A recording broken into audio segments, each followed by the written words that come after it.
What's up? What's up? What's up? What's up? Press one if you can hear me. Press one if you can hear me. Uh, you up in this bitch early. Early.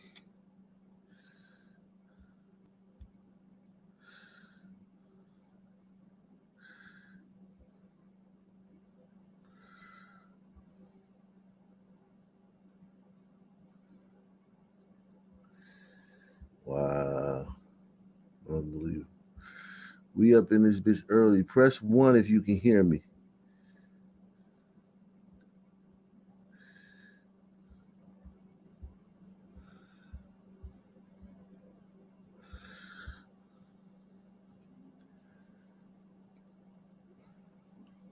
Press one if you can hear me.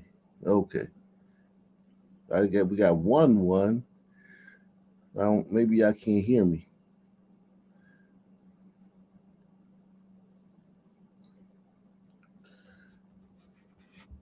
Okay. So y'all can hear me. That's good.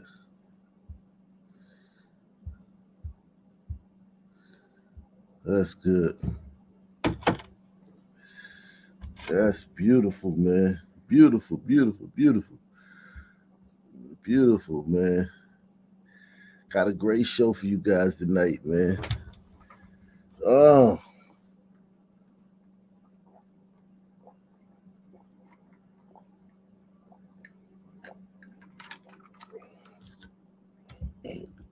uh,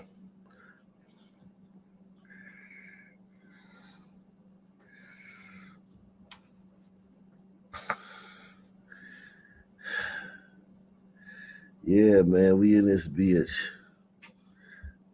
Um, Salute to everybody joining us early, man. I know a lot of people are shocked, man. Like, what the fuck? They're like, what the hell's going on? Yeah, man. We in here early. We in here early, off the early.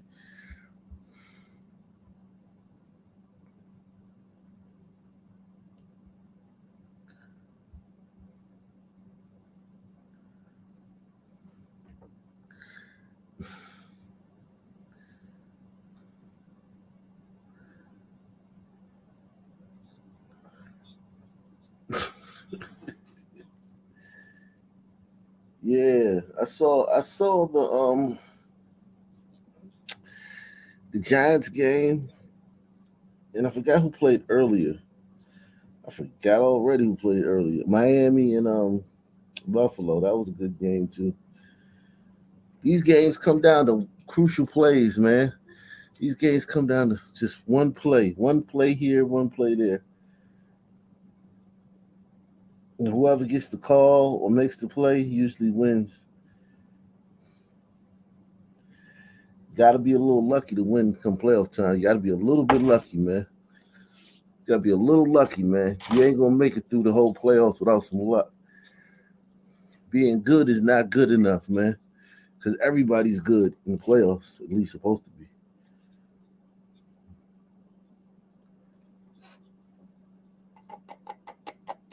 Everybody's supposed to be good.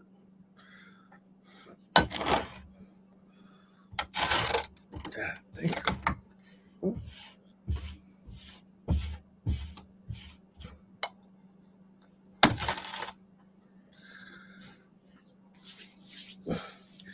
Yeah, the Chargers, man. I had a feeling that was gonna happen too, man. I hate to. I don't want to be like the type of person to say like, I knew it was gonna happen. When I looked at the score and I said 27-0, and it was so early, I was like, NFL, it'd be too early, man. You can't get up too early in the NFL. The NFL is like the NBA now. You gotta like you gotta have a 27-point lead late. If you got a 27-point lead too early, like halftime, it's almost like you it's like you in trouble. You in trouble, man, because salute to my man Nate Ways, man, coming through once again, man. Nate Ways starting us off real nice. as he always does, man. Somebody try to beat a Nate Ways to the donation box. He always the first one, man. That's crazy, man. Salute to Nate Ways, man. Um,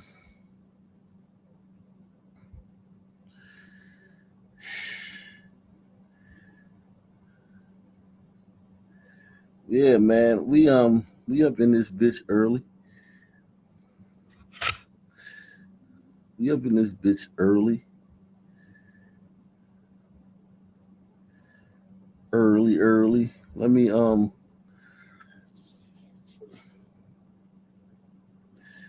he said I'm playing catch up at 1.5 speed.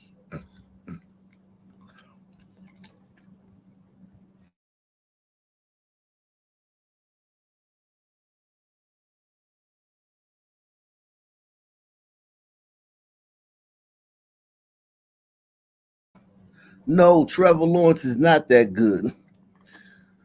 He's young. I never really was high on him, but he does. I just followed him through the years. He was the number one recruit coming out of high school. Played a lot of big time games in high school, national schedule. Then went to Clemson, played a bunch of playoff games, national championship games, and stuff like that. Now he's at Jaguars and got him in the playoffs, won the playoff game. I still just he doesn't move me, but I mean he's good. I mean, like if you look at his track record, man, number one draft pick, number one recruit coming out of high school, number one player picked in the NFL draft, got his team in the still in the playoffs. I mean, he his game doesn't really move me, but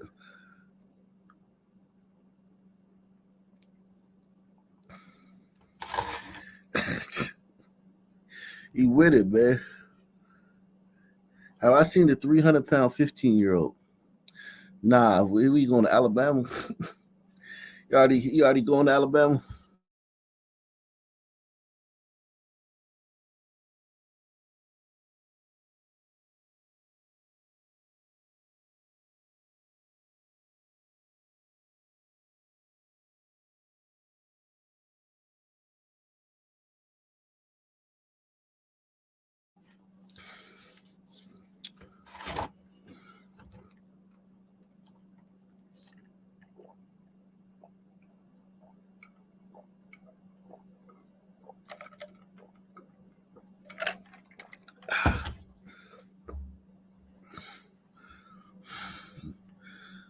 Yeah, he going to Alabama. Salute to everybody in here early, man. He said Peterson made some adjustments, and young Buck Staley just got outcoached. Yeah, Staley's a. I'm not a big fan of the LA Chargers coach, man. I watched a game. What was the last game of the year last year against the Raiders? Winner goes to the playoffs. If they would have tied, they would have gone to the playoffs. He just couldn't get it done, man. And then that game yesterday, I think they may give him one more year, but I wouldn't be surprised if they fired. I wouldn't be surprised if they fired Coach Staley. I wouldn't be surprised. Yeah, I wouldn't be surprised. I wouldn't be shocked if I found out they fired him. I'd be like, oh well.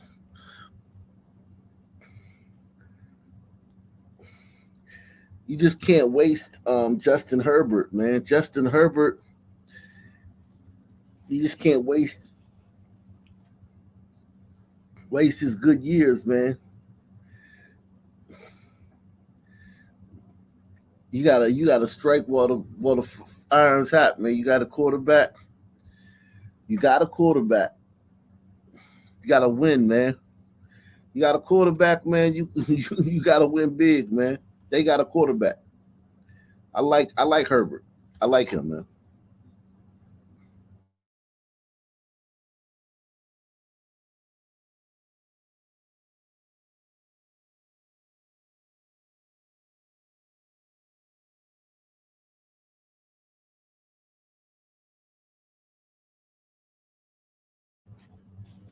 I like Herbert.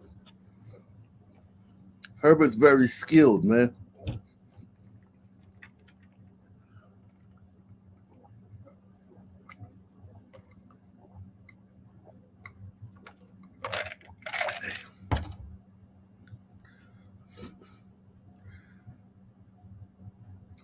I mean, he was a rookie last year, man. Herbert was a rookie. His coach could have helped him. Staley, that guy Staley, he's not conservative when he needs to be, and he takes chances when he doesn't need to.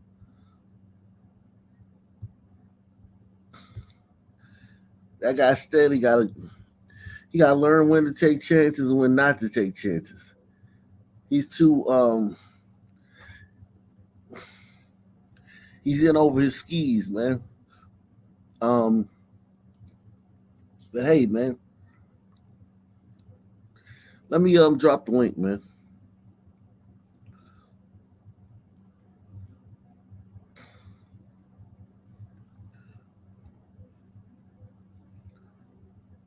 Where them dollars at?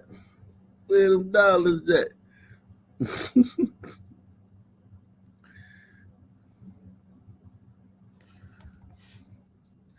Salute to everyone watching on Rumble.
It said Akam at two times speeds. LOL.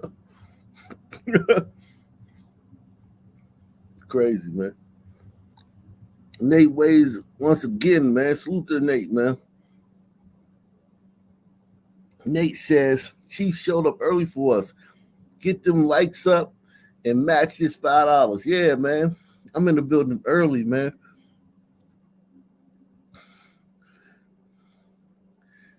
I know y'all got to get to sleep. Everybody got to go to work.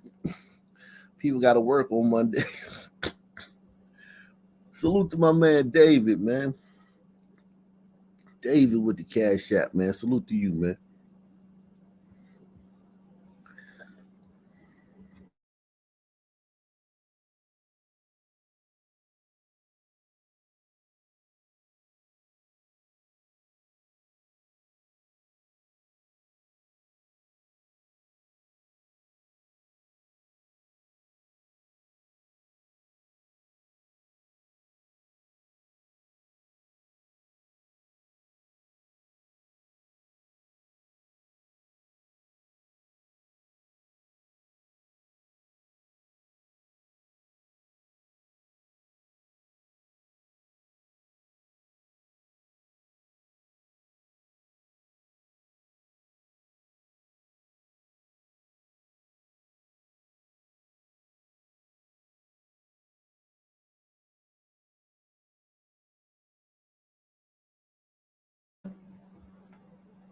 Man, okay.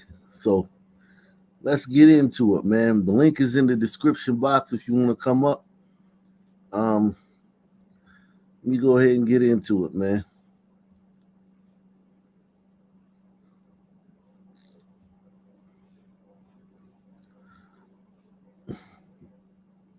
Authorities have arrested 24-year-old Tyron Watson for his alleged involvement in the burglary. The good news, all four puppies are safe. The dog's owner spoke with the Queen City News reporter Daniel Pierce this afternoon and says they have their family back, but not their sense of security. it hits home when it's actually at home, and it shakes you up a little when it's actually the house that you actually live in. But I mean, you really don't have no security nowhere in America now. It took all of a few seconds for 4 people to break into a North Charlotte home and change the lives of this family forever. The homeowner did not want to be identified and asked that we distort his voice. He did, however, share these security videos with Queen City News. This one taken at around 9:30 Friday evening. You can see 3 people standing at a side window. Then, hear the moments the burglars rip out the window blinds and step in. Nobody wants to be in a situation like that when you could really lose your life for somebody trying to do something petty. No one was home, but the security camera sent a warning to the owners, who called police. It's literally done shooken us up. It's changed my whole views of the Charlotte city. The group was inside for about 15 minutes. They stole electronics, jewelry, and keys to the man's car.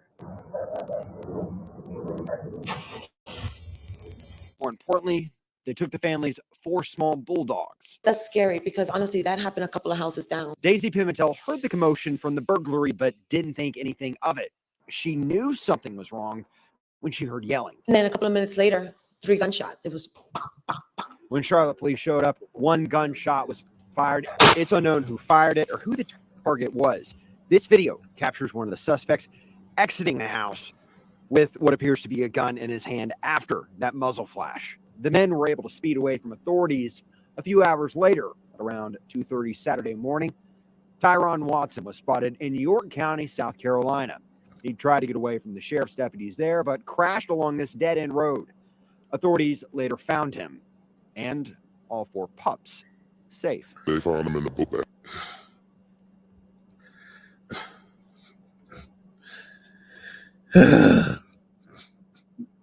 Some man steal it. They will steal your dog, man. That's a thing, man. That's a real thing. They will steal your dog. That shit is crazy. They will steal the fuck out of your dog. Son, man, God, dog. Jesus Christ, man. They will steal the fuck out of your dog. Bag, in the car on the South Carolina side. They had them just all packed inside a book bag. And that was our Daniel Pierce reporting. Watson has been charged with second-degree burglary, larceny after breaking and entering, felony conspiracy, larceny of motor vehicle, and possession of burglary tools. The 3 other suspects have not been arrested or identified. Now to a one and only exclusive. A man accused of stealing a ritzy ride from a Sunny Isles beach hotel. He is now behind bars. And the criminal in this case actually set himself up for failure. Local 10's Rosh Lowe is working this one for us. He's in Sunny Isles Beach with the bizarre end this one came to. Rosh. I haven't seen anything quite like this, where a suspect would actually take a taxi cab back to the scene of the alleged crime. But there's more. When he arrives back to the scene, the cops are waiting for him, and it's all on video. Take a look. Okay, let's begin here. The Ritz-Carlton residences on Sunny Isles Beach. This guy in the yellow hat, say cops, pulls up in a stolen Mercedes-Benz, but he's looking to upgrade his ride. This new Ferrari catches his eye. Dumps the Mercedes and decides to steal a brand new Ferrari worth a couple $100,000. Okay, let's get to the still photos. You can see him getting. Yo, and look at us, man. We out here living. The Sun Man living great, man. All of us, man. We see car commercials on TV. We salivate over these cars, and we start thinking, well, if I save 20% of my check for the next 2 years, and I have enough for a down payment. And then you go, and that's just to go into the dealership to get a note that's like $600 a month. These guys, they just, they see something, they take it. They pull up in a fucking They pull up in a Mercedes Benz. They see your fucking Ferrari. They just ditch the Mercedes Benz and get in your Ferrari and drive off. They winning, man. Some man winning, man. What's going on, man? What up? What up? So what? How's it going? Man, pretty good, bro. I got some Sunman news. You know, I know it's been a week since I've been on here, bro. I've been busy as a motherfucker, but it's crazy. And I don't want to take away from this part of the show right quick, but go ahead. So it was some the story that you did about, remember the little boy downtown Atlanta who got shot? Mm-hmm. You did a story on that. Black Gen Z did a story on these apartments that got shot up. Like, you might have did it too. It was like 4 to 6 Sun teens got shot, some type of shit like that. Well, apparently another Sun teen got shot in his ass. And one of my homegirls, she's a teacher for the high school. It's an alternative high school down there. And all that shit is connected, bro. Fuck me up. She was like, oh, nigga, she was giving me so many horror stories. I was telling her about, like, you know what I'm saying, maybe one day I can convince her to come on the show because she in the trenches. Right. You know what I'm saying? She's a teacher, you know what I'm saying? She bad. I ain't gonna even hold you. But she know what's going on. She's, I can't even be mad. She's a single mother, but her baby daddy died, so it's different. But she holds shit down, you know what I'm saying? I mean, yeah, man. But listen, man, I know teachers. I love teachers, man. Teachers, they know the deal, man. Salute to Society of Benevolence. Salute to Mayo Monkey, man. Mayo Monkey, Op Nation Hall of Fame, man. Yeah, man. I'm sure many of these shootings are get back. Mm-hmm. Yeah, man. This son man right here, though. This son man right here, he winning, man. I can't even. Stealing dogs and shit. Now this the one he's stealing cars, man. This one right here. Stealing cars. Okay, let's begin here. The Ritz-Carlton residences on Sunny Isles Beach. This guy in the yellow hat, say cops, pulls up in a stolen Mercedes-Benz, but he's looking to upgrade his ride. This new Ferrari catches his eye. Dumps the Mercedes and decides to steal a brand new Ferrari worth a couple $100,000. Okay, let's get to the still photos. You can see him getting into the Ferrari and taking off. Takes the Ferrari out joyriding and completely demolishes it on the 826. Apparently, he has a need for speed. God damn. God. Wait, okay. Here's my issue. So how's he stealing these Ferraris? He's not hot wiring Ferraris, is he? That's what I want to know. I would love to know how he did that, man. Yeah. But it's still like just the fact that he's riding around in somebody's Mercedes, he just sees a Ferrari, says fuck it, I'm upgrading. he's not oppressed. He doesn't talk all this bullshit these activists talk. I'm marginalized. I gotta tiptoe around. I gotta make if I'm a black person, so there's certain things I can't do. He just sees a Ferrari. Oh shit! Hops out. Gets in the Ferrari, speeds off, crashes it, gets out, goes by. Go by a minute. Hey, listen. Hey, nigga. Did you I don't know if you ever played the game before, but I used to play them. But I used to play the games and shit. You remember Grand Theft Auto? How that shit was? That's some Grand Theft Auto shit. Like, nigga, that shit look hard.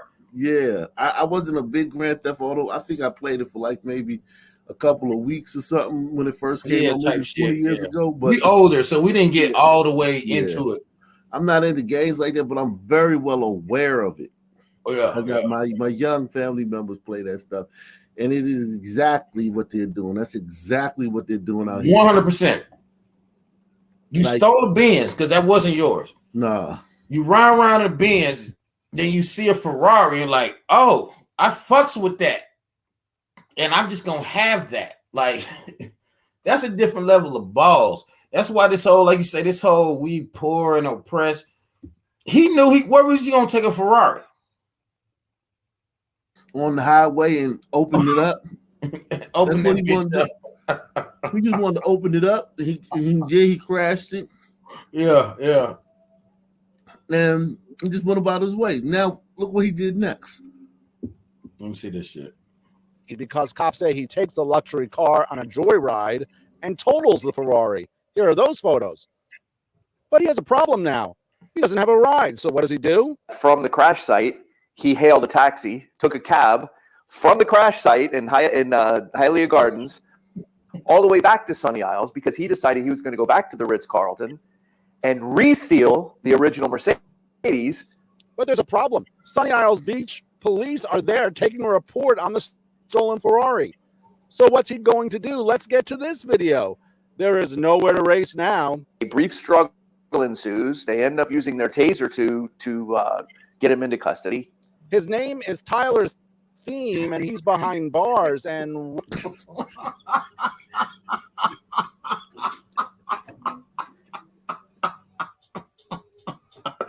Look at this nigga. And listen, what they don't understand, I'm looking at this nigga. He's not even like a threat like that. Like he's not a threat. He's just doing this bullshit. He don't look like he out here busting his gun, is what I'm saying. To me. And they want us to feel sorry for a 31-year-old teacher that was trying to jack somebody in LA. He's a teacher? I don't know about this. I don't know what you're referring to. That was Keenan or whatever, Patrice Culler's nephew, cousin, or whatever that ended up getting tased several times in Los Angeles because he wouldn't comply and then died of a heart attack in a hospital later. Oh, bro, I've been working so hard this week. I realize I live 5 minutes away from Julio Jones. It take a lot to live over here. So I was just busy. I done missed a whole week of shit. But yeah, fuck them. Listen, feeling sorry. Like, ain't no son man I ever met scared of shit or feeling oppressed by shit other than when he's talking around a bitch. You understand what I'm saying? So feeling sorry is not something that's going to work. We don't need that. Yeah. I don't need it. Homeboy crashes the car, catches a cab back to the original site to get in the first car he stole. That's a wild motherfucker. How do you go straight back? That lifestyle. That is the entitlement of the current day criminal. You know what I'm saying? He felt like that shit was his, and he was coming back to get that He shit. said, nigga, they got plenty whips around this bitch, nigga. But it's just a day. It's just like, think about this. This is a few hours in his life, right? That we know about because it ended in his arrest. But think about like what a typical day is like for this guy. I mean, he just went. I mean, he's living with all of us. We go to work, we punch the clock or something, or we take care of our kids. Yeah, we go to the grocery store. We're like, God damn, shit expensive. We go to the gas station, shit expensive. We law abiding. We don't even park if the fucking parking sign says no parking after 6. We won't park there. Straight up. Nigga, I don't park in handicapped spots, nigga. This guy right here, he's living on a whole different plane than the average person, man. Now, how old is this silly motherfucker? Now, hold on, Art. Let the biracial girl from Seattle ride around in the car all day with this brother and let her know exactly what it's like and what she's missing out on. Right. It's crazy, man. Salute to M626. Salute to M6626. Yeah, this is crazy, man. I mean, it's I just think people just don't understand that these guys live a lifestyle that you should be jealous. You shouldn't be caping for these guys. I'm waiting for it to turn to where the average citizen is jealous of these guys. Because we're at a point in America where the average citizen, law-abiding citizen, the average mammy, the average black manosphere guy, the average white guy, whatever. They're all feel sorry for these guys. They're all cake for these guys. They all make excuses for these guys. You should be jealous. These guys live way better lives than you. And he's going to be out tomorrow. All this happened, and he'll be out tomorrow. Really, and if I don't know the city, but if the city's too liberal, he's not even going to have to pay bond. Yeah, this is Miami. He's going to get a bond in Miami. It's Miami. They have the taser to get him into custody. His name is Tyler Thiem, and he's behind bars. And what got some crackling going on? Out of mind. And for two, the only thing. Let me see something, man. Got too many. Okay, I think I know what it is, man.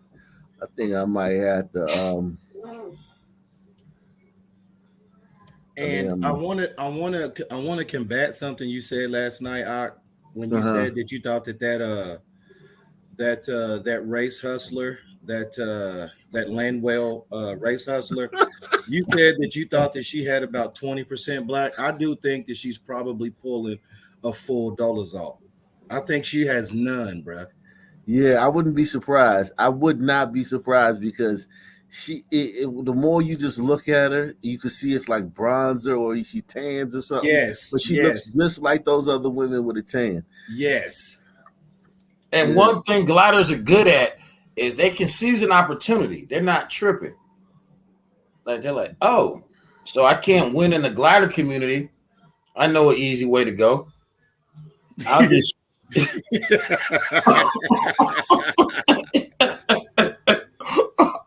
I know what I can do. I'll just slide my ass on into the Sun community because Sun community loves lighter complexion. Go sit up underneath a tanning bed or some bullshit like that. You know what I'm saying? And come out and say, listen, I'm 10% Negro. My great-great-great-granddaddy fucked my great-great-great-grandmama. So I'm one of you niggas. And we're like, yes, you are, girl. Yeah, fuck with us. Straight to the front of the line, too. Straight to the front of the line, my nigga. Straight to the line. Straight to the front. Mm-hmm. Thing I can think of is he was out of a car because he totaled the Ferrari. So he figured, well, hey, I still have that stolen Mercedes. Maybe nobody noticed. Maybe nobody noticed me stealing the couple $100,000 Ferrari out of the valet. Oh boy, they did notice, though. You saw that in the video when he came back to the Ritz. The cops were waiting, and this was actually a difficult arrest. He got into that stolen Mercedes, and cops believe he was trying to take off, but they got him into custody. And they also believe that this guy may be behind other high-end thefts, but what makes this case very unique and strange is that he took a cab back to the scene of the alleged crime where he was caught. This dumbass son man spent money to go get arrested. I mean, look, he didn't spend his money. He spent somebody else's money that he probably robbed for that shit. True. And this won't change his behavior one iota. Okay? This won't change his behavior one iota. That is the part that should be terrifying you guys out there, man. Especially the ones that want to cape for a guy like this. WIS has obtained a video. Yeah, man.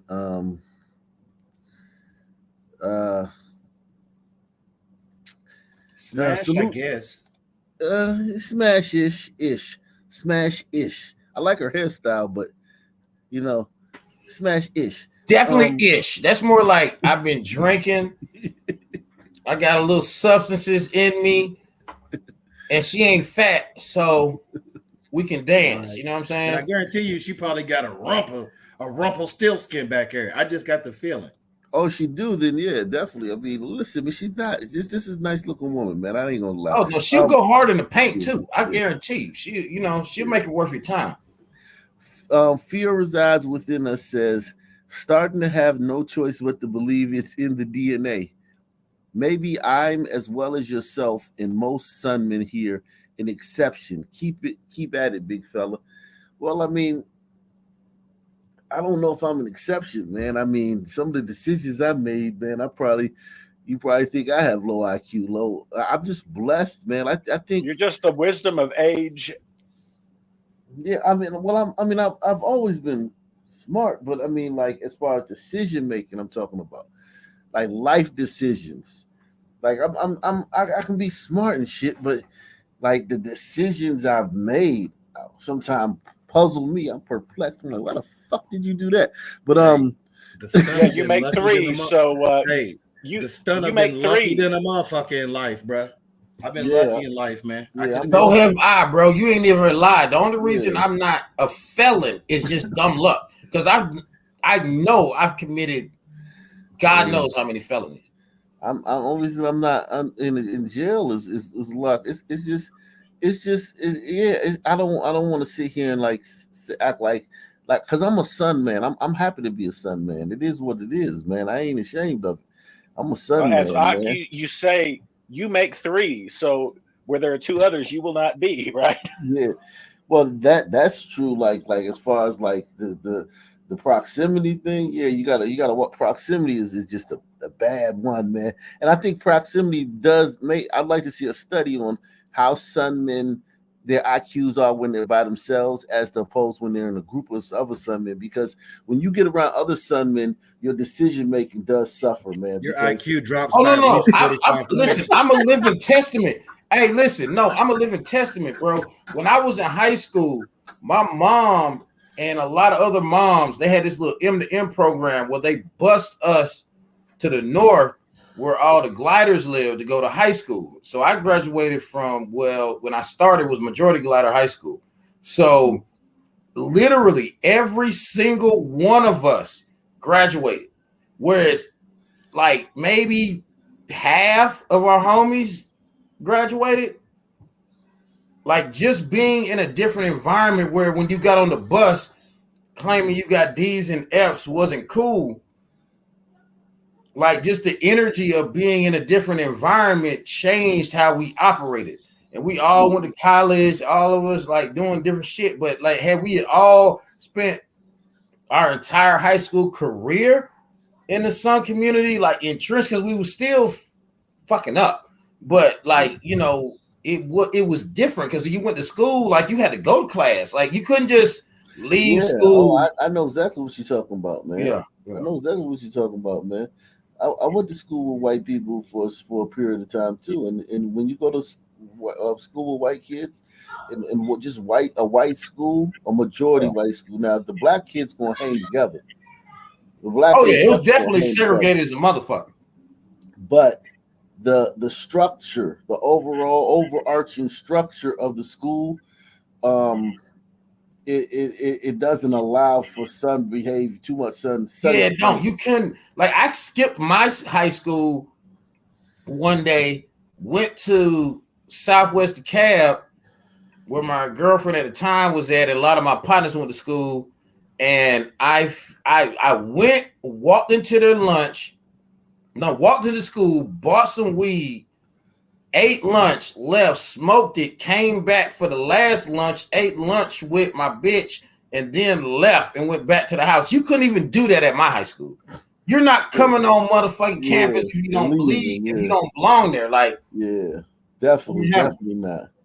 Salute to Robin. Okay, that's you, Robin. Robin, you got so many names. Robin, Robbie, Rob. Why don't you just put it in whatever that cursive shit is you should write your name in? I don't know. I don't know what that shit is, but Shit that is might be Arabic. Sanskrit, ain't it? Yeah, it might be Arabic, maybe. But yeah, Rob, man, Ra's a great contributor to the show, man. I think she's got that unofficial Ock Nation Discord. And she sent me a lot of stuff. I gotta start doing some of the stories she sent me from the Discord, man. Salute to you, Ra, man. Ra is definitely a Ock Nation All Pro, man.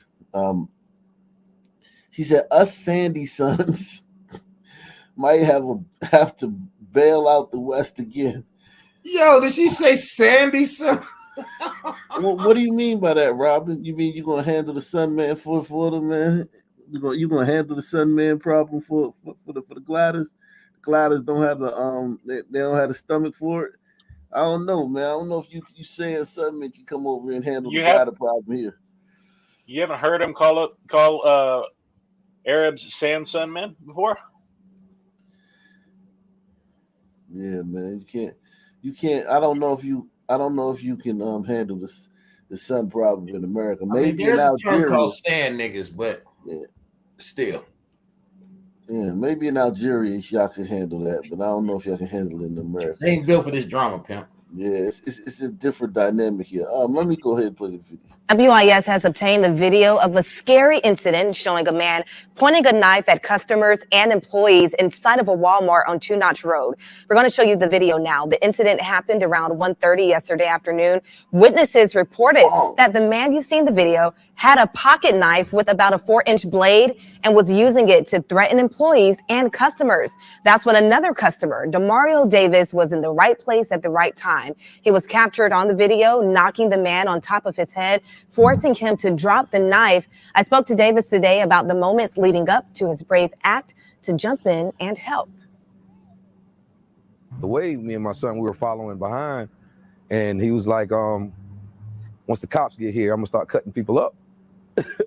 You know, so this one guy was like, hey man, you need to come outside. So he put the knife in the guy's face and started swinging it. And so when I saw him swinging it, you know, I'm a veteran, and you know, we get it.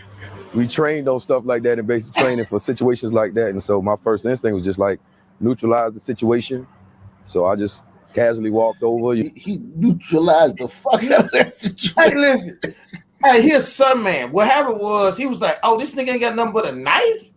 And he can't see me? I get a free KO?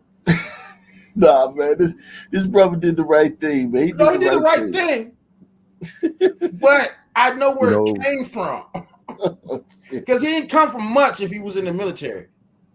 The situation. Don't go to the military. So I just casually walked over, you know, waited till I had an opportunity to get him, and I got him.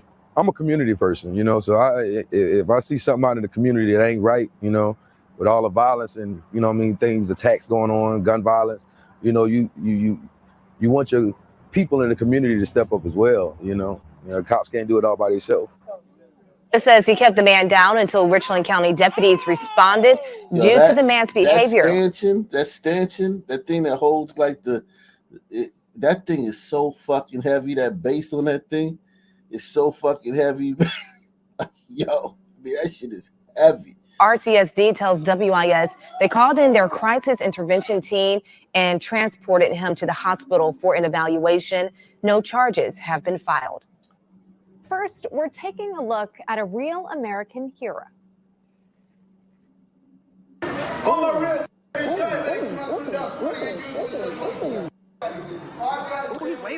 Average Joe's to the rescue at a Walmart in South Carolina, but not so average when you learn about this. A shopper with a knife causing a chaotic scene inside Columbia, South Carolina, a Walmart there at that location. The video. See, gliders, you see when I tell you gliders, like if this was in Sunistan, man, they wouldn't put up with the shit that y'all put up with at all. If that was in a white Walmart, that man would have held court for 3 hours in that one bitch, yelling and acting a fool, and had gliders bringing him Subway from the food court and shit. He would have been doing the most at a white Walmart. He would have been smacking white dudes' wives on the ass. He'd be like, I like you, you pretty. Her wife would have been his wife would have been standing there. He'd have been robbing to the wife and fondling the wife in front of the husband and shit. Oh, man. Like, look, I just grabbing him by the pussy, all that. Sunmen, man, they knew because they know this ain't a Pookie. This ain't a Ray Ray. This is a Pookie. Yeah, this is a straight crackhead. Yeah, they know. Yeah, we know what type of nigga that is. Like this nigga ain't got no pistol. This nigga ain't. He ain't gonna see you another time on the streets and bust. No, I told you it's a free lick. Look, he a hero. Listen, anytime some man you tell me I get to be a free hero and whoop a nigga ass. Gliders don't know the difference between fucking goddamn Brian Gubble and a crackhead. They all black. They all black. Brian Gubble could come in a white fucking Walmart. And they think everybody DMX. They Make think everybody. everybody DMX. That's why I told them they need a sun whisperer. Because like you don't know, we see like if you're a son, man, you know the difference. You like we can look at that nigga and be like, oh, this nigga's no threat. I'm finna work this nigga. Yeah, half a crackhead in there acting a fool. Niggas was like, man, they hit his ass upside the head with the stanchion. Clobbered that dude, man. Being released. This was from last week. Witnesses telling deputies the man was waving his pocket knife, threatening employees, threatening some shoppers, and another witness saying he demanded $20. All right. So what happened? How did we stop this situation? You see it right there. They said on this. your They screen. said this son Air man Force asked for veteran $20. Demario Davis With a in the pocket store knife. came up from behind He with a higher than a pole and kite, smacked bruh. the man on the head to the ground. The knife knocked out of the suspect's hand, Look, and the cops had more problems with him than the son.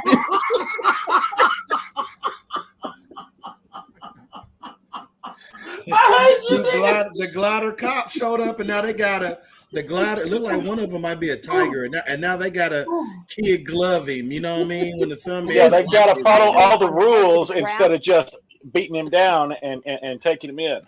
Hey, law enforcement needs to be nothing but reformed sun men. Because reformed sun men be like, oh, word? Yeah, that's what we Fuck do, this man. nigga. So some man clobbered that. He could have knocked that dude's head clean off with that thing. I anybody who's ever worked in like hospitality, like at a hotel or something, fixing up ballrooms and stuff, those stanchion things with the pole, and then they got the little things you pull. It's like a little a rope you pull out, like that the dividers, and you hook them into the next one, whatever. That thing is so fucking heavy, man. That dude picked that thing up and brought when you swing it. I mean, he was a strong guy. I get it. That brother's strong as shit. But to hit somebody in the back of the head with that when they not looking, man. The fact that this dude is fighting these cops shows Sunmen, man, we built. Yo, tell me, you ain't never wish you could catch a nigga slipping like that from the back of the head and come on now. Like you just see a nigga, you see this nigga, you like, oh my God, he knew he was finna go viral. He knew he was gonna be a hero. And it's very likely Knife knocked out of the suspect. It's very likely that this brother that hit him was like, I'm sick of these sun men. I'm sick of a sun man like this, man. And he was like, I'm finna take his motherfucking head off, bro. Yeah. Why the fuck you think he went to the military? Exactly. Yeah. Suspect's hand, and then police were able to arrest him. The Good Samaritan, Demario Davis, is here with us now. Welcome. Thanks for answering our call, by the way. How are you feeling today, and what really led you to act in that moment? I'm feeling real excited today. What led me to act in that moment was just pure military training, basically. Just trying to make sure everyone's safe, make sure your surroundings are safe, and be a pillar in the community. Yeah, Demario, take me back to that day if you can, and for the viewers. And by the way, thank you for your service. So you go to Walmart just like any of us do, and you go in to pick up maybe something, a supply or whatnot. When did you know? What was the time frame here? If you know there was an actual dangerous situation unfolding, what were you doing at the time? Well, at the time, me and my son, we were at the checkout, and we were leaving. And as we were getting our receipt, my son's like, "Dad, that guy has a knife." He just walked in the door. And he proceeded himself to go to the customer service desk at first. And the young ladies from behind the desk, they just ran away from him, trying to get away. And he was just screaming absurd things, just being erratic. And when he got down to the other area, that's when me and my son proceeded to walk out down towards that way. And I ran into a young lady, and I asked her, I was like, she was an employee there. Actually, I was like, "Where's the security?" And she was like, "Well, I am security." And I was like, oh man. So as we were just walking down that way, he's getting louder and louder, threatening more people. And one gentleman went up to him and tried to stop him, as you see on the camera right there. And he began to try to cut the guy in the face. And that's when all my instincts kicked in, and all the training I received from basic training, and basically during the time when I went in, it was during 9/11. I went in October 17, 2001. So all of our training was based on stopping situations like that. There's And, nothing in his that's training. kind of really what kicked in. Preach, What a nigga. story. Preach. There's Preach. Go ahead. nothing in his training that Preach. trumped his son man life before he got to the motherfucking military. That's what he hit this brother with. Yes. Bro, he picked up a pole and Thank you. mollywopped him. Thank you. Where did they Listen. teach that at in the military? Thank you. He from the Sun community. He seen this movie. That's why he walked towards you. Everybody said, I saw the commotion. I walked towards it. That's Sun man energy. You know what I'm saying? He went over there and said, oh, easy target. Sun man maneuver. And I get to be a hero. Nigga, this L is coming. Just wait for it. I get to knock out a Pookie. What?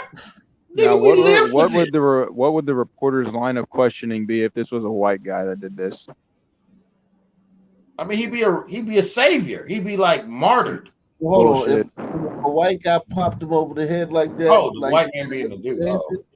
I think there would be a problem, man. He'd be in front of a grand jury. That's what would happen. I think if that white guy grabbed him from behind and put him in the bear hug, I think, and then the knife fell, and then some other brothers came in and grabbed the knife, and I think a white guy would be all right with that. But mollywopping him like that, nah. If you, I don't know. Black might not be able to get away with that. Nope. The reporters would hate him up and down. Oh, the reporters would hate him, but he would not be in legal trouble for that because that is self-defense and defense of others with somebody having a deadly weapon there. That is not. Did you not just see what they did in Texas? Johnny got short-term memory, man. They can they would stretch it out until something. So yeah, we about to get into the Texas situation. Oh, the DA might go after him, but by law, there is nothing they can do on him on that. A white guy clobbering, it would be like that was too much. Like, let me show you what he hit this guy with. I'm gonna show you the thing he hit this guy with because you guys, I think you guys don't. Oh, I know the base is about 20 pounds, and you got it on a lever about 3 feet tall. So yeah, it has some force on it. It's like an old school club or a mace. Yeah, it's more like a mace, man. That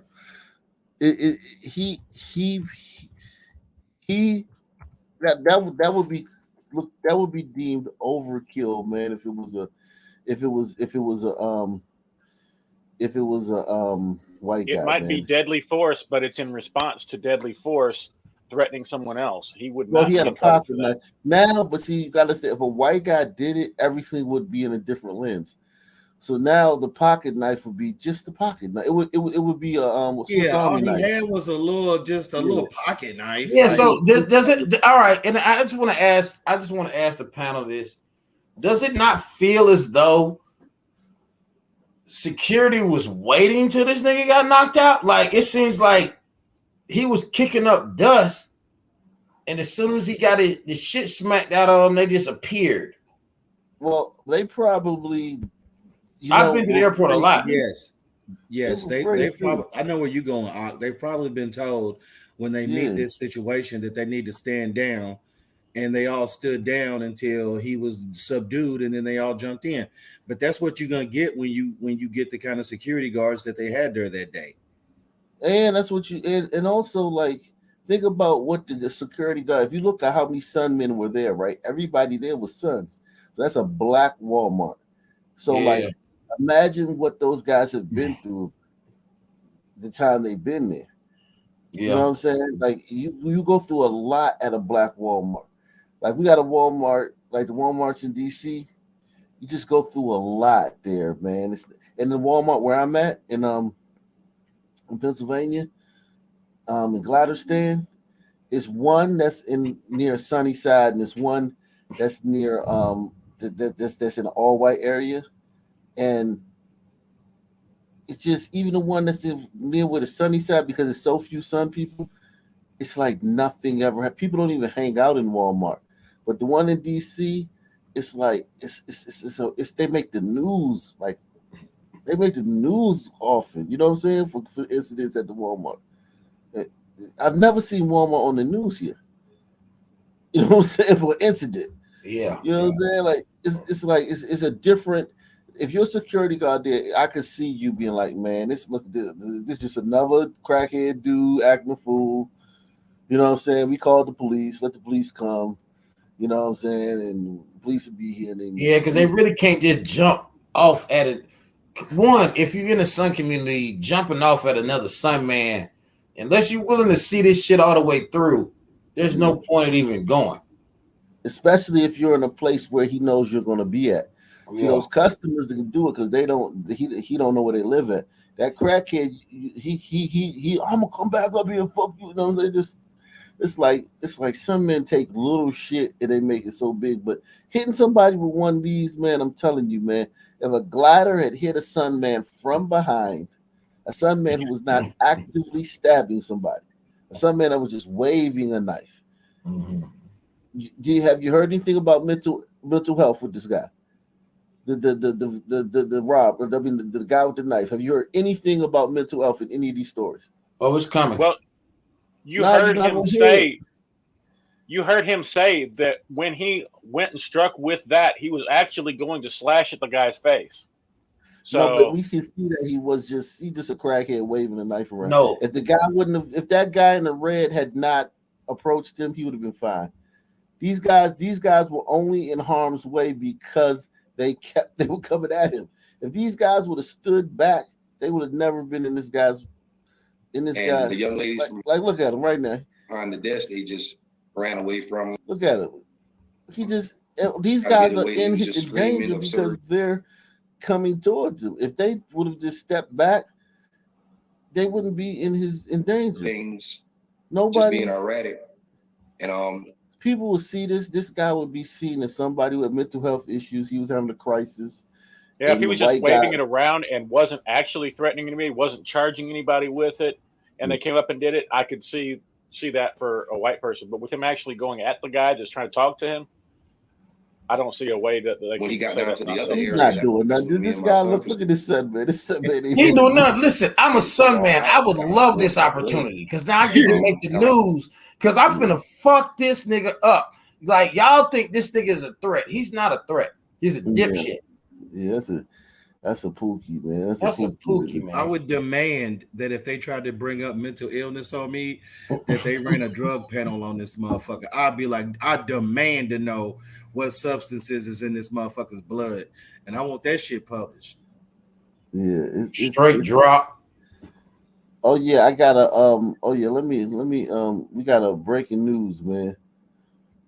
Breaking news story, man, from the world of sports, man. Speaking of Alabama, man, that's crazy, man. Speaking of Alabama, man, it's like, let me see. Do I got the right one? Yeah. Speaking of Alabama, so we got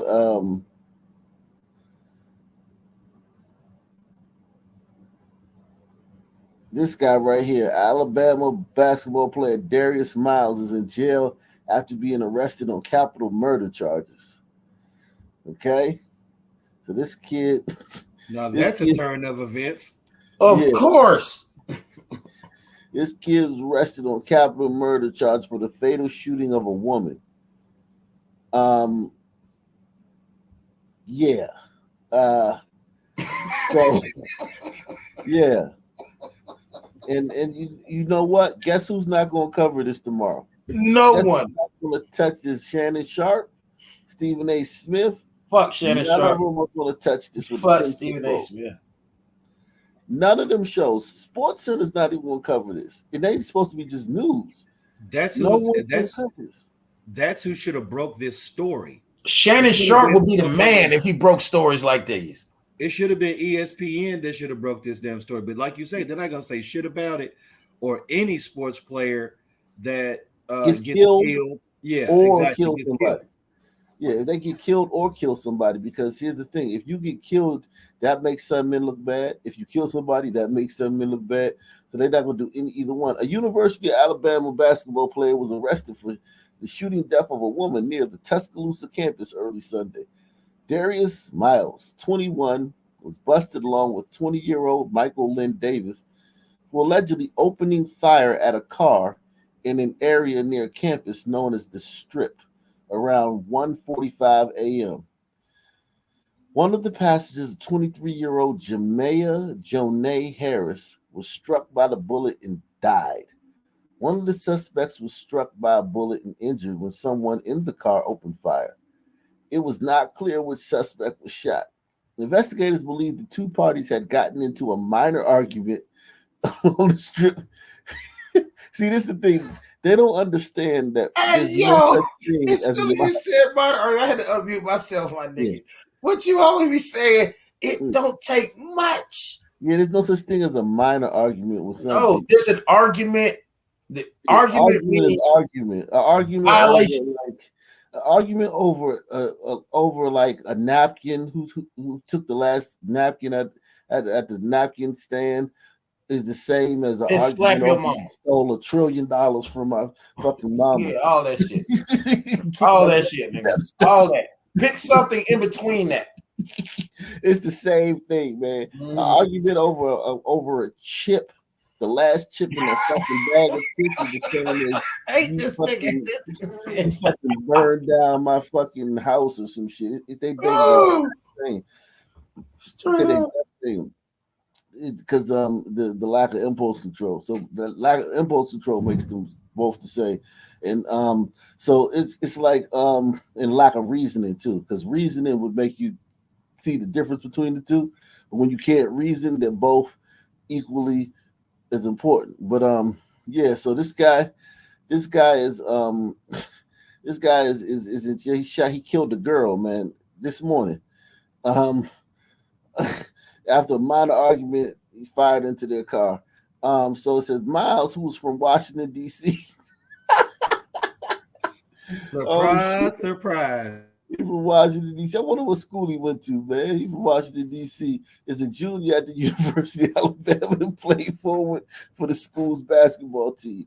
He was reportedly benched during the team's game against Louisiana State University due to an ankle injury. The university kicked Miles off the team following the news of his murder arrest, it is said in the statement. And his buddy, his other buddy, it's a son man too. Yeah, so they kicked the guy off the team. So this guy is so this is him getting arrested. This is the perp walk. This is him. Notice how quick they distanced themselves from him. That's some new shit, though. The universities didn't used to do it like that, but they will drop your ass in a minute now. Well, because they understand that there is a unlimited supply of sunmen that are athletically gifted. So fuck it. Like they know who they're going to get. They don't go get the niggas that's got good grades, that's working hard. No, they're going to get that nigga with that adrenaline. Yeah, I mean, this guy right here, it's just crazy. He got out of DC, went to Tuscaloosa, but Tuscaloosa is a very, very dangerous place, and we've already talked about that. Damn, I wonder what school he went to. Darius Mine. I gotta look him up, man. I wonder what it was because he let me see what school he went to. He's a good player. Obviously, got a scholarship to go to fucking Alabama to go play Alabama. Oh my God. Let me see this story. Let me see this video. Let me look at this. Damn, bro. Damn. God, dog. That is a good point. Sometimes they train with pugil sticks in the Navy, and that would be very similar to the stanchion. Yeah, let's see. He was in the Air Force. Yeah, that brother.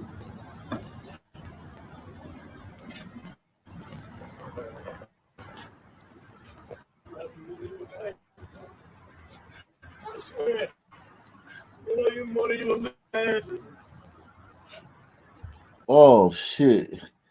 What'd he say? What did he say? Listen, man, that's some serious. You in this moment? Hold on, let me play it. I swear, you more than you imagine. Oh, he said, "I love you more than you imagine." So Oh, maybe, he a whole bitch. maybe his mom out there or something or some shit like that, or some loved one, the He a girlfriend. whole bitch. Love you more than you imagine. Don't cry now, nigga. Yeah, he got that DC gear on too. That looked like Sabiato. Do not cry now. Do not cry in the house. Now what they say? Hey, what they say? This whole ass nigga was acting light skinned, bro. University of Alabama, who's on the men's basketball team. Mind you, this man is 6'6". You shouldn't be doing any crime if you're 6'6". You're a giant. You're getting caught regardless. But in the Sun community, 6'6" is not a giant, bro. You just a tall nigga. Salute to Deluxe 247, aka MVP, aka Cal Ripken, coming through once again. I mean, 6'6" is I mean, put it like this.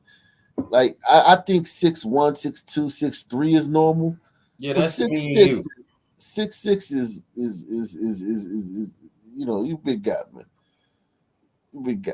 I mean, but not yeah, a giant though, bro. Yeah, no, not a 6'6" giant. nigga ain't gonna make you wouldn't fall back on those 6'6" nigga. You'll hit it, you get with it. Yeah, but listen, 6'6" dudes are just like that shit. They still big as shit, like because their arms is longer, their hands is bigger, their heads are bigger. You don't want to really fight no 6'6" dude, man. Like I mean, his fucking head, you break your hand on his fucking head, man. You know what I'm saying? But with another male. Now, if you look at the other male that was arrested, he's 20, but this man has a necktie and he has more facial hair than Miles. So I don't know what's going on with him. That can't be a mugshot because he looks too happy for it to be a mugshot, okay? But what happened was apparently Miles, and I'm Darius Miles, I'm just calling him Miles because his last name, and his buddy, who is Michael and Davis. So Miles and Davis end up shooting into a car and killing a 23-year-old woman, and her name is Jamia Harris of Birmingham, Alabama. So apparently, wow, young lady, man, she was out with some steppers too. But she was out with some steppers too, though. Listen, this is my biggest fear as a father, son. Straight up, this is my biggest fear as a father. Because and then knowing that my eldest daughter looks at my pet, like she's hearing too many things. She thinks this shit is cute. So like I'm trying to keep her away. Thank you, baby. But I'm trying to keep her away from anything even randomly close to how I came up, because she'll be thinking this shit cute. She like, oh, I'm hanging with somebody that's hard like my daddy was. It is cute though, like at that age. So this goes back to as DNA, far as bro. people in the U.S. over 6'5", you're 1.2 million out of all of the U.S. You are severely narrowing the pool as to possible suspects if you're over 6'5". Yeah, I mean, but I think a lot of some men are 6 feet. Like I said, yeah, there's more some men over 6 feet than you can imagine. Normal, especially even for white guys. Like it's not. When I'm out, I always see white guys that are 6 feet. Now, if when I see somebody like 6'5", 6'6" or over, it's just rare. You know what I'm saying? But seeing somebody 6 feet, 6'1", 6'2", it's just all like damn near everybody I see. You know what I'm saying? Half of the people I see are that height. I don't never walk out the house and feel tall. I just feel like a normal guy. Unfortunately, when you are the father of a son, sister, you can do everything you can to get them to college and get them on their own. But once they get there, the DNA is gonna take over, and they will gravitate towards the motherfuckers you don't. I'm having that. That's what I'm debating. That's why I'm going through a lot right now. As far as it's inevitable. I seen some shit happen. Like I said, I live around the corner from Julio Jones. Like literally, I could walk to this nigga crib. But I seen some son shit happen in Kroger the other day. My wife was laughing like, "You always be talking shit." I was like, "Nigga, this is in front of us in line and behind us. Son man cometh." Well, so they coming out there, yeah, man, yeah, they coming out here, man, and I'm trying to scare scare my daughter away from shit like this. You can't. You may have to introduce your daughter to this show. I work in a very high income earning field around other son men who get money like I get it, but Yeah. they older than me and they got daughters who all got bachelors and masters, and they all still baby mamas, bro. They got careers and they own cribs. I know that and shit they is scary, ain't still it, bro? baby mamas. Bro, like my daughter is like, she's in all these clubs. She's all this good shit, and all the things she wants to do is move back to where I'm from, and it's insane to me, bro. Like it really bothers me. It's kind of like, and then sometimes I even feel like sometimes she'll overhear me when I'm talking business. I am who the fuck I am. So she's hearing the fuck this shit need to be getting done, blah blah blah blah blah. I think it's kind of like in her nature to want a man similar to that, which is also scaring me. Yeah, but she would want that even if you wasn't like that. But yeah, this girl's fucking dead, man. Wow.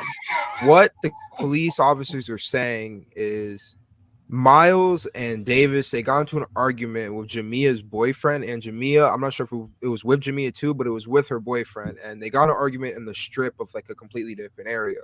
Now, apparently what happened past that was she got into the car, her and her boyfriend got into the car, and they're driving or whatever was happening, and Miles and Davis pulled up to the car and shot inside of it. Now, apparently, so this guy's a player at the University of Alabama. He's stalking these people. Like, it wasn't self-defense. He stalked them. Jamia's boyfriend shot back and struck one of the two. I don't think it says which of the two got struck. I'm assuming it has to be Davis, because if you're a basketball player and you Plus, they said he got benched because he got an ankle injury, but he ain't limping. Nah, he's fine.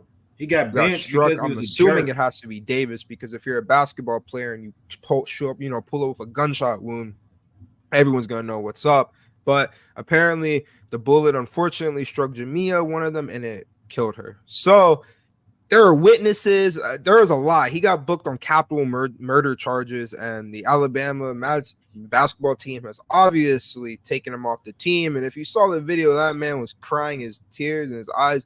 The way I look at it, bro, don't cry now. That's all I'm gonna say. Don't cry now. You took a woman's life. The whole thing with me is we're in a part of society where nobody wants to fight. Everybody wants to shoot. I don't understand why everything, even simple disputes, have to lead to being a shooting. Bro, you're on the basketball team of Alabama. Regardless, obviously, this dude, he wasn't a star or anything. He was averaging anywhere from 3 to 6 points. Like last season, it was like 6 points. But honestly, as a college player, that's not bad. That's honestly not terrible. It's not. Yeah, I mean, he just, at the end of the day, it don't matter how much he's averaging. He's going to one of the finest universities in the fucking country. He's in one of the finest universities in the country. And he's a Sun man. Yeah, he's outkicked his coverage, man, as far as life. When it comes to life, man, he completely outkicked his coverage. And maybe he couldn't handle it, man. Yeah, he's fucked. Damn, he fucked over, man. He done, man. And they probably got all types of fucking what do you call it? CCTV footage of him doing it, all types of stuff, man. Damn, man. Yeah, if he shot at that car on campus in a popular area, he's caught by about 10 cameras, bro. Yeah, it's gonna be hard. It's gonna be very hard for him to do it, and for him to beat it. And then knowing Sunman, they probably got caught with the weapon. You know what I'm saying? And then there's two of them, so now they're ratting on each other. So yeah, he's fucked. He's fucked. Yeah. So another mass shooting in Houston at a nightclub. I'll drop that in the back chat. Oh yeah, that was last night, right? Mass shooting. What is that? Haven't heard that term in a while. Quintuple shooting. Let me see. So yeah, that was. Let's go to Houston, man. But let's go to Houston for this reason. To the left of the young man's body. He stood over the young man and shot him multiple times over and over again when he was no longer a threat. He takes the young man's gun, goes back to the counter with it, and as he's leaving, shoots him in the head as he's leaving. Then he leaves and doesn't call 911.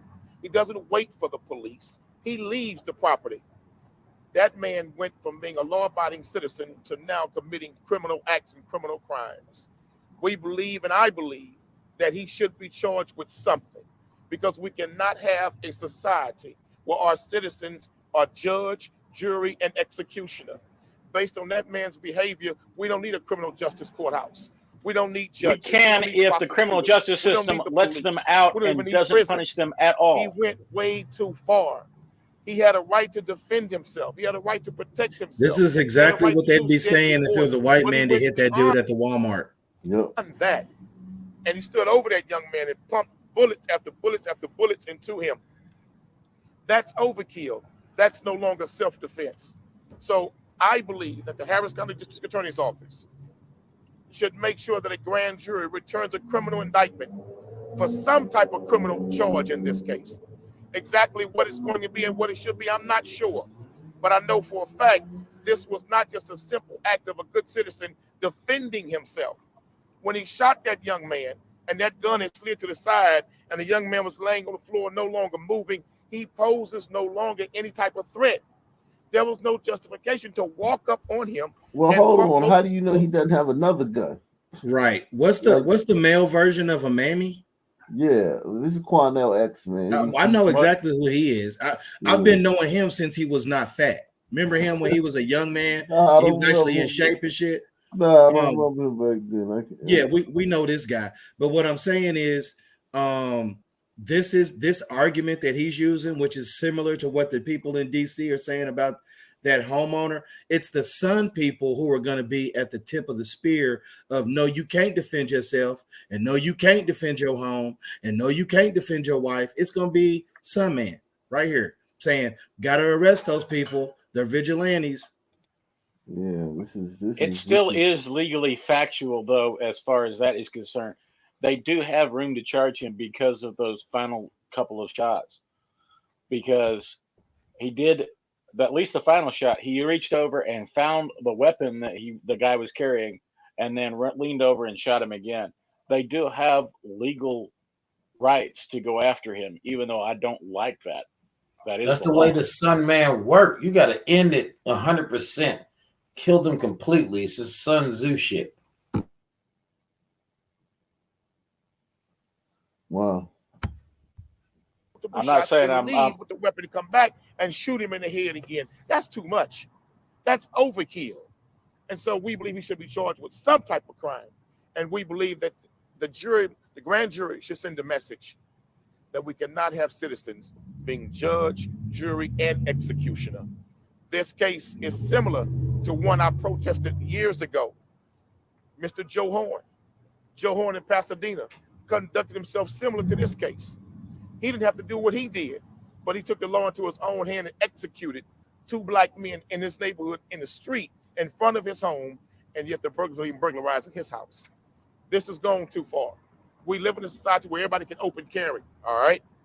But do we really want people continuously shooting bullets into people that's no longer posing a threat? I would hope. Yes. Dr. Matthews. Yes. Dr. Candace Matthews, I'm the National Minister of Politics for the New Black Panther Nation. Who is this bitch? Politics, man, for the New Black Panther. I guess the Black Panthers are going for like a cowgirl vibe now. Let me tell you something. I done knocked down like 3-4 of them type bitches, man. Listen. Basically, I'm here to state I am a handgun owner, okay? There are processes that has to be done when you are dealing with anything that deals with a deadly threat. You do not, I repeat, you do not go and shoot someone over and over when they are no longer a threat. What you supposed to have done. Suddenly she's a legal He expert. was actually in the clear for a justified kill by shooting him like he did the first time, where he was no longer a threat, and then turn right back around, remove the gun, put the gun on the counter, and then he was supposed to call law enforcement. That's not what he done. He turned around, he shot the man, took the gun, put it on the counter, then came back, shot him repeatedly, and then turned around and shot him execution style, and then That's not walked off. correct. As That's he not how that's should. supposed to go, And according what to would a the Texas sunman do Penal in the Code. same So situation? I had to go back and look at this, and I want to send a message to all of our handgun license owners, or the ones that actually hold a gun. Do not put yourself in a situation where you can become an actual criminal because you're trying to defuse a deadly threat situation. That means According to this don't Texas vote Penal left. Code, Don't it vote says blue. Texas Penal Code, Chapter 9.32, deadly force in defense of a person. A person is justified in using deadly force against another. 1, if the actor would be justified in using force against the other under Section 931. And 2, when and the degree of the actor reasonably believe that deadly force is immediately necessary.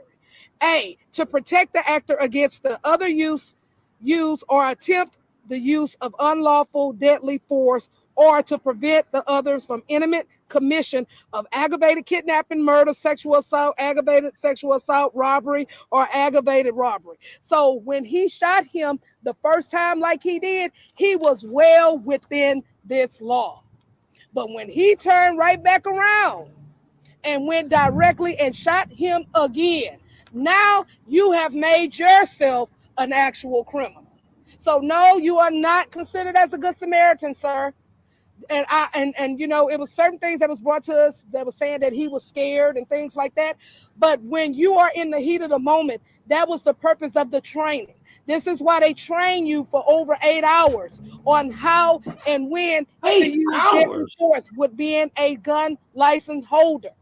So I say this again for everyone that's holding a gun. This is not the OK Corral. And just like Brother Cornell said, you do not have the right to be the judge, the jury, and executioner. That is the purpose why we have the judicial system, because everybody deserves a right, regardless of how that crime is, to have a day in court. So again, follow the law. Don't break it. See, Yeah, if you say ever that been to a, the Look say in the that to the mirror criminal first. though. First Say of that to the all, criminals. Again, first of all, if you've ever been in a gunfight, I've been in several gunfights and I've been shot. When the first time I got shot, I didn't even know I was shot. Like, bullets are hot. When they penetrate the flesh, they burn the nerve endings. And if somebody is willing to brandish a weapon on you to do harm, particularly a pistol, you have to eliminate the threat. This nigga can get fucked. Like, and plus the fact your adrenaline is running. Your adrenaline level is like. But see, these are the same people, bro, that say because of your adrenaline and all that, you couldn't obey the commands to get on your knees or to sit down or to quit moving. It's because it's the adrenaline and the situation, and they want all of these extenuating circumstances to be lent to the criminals who are acting weird and jerking around and shit, but they don't want those same exemptions extended to law-abiding citizens. Right. And I'm telling you, these people and the Sun community is going to be used by the leftists as the people always complaining when the law-abiding citizen blows off the sunny teen or the sunny old crackhead or the sunny man with the knife or whatever. You dig what I'm saying? It's always going to be us, and it's going to get wrapped into it's a civil rights issue, and the CCW carriers are killing disproportionate Sun people. Watch, I'm telling you, this is all You know what? And you know what? I agree with you 1,000%. Because if you pay attention to this, and this is, and let's just be real, when a Sun street nigga kills another Sun street nigga, that shit is never on the news. Like, we all know we can shoot each other. Like, that's not even a thing. Like, we know if you playing around and running around and I just shoot you in a very isolated incident, I really got like a 65 to 60% of way getting away with it because they're not really tripping. You a piece of shit anyway. You know what I'm saying? The fact that they, continue to praise the pieces of shit that get wiped off the earth. Like apparently, like it's clear we're in a situation where shooting a motherfucker was cool, but overshooting a motherfucker is a problem. How does that even make sense? Now, I will say this: in my training, the way that I've been trained, if you do have to shoot someone, you know, you should you should first and foremost try to lend medical assistance to them, or at least look as if you're trying to do so, and you Yeah, should stay on the scene. he should have. He should have definitely stayed on the Well, scene. if he had just mag dumped into the guy really quickly, there wouldn't even be anything about that. But he That too. paused and waited for 4 more shots, and then he did the final shot after That's what I'm 6 seconds, saying. They 8 hating on seconds. this motherfucker over the final shot. But he I should have. shot it out, been shot, and waited for the police because I ain't running from nobody. Bro, I'm mag dumping on. I'm mag dumping. I'm No, I not blah dumped blah everything, blah. nigga. And then I've been in, nigga. Yeah, you know what I nigga, mean? I done blasted a nigga and sat there and waited for the police to come. Fuck it. Because he That's what I'm tried to saying, rob though. me. Fuck him. That's what I'm saying. I don't, instead of like, and he's gonna say he could have reanimated at any time and been a threat, right? But my thing Exactly. is exactly. But my thing is, if you go ahead and put all 9 or all 10 or all 12 like straight into him right then, there is no argument that well you did this and that after you had the upper hand. You know what I'm saying? No, I get And the sure, pussy. you know about. I get their pussy perspective. You know what I mean? of- Now I know you know about weapons if you done been in all them situations. I know you if you CCW and I know you carrying something that got a very light reset point so you can blah blah blah blah blah. I know you know what I mean? Like most people don't know that you can get a pistol with a trigger that's very similar to running around with a trigger. You know what I I don't mean? need extra triggers. With a I need switch. triggers Right. that blast. Yeah. No, I've Right, shot a lot. right. Yeah, you're right. I got guns. You know what I mean? So you could put 9, 10, 12 bullets in somebody very, very quickly, more quickly than people think. And that's what he should have did. He should not have hit him, and then checked him, and then hit him again. Like, I wouldn't have done all that. Well, that's because he But- doesn't understand when you ain't been in, like, unfortunately, like they're acting as if a normal civilian should have trench warfare experience, as if a threat, they don't have to fully eliminate a threat. Like I'm supposed to be able to tell whether or not you can get up and shoot me. Neither Quinnell or this woman have ever been in a real gunfight or talked to people who have. They don't understand reanimation. Gunfight shit ain't like that, bro. They don't So let me- understand that. Let me let your future president. Who are you, man? Hey, how's it going? This is your future president. I've been on here for a while. Checking your show out. It's very great. I feel so great just coming here, seeing like-minded people just like me, same thoughts. It doesn't matter what color you are. I'm loving this show. I try to get to y'all guys every night, but I have to wake up early in the morning sometimes. I can't get you, so I catch y'all the next day. But We don't make excuses, nigga. Hey, I'm here right now. Martin Luther King birthday tomorrow, so I guess. Yeah, this is It's actually crazy. today. Well, whatever. But this is crazy. What they're talking about right here. I don't understand why they're making such big a fuss about this. So you don't have a clue why. So you're on the side where you think that like this is a nothing burger. This should be nothing. The guy should just be able to do what he did, go home, and not hear about it again. Yes, Or do you think he should have at least had to talk to the cops? Well, he talked to his lawyer first, and I think he did that. And then from there, the lawyer talked to who we need to talk to. I wouldn't say anything. You wouldn't even hear me say anything ever in this particular incident, because I know I'm in the right. I let my lawyer handle this situation. Lawyer? Yes. What do you mean lawyer? When you in a gun battle, you're not thinking about lawyers. You're in a goddamn gun battle. I'm talking about after the fact. This is after the fact. I'm talking about the guy that actually shot the robber, the would-be robber. So. That is very good advice. That is very good advice. Go get your lawyer and talk to him before you talk to the police, because you can send information through your lawyer that is not impeachable by the prosecution when they try to go take you to trial. Well, every You can adult talk should know you about don't him. talk to the police before you fucking talk to your Amen. lawyer. That's like simple adult behavior. Right. So yeah, I bet this lawyer, wherever this guy is right here, he sleeps on money every night. Him and that other guy, they both sleep on money every night. So they're at every, I don't every think shooting. Linnell is a lawyer. I think Wherever he's he, just an activist. well, he's getting paid somehow. He has to be getting paid. He's not doing this for no free. Yeah, you know that.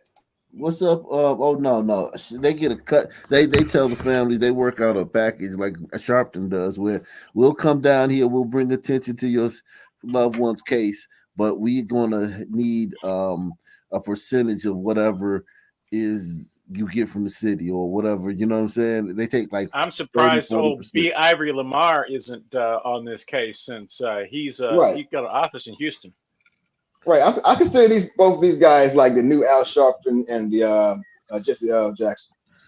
Yeah. They're the new. Salute to Slap Rock and Soul. You guys got anything to say about this? Yeah, I never catch the unedited video, but what I want to know, because I'm not going to take Malcolm Extra Large's word for it, but what did he actually stand over the guy when the guy was totally incapacitated? Because I think he left because he was nervous because he found out it was a toy gun and he freaked. Okay, so what happened was the guy was moving away from him towards another person. He shot 4 times. The guy started to fall down. He shot 4 more times as he's approaching him. Then he reaches over and picks up the pistol that had slid away and shoots 1 more into him before walking back. And then he looked at the pistol and says, "Oh, this is fake." And then Lynn leaves. Yeah, see, I don't see the one more is kind of on edge, but it's like he didn't put himself in that situation.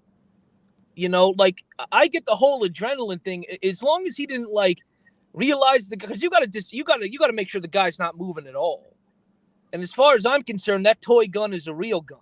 So how many life or death situations have you been in? I've been in several. And let me tell you something about being in a life or death situation. All that bullshit y'all talking about means nothing. This motherfucker is trying to kill me or kill somebody around me. But this guy, that wasn't the case in this one. They're going to say because he'll say he was leaving. Their thing is he was leaving. Now that's kind of a little bit of a different argument. It's presumptuous, but I'm telling you that's what they said. He was leaving, and the gun wasn't pointed at this guy, and you presume that everyone cooperated, so there was no struggle or anything. So the presumption is that this guy is going to leave, and that's presumptuous. And I don't know if that stands up in court or anything or up against the law. But let me finish playing the video, man. Take any questions. Tell us how the family's doing. The mother and father and the family is really struggling with this case. This young man has had a lot of problems. This young man has been a problem to his family, his parents for a long time. And they understand how this was brought upon himself, but they're angry at the level of force that was used. The continual use of Jesus Christ, deadly force when her child was already dead in her eyes. You can see the young man laying on the ground, motionless. From the first shots to the back, he was motionless. He was no longer posing a threat. And the mother sits there and watched this man walk up on her son, motionless. The gun slid to the side. He's pumping more bullets into him. No matter if your son does something wrong or not, that's still your child. And she's struggling real hard with this. The father is too. And they believe that this was not necessary. This was too much use of force. They're not condemning the man for protecting himself, but they're believing, and I believe, and we believe, he went too far. When you pumped the bullets in that man to prove that he was no longer a threat, when the man picked up his gun, he turned his back to him and walked to the counter in peace. So if you turn your back to the man, he's already on the floor, dead.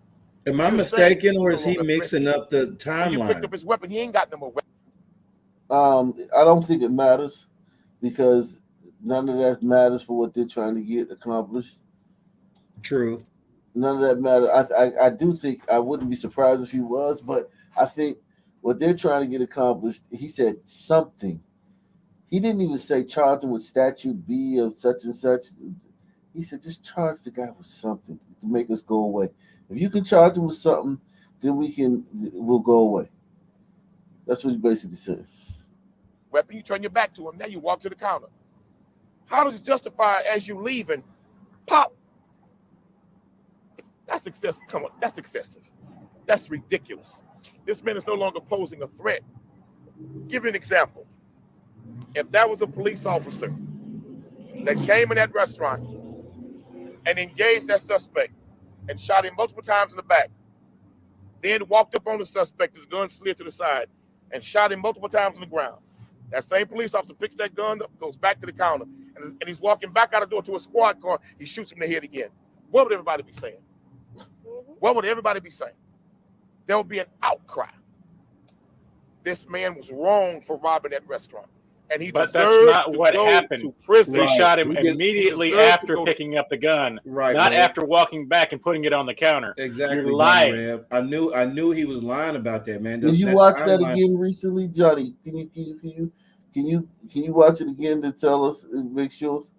Anybody go watch it again and tell us to make sure, because you All might. the shots happened within about 6 seconds.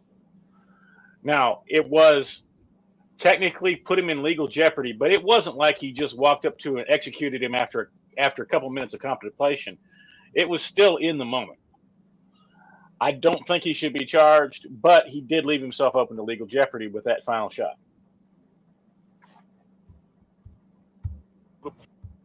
Prison. The man was not wrong for the initial shots. He was wrong for the continuous shooting when the man was dead, in my opinion, and no longer posing a threat. That's excessive. In your opinion. We cannot allow the message to go out in Harris County that that's the way we can do things. If you're the victim of a crime, of a robbery, you can kill like that. That's too much. Yes. So charge him with misdemeanor desecration of a corpse and let it go. Exactly. Yep. Disturbing He was dead. What evidence. was the problem? Exactly. I think this man did what he did because he probably is not. He's probably been in the United States a long At the time least, it's called illegally, abuse of a corpse. and it's probably That's a killed other misdemeanor people. crime in Harris County.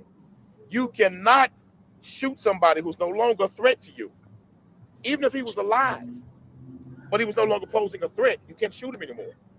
If he's dead, that can say, well, now if he's dead, no longer posing a threat, just go in and empty your clip. Walk away, then come And back if you and do get it again. offered What the hell that does as a say? plea bargain, you take it. That's not that. This is a Yep. civilized society. This Mhm. looks like Tombstone. This is OK Corral. We killing like that. That's too much. We're not Should never knocking a walk man for into that defending doggone himself. taco. But we're knocking a man for what he did extra beyond that. And remember, he left the scene. He didn't stay. He was supposed to call law He enforcement. took off. Yeah, he was supposed to call law He enforcement. left the scene to Then came contact back a when he got lawyer. ready. I have the Let's be feeling clear. that this Hell, he didn't even situation come back. in DC. They had to look for him so they could talk to him. The man didn't even stay in. He left. They had to go look for him. They was asking for the public help. Can we identify this man? That's not the behavior of a man who was a law-abiding citizen just defending himself. He could have went down the street. It's the behavior of someone who's worried about being prosecuted for shooting someone with a fake gun. Yep. He went too far, sir. Yes. Any other questions? I don't think any of this talk is going to move anything. Honestly, I think the homeowner in DC and this guy will not go to prison. But what I'm saying is that what's effective about this for these liberals and these pro-blacks is that they've called these into question. And Trying to make a chilling successfully. effect on people doing self-defense. No, Right. That's- hold on, that was hold on. my point earlier, but I think we're beyond it now. I think the citizenry is like, fuck this bullshit. Hold on. No, what I'm saying is, what I'm saying is that they've called these into question successfully. So what they've done is they've set a precedent that even this is not okay. So they've basically like moved the bar. It's kind of like when you watch the game nowadays, like it was a play today in the Giants game where the Giants got sacked Kirk Cousins, and when you sack the quarterback, you tackle him. They called it roughing the passer because after Tua, remember Tua got that concussion when the guy tackled him and flung him to the ground. So ever since Tua got a concussion from being flung to the ground, now when you tackle the quarterback and fling him to the ground, that's now roughing the passer. So the precedent has changed. Whereas at the beginning of the season, roughing the passer was like if you fell on him. Remember, they changed it the way if you can't put all your weight on him, that was passer, or you can't hit him in the head. Now after Tua, I forgot what week it was, week 8 or something. Now you can't fling him to the ground. You have to gently lay the quarterback on the ground. So what happens now is that now, like in the Giants game, when you come in and sack the quarterback in the heated playoff game, everybody's going balls to the wall. You get a penalty now for just sacking the quarterback. And what they're doing is they're taking it to where, okay, now these two situations where they're no brainers. It shouldn't have been a discussion about these. It should have just been over with the same day. They've drawn it out, they've dragged it out, they've stretched it out. Like Jigga say, stretch the game out, etch your name out, put Jigga on top. So it's like they've drawn it out, they've dragged it out, and they've called into question, and they've put everyone on notice that look, if anything happens to a son man who's committing a crime, it can be called into question. Okay, so now anything less than this, like, so let's just say this guy doesn't get charged, right? Anything just a little bit to the left or a little bit to the right of this, you can get charged now. Because look, I mean, we didn't charge the guy for what he did at the taqueria, but this guy, he did XYZ more. So he's obviously got to be charged. So they just moving the goalpost to changing the what do they call it? Resetting Overton the sight. window shift. Yeah, right. Yeah, exactly. They're changing the lines of sight. And I think they're attempting to do so. I think they will fail, and I think that there's a backlash coming to this because the crime's so out of control. Yeah, and I see how you would say that, but here's the problem though. People like us are pussies. Other than like, name another channel like this. Preach. Not 50 you hear me every time I'm on here, I call everybody else pussy. Because there's not 50 channels like this. You I think you're suffering from you're thinking Other that it's than more BGM people. News 17, I don't know another one like it. Exactly. You're thinking that it's more people that are willing to go and out his shit ain't as hard as Ock. Ock put the people on here. Yeah, but shout out to Black Gen Z. But that's my but nigga. what I'm saying though is that I think you're forgetting that, like, you're saying that, well, people are tired of this. People won't say it though, and if they don't say it, everything that's unseen, it counts for nothing. You read the 48 Laws of Power? If it's unseen, it counts for nothing. If it's unsaid, it counts for nothing. Whatever is going on in your mind, people don't know. They have to hear it or see it in order for it to be real. I don't even think I have to disagree with you on the see it, because I don't think seeing it is enough. I think the problem is primarily people need to experience it personally. So even if let's just say 15% of the American populace has experienced this insanity, that's still not enough, because that's only 15% that have experienced it personally. Not even when I say personally, I'm not even saying like secondhand. Like secondhand isn't enough for the American populace. Yeah, no doubt. So I mean, I think that people, we when you're on this channel, you tend to think that like it's more of this going on. The average motherfucker, even if they're conservative or they're MAGA or whatever the fuck they are, they're going to go along with the bullshit. The new normal is now you can't do shit to a black criminal who's you catch in the act of a crime. And this is the first volley in that war. If he is charged, I think it sends a message that you have a right to use deadly force just so long as the person is no longer posing a threat to you. Follow the law. What the law states. If he is not, this is going to open the door in Harris County for some wild stuff. Wild West. No, I And think then what people are going to say is No, it will open the door to fucking civility. you want me to tell you the truth. This is actually going to create the end of racism, because when you see somebody coming through your door, you don't see a color. You see somebody busting your door open, you know, and people do see a color. And this is starting to be like the Flight 93 effect. Like after remember Flight 93 when the people fought back, right? After that, people started actually like wrestling people to the ground who started causing problems on airplanes. And this is going to start to these people are afraid because what they want is they want us all to cower in fear. That's what the goal is, so that they can come in and just, you know, they want us to cower in fear. And reality is that we all have a right to self-defense. Yeah, I mean, your own people want you to cower in fear. Yeah, I would like to see these people show. I'd like to see people more fervent about this, and I'm seeing people online talking shit about how this is fucked up. The guy didn't do anything, but if this guy goes to jail, there won't be protests in the streets, and that's what it would need to be. You got to do. We don't go as hard as the left. The left will protest over a fucking crackhead. Oh. I bet 5 this dude. I bet 5 that this dude, and I got another 5 that the homeowner in DC. Neither one of them going to jail.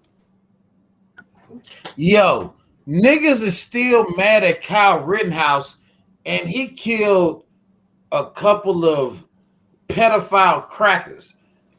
And Kyle Rittenhouse that makes sense. And Kyle Rittenhouse ain't go to jail. Yep. Yeah, they still hate him though. They still trying to take his somebody money. who was still in somebody's car, and they caught him and shot him, and the man land on the ground, walk away, come back outside, walk up again, shoot him some more. How are we going to say that man's wrong? We cannot look. There's something called excessive use of force with police officers. This was absolute excessive use of deadly force. This was too much. How can any of us explain the man picked the gun and walked to the counter, put on the counter, and they just walk out, shoot him again? Really? It's called adrenaline, buddy. It's called adrenaline. Wait to give a statement. You talk to the cops when you get ready. Is that what we're saying now? That you can do it like It's that? also called You ain't a got lie, to scene. You Have can you ever leave been in a and you fight? talk to the cops And when yeah, you you're get right. It's a ready. lie. Not the message Wilson in Harris County. And strangely enough, the guy you're talking about, the guy in the taqueria, he had a long criminal history, man. I say you deserved every bullet. I've been told that one. I've been told that one. That's not. I was told that a person could leave the scene if they feel threatened. Right. That they're in danger, they can leave the scene. But it was no longer.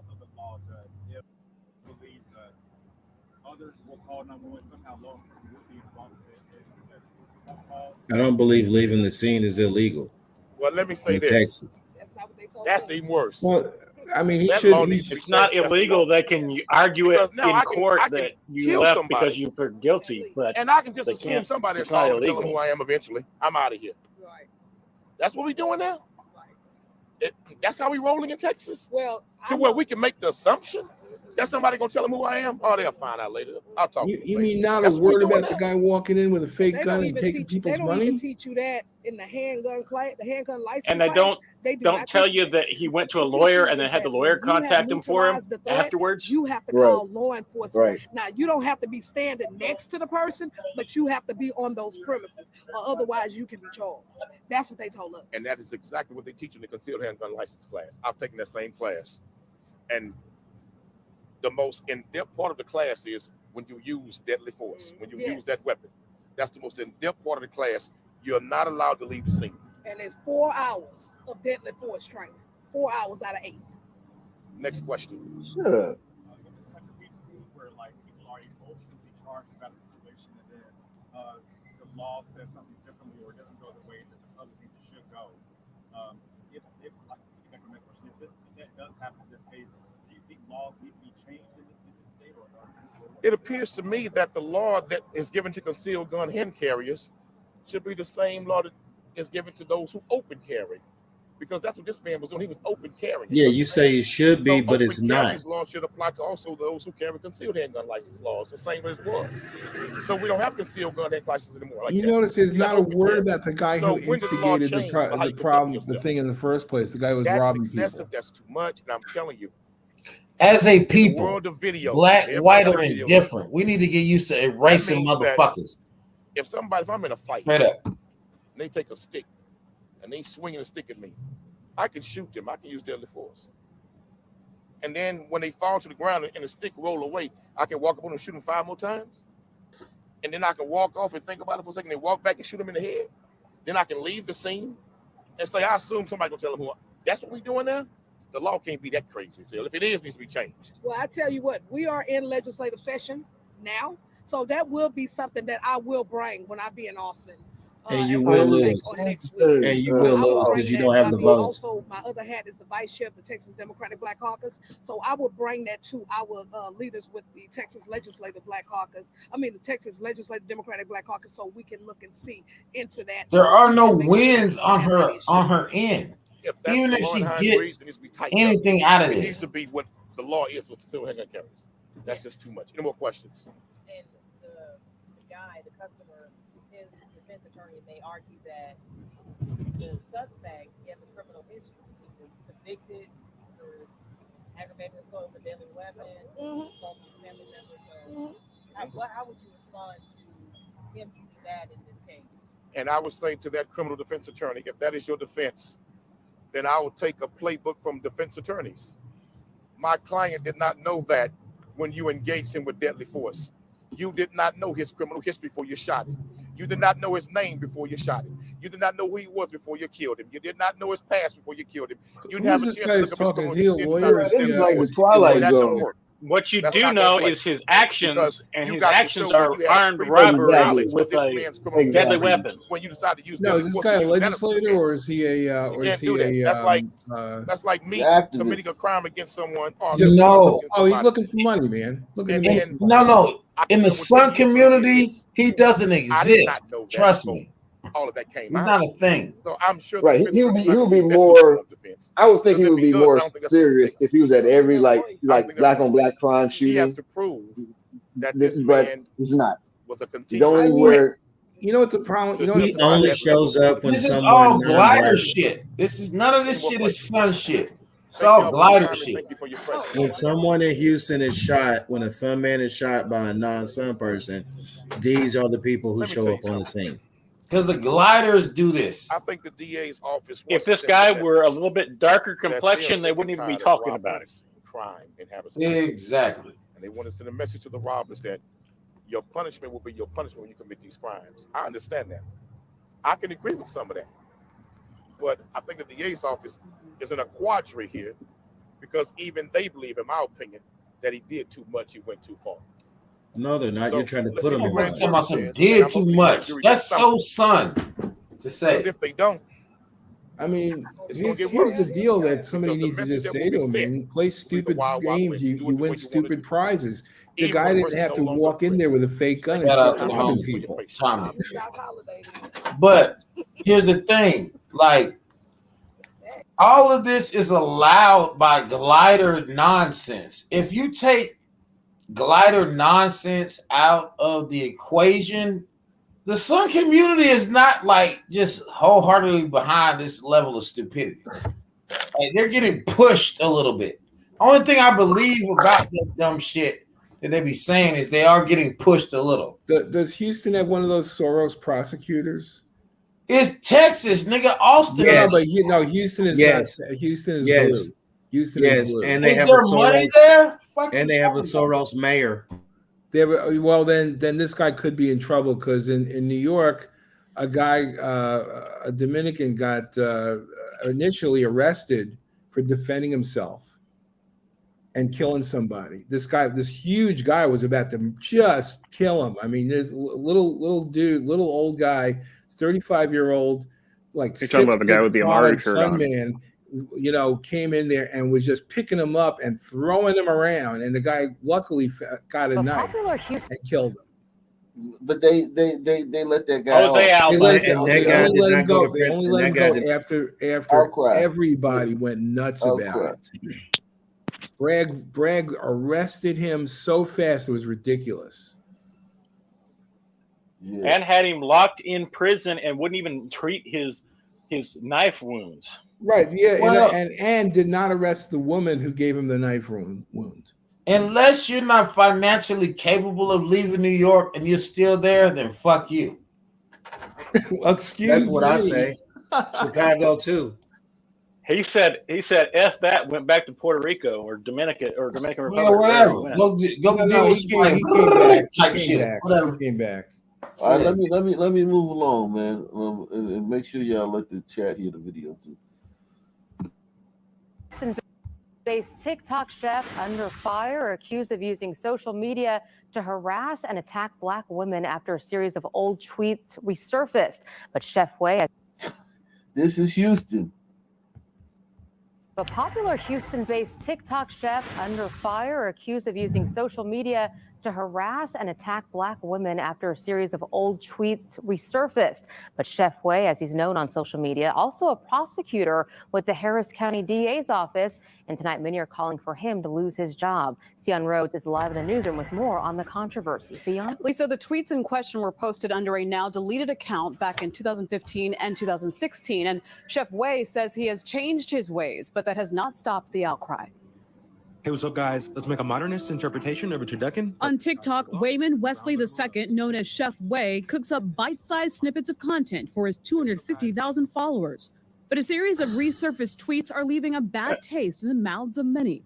Under a now deleted account with the handle Waymo the God, Wesley is accused of disparaging and insulting Black women, saying negative things about dark skin and comparing them to trash. Twitter users reacting. Look at that tweet, man. This dude's a DA now, man. I just don't think that this is bias. This is the same thing they talk about white people. Well, yeah, you dressed up as Michael Jackson and wore blackface to your high school Halloween party in 1975, but it shows bias, and at the position you're at, we can't have you at this position, having dressed up as Michael Jackson in 1975 at your high school. I'm just But to be laughing at fair- the fact but that to they're be going fair, after a Sun man but with but to be accusations fair- of racism against Black women. But to be fair, all of the people who've had that happen were leftists, and they all kept their positions. All of them. They didn't get kicked out. Yeah, Northrop in Virginia. Yeah, all of them. No, So- but under fire. Yeah, but it came and it went. And this brother, who's a Democrat too, I'm sure, he probably gonna lose his job. And you see, he don't weather the storm like the pasty leftists do. I'd smash. Yeah, it's just I don't know. Twitter users reacting to the tweets, calling them colorist, anti-Black, and misogynistic. In a post to his social media sites, Wesley wrote, "To those I've hurt with my past tweets that have resurfaced, I am deeply sorry. That was a moment in my life where I was sick in more ways than one. Cooking saved First me. mistake, You you have watched a flawed apologize. man heal. I will continue to heal and learn. Thanks for being along for the journey." That guy's he's a prosecutor, man. Well, whenever you apologize, they smell blood in the water and they come at you harder. Well, you just say, true. That's what I said at the time. I don't care what you think. Yeah, I Go just on think about your that business and they leave you alone. There's more of this. There's more of this than it is racism from white people. And There's 1,000 times more of black people with different shades, dark skinned people talking shit about light skinned people, or light skinned people talking shit about dark skinned people. It's 1,000 times more of that you'll encounter in your life as a black person than some white person saying anything about your skin color. And then on top of that, they're trying to create a situation where, like, how do men talk about women? So when you want to fuck, or whether it's a race or whatever, I mean, everybody don't like the same. I got homies because they little bitty ass niggas. The shit that I'm into, they can't handle. That's not attractive to them. We're trying to make it where criticism of a black woman is a crime that will get you in jail. Which is insane. But my thing is that this is why, if you are a man of any hue, you need to get off social media and stop acting like you were just a regular person. Exactly. Like this, you feel me? Because like this guy, if he knew his track was going to lead him to the position that he's in today, he should have been stopped posting that kind of stuff. But yeah, don't comment. Yeah, I agree with you. Yeah, and especially like little dumb shit like about like people's appearance and shit and how they look. You that's unbecoming of a guy like that, man. Wesley wrote, "To those I've hurt with my past tweets that have resurfaced, I am deeply sorry. That was a moment in my life where I was sick in more ways than one. Cooking saved me. You have watched a flawed man heal. I will continue to heal and learn. Thanks for being along for the journey." According to the State Bar of Texas, Wesley has been licensed to practice law since January 2021. Several Twitter users posting to the Harris County District Attorney's account calling for his job. In a statement, Harris County DA Kim Ogg wrote, "These posts were inappropriate and offensive and do not reflect my values or those of the Harris County DA's office." Mr. Wesley has explained that these posts came during a period in which he was struggling with serious personal issues, including alcohol addiction. Prior to joining our office, Mr. Wesley went through... So hold on, alcohol, that don't make you tweet shit like that. That ain't what make you tweet shit like that. Your disgust for dark-skinned women or women who look like that, whatever woman you're talking about. Okay, that's just that bitch you don't like. Yeah, it had nothing to do with alcohol. I ain't buying that shit. Yeah, I ain't going for that. That's not alcohol. That's It might have to do with him. That bitch. It might have to do with one of them harming him by rejecting him or by cheating on him. Yes, he had a past bad relationship with darker skinned women. And listen, man, I have too, man. I mean, I dated some darker skinned women, but I had bad relationship with light skinned women too. But I think what this comes down to is that brothers prefer light skinned women, and they just do, man. And the way you see that show up is in the fact that if you just take any black celebrity, if we were to look at any black celebrity, what? I gotta whoa you up on that. What do you mean? I don't think we all like pretty bitches. No. Name a celebrity. Just name me any one of your favorite celebrities, and let's look at their girlfriend and look at their wife. Because when men get money, hold on. Because when men get money, that's when they get what they really want. When it's the baby mama before the deal, and then there's the baby mama after the deal. The baby mama after the deal for every fucking body we know is either an Asian, a Latina, or a biracial chick. I don't know if that's by desire or like, let's just keep it a bean. Because as much as I feel a certain type of way, I agree with you on a lot of shit. But sometimes it's because that's the first time they just experiencing something different. Hold on. So you're telling me that dudes ain't been around biracial chicks or light? Hell no. Like, nigga, really? if you're a trench warrior So say you've been in the trenches and You you're ain't not around no light famous. skinned bitches? Well, no, we ain't talking about light skinned bitches. Some bad chocolate bitches. Like we fuck all them hoes now. No, Like, I'm talking about. So the reason I said celebrities is Okay. because you get who you really want. It's not these men on planes every day. They're in different cities every day. They're around. There are galas that functions. They're around the baddest bitches. They can buy any bitch on Instagram. They can fly anybody out. They have the world is their oyster. So I that's why I use them as a. And I said I gave you a chance. I gave you a chance. You didn't take it. I said name me a celebrity. You didn't do it. But there's not a black celebrity. I name one who's not with a bitch that's light. There's a You guy know, called Drexel. I think we're burying the lead. You gotta give me a second, bro. I don't keep up with it enough. But I feel There's a guy you. called Drexel that talks about how so many black men that are with black women, their soul has just died because they're constantly picked on and henpecked on that, and that's why they go outside the race in there because they don't have to deal with that black girl attitude. Yeah, I mean now that thing is true. The black girl attitude is a real thing. It's not like some fiction like they try to say that's made up, something that's made up. Yeah, black women, it's rough, man. Being with a sister is rough, man. It's rough, man. Henpeck is the correct word, I think. Henpeck. I think they henpeck men worse than any other Yeah. group. Nag.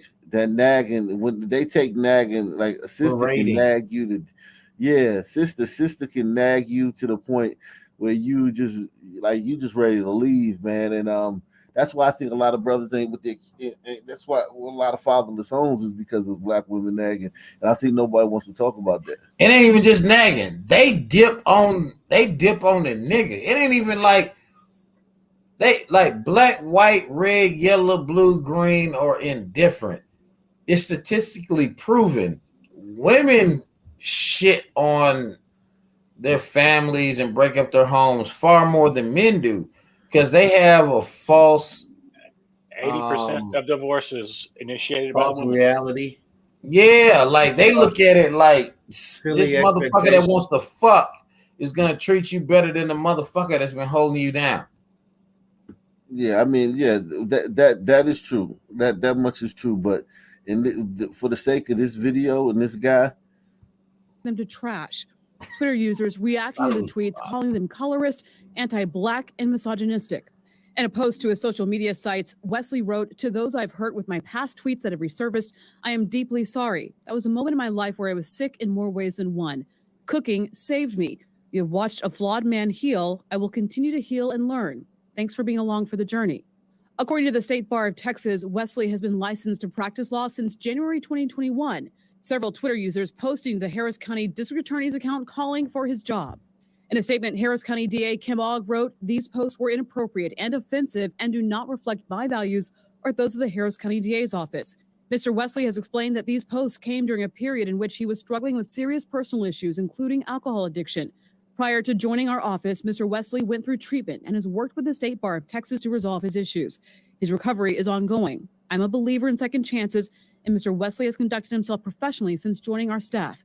I'm confident that will continue. Good for her. Standing by The Wesley bladders against kept him. backlash.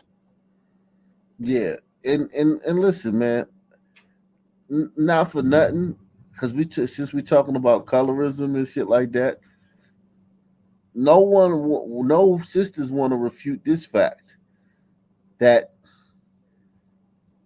there's no dark skinned chick that got an army, a beehive, or some barbs.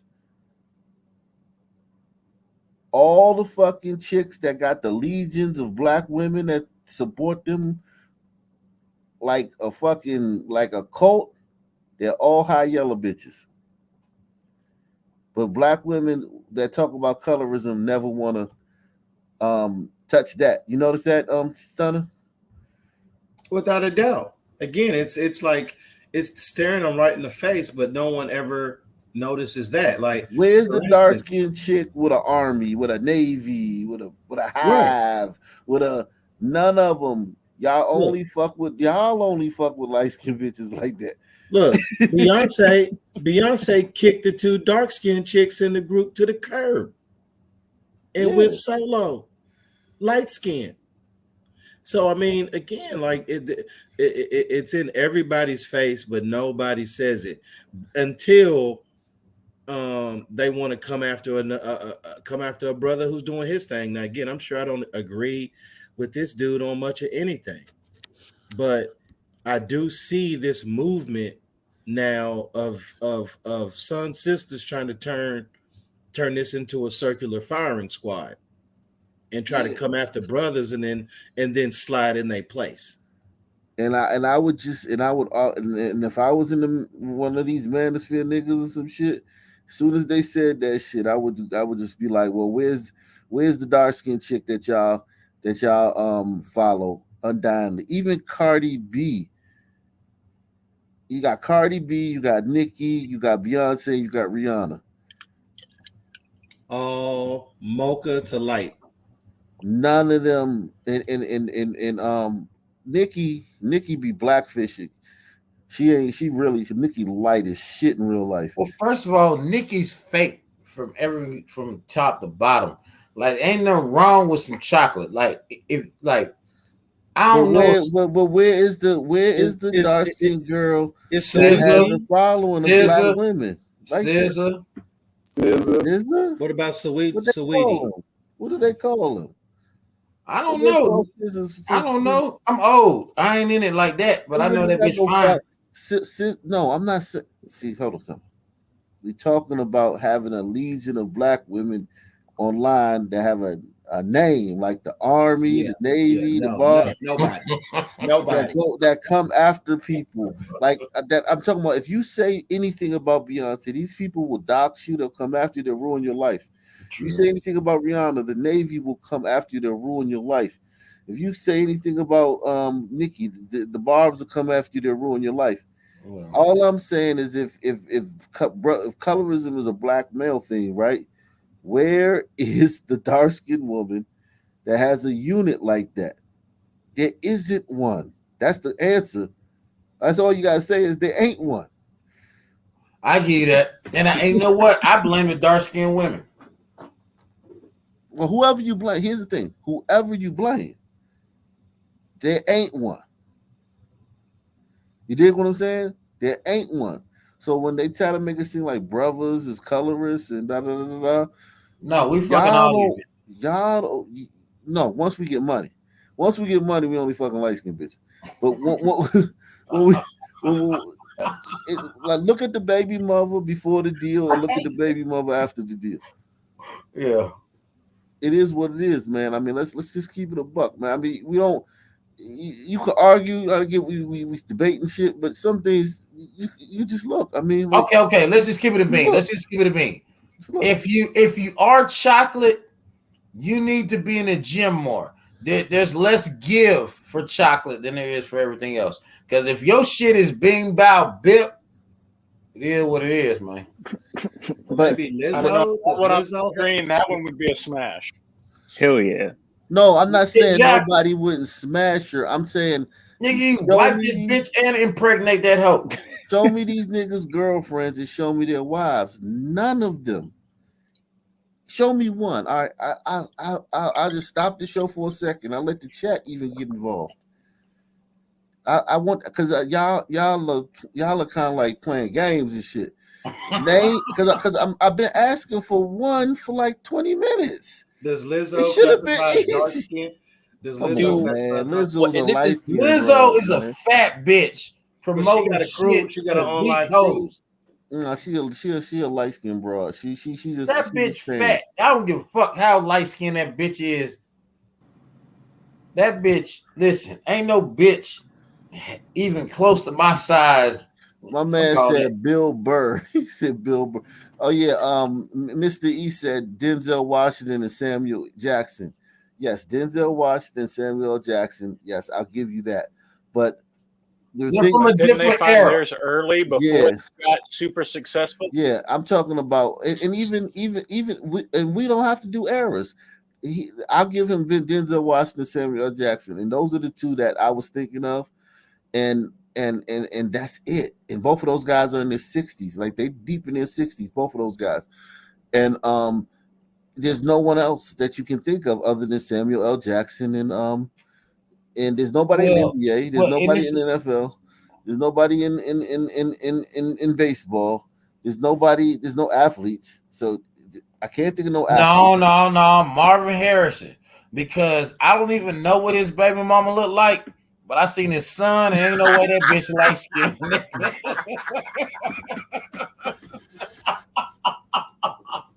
Yeah, have you seen Marvin Harrison Jr., nigga? Yeah. Listen. Frank Gore too. Frank Gore, baby. Yeah, Frank Gore too. But what I'm talking about celebrities. You talking about Marvin Harrison? I wouldn't say he's a celebrity. He's he's pretty identifiable. Have you seen his boy? No, he's an NFL Hall of Famer, but Marvin Harrison is not a celebrity. But anyway, we'll move along because no one. Let's move along. Yeah, nobody can answer the question. No one can answer it. So I think I win that argument. So there ain't no legion of black women that's following no dark skinned chick, and it ain't no black celebrity males that date no dark skinned chicks. And by saying that, there's some bubblehead dark skinned chick gonna watch this video and be like, "So what you got against dark skinned women?" Oh fuck! I wish to God a bubblehead dark skinned chick would watch this video. That would make life worth living. That's not what I'm saying, because they like to come on here and they love to attack the messenger. They love to say, "So what you saying? You don't like that?" No, that's not what I said. Is there anybody in the chat that gets from what I'm saying that I have a problem with dark skinned women? Press 1 if you think that what I'm saying is displaying that I have a problem with dark skin. Obviously, sounds like a man who hates dark skinned women. It's obvious, and he's admitted it. So he's a self hater. He's a self hater. So he hates dark skinned women. Man, put that on the board. Yeah, man. Because they'll come in the comment section. So you hate dark skinned women? Like, oh fuck you bitches out there. Well, it's like, why even listen to what the fuck bras think? Like, it's kind of like a waste of time. You know what I'm saying? Every now and then it makes sense. First at 11, an entire D.C. community is mourning. It has been 1 week since Karan Blake was killed on Quincy Street Northeast. That's in Brookland. He was just 13 years old. Police say a neighbor in the area shot and killed him after he believed people were breaking into cars. Thanks for joining us tonight. I'm Delia Gonsalves. Karan's loved ones held a vigil tonight. I don't think it's a matter of belief. Many unanswered questions. Let me see. Dak man says the problem is that some people think thuggish is a phase that everybody should accept, but in reality, more people need to fight back to at least slow down the crime. Yeah, thuggish is a phase for every son, man. Every son man has a thug phase, like every son woman has a whole phase. 13 years old. Police say a neighbor in the area shot and killed him after he believed people were breaking into cars. Thanks for joining us tonight. I'm Delia Gonsalves. Karan's loved ones held a vigil tonight. There are still so many unanswered questions surrounding this boy's death. Rafael Sanchez Cruz is in Northeast tonight, speaking with Karan's shattered classmates and his community. The neighborhood that saw Karan Blake grow up. This little boy was stealing cars and fucking breaking into cars, and now all of a sudden, all these people would have loved him. None of these people would have gave him fucking 50 cents when he was alive. None of them. Ford Jr. None of these people would have gave him 50 cents. A quarter when he was alive. None of them. None of them. Facts. This is disgusting what they're doing, man. Facts. This little boy was out there robbing and stealing, and doing all types of shit. And none of these people, many of these people would have probably been afraid of him. And now everybody fucking loves him. Shit is disgusting, man. And listen, he's gone. He did what he did. He paid the ultimate cost. I feel bad for him. I mean, even though I think this homeowner may have done the right thing or may have had no other choice, it doesn't stop me from feeling bad for him.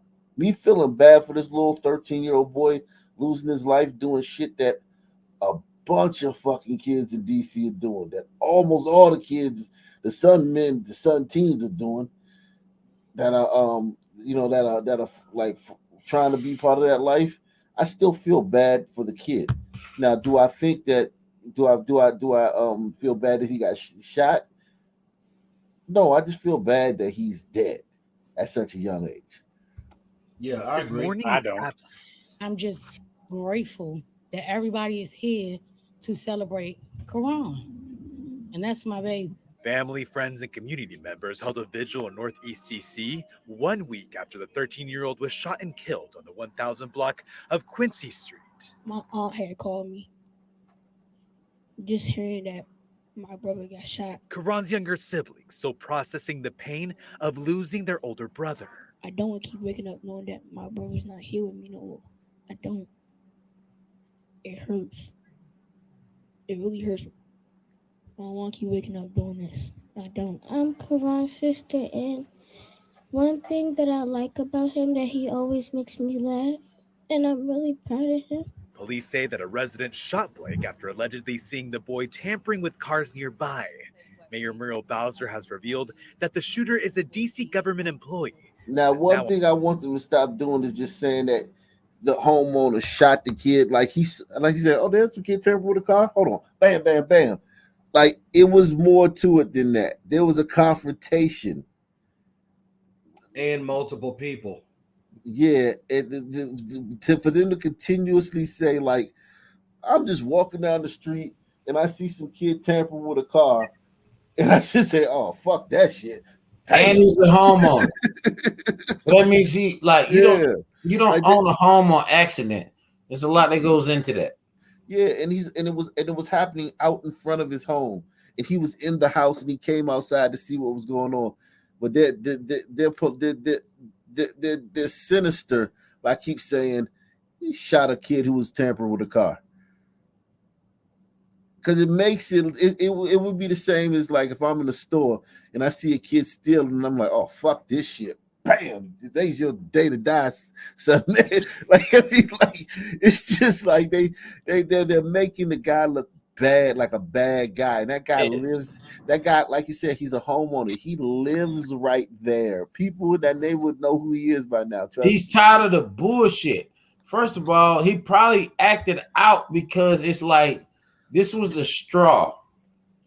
Yeah, that broke the camel's back, because it's like he probably been they're so disrespectful. And one thing I will say, if anything about Quran, I'm pretty sure one thing about him, he was probably disrespectful as hell. Because the kids that do that type of stuff, they're fucking. Yeah, ain't no problem. Ain't no probably. This is how they get down. Anybody from the Sun community, you can lie and act like a broad, but if you really been in the Sun community, you know who does what. When you hear the story, you know exactly how that shit went. Yeah. And a lot of Sun people have no respect for private property. And oftentimes the people that make excuses for their behavior, they too don't have respect for private property.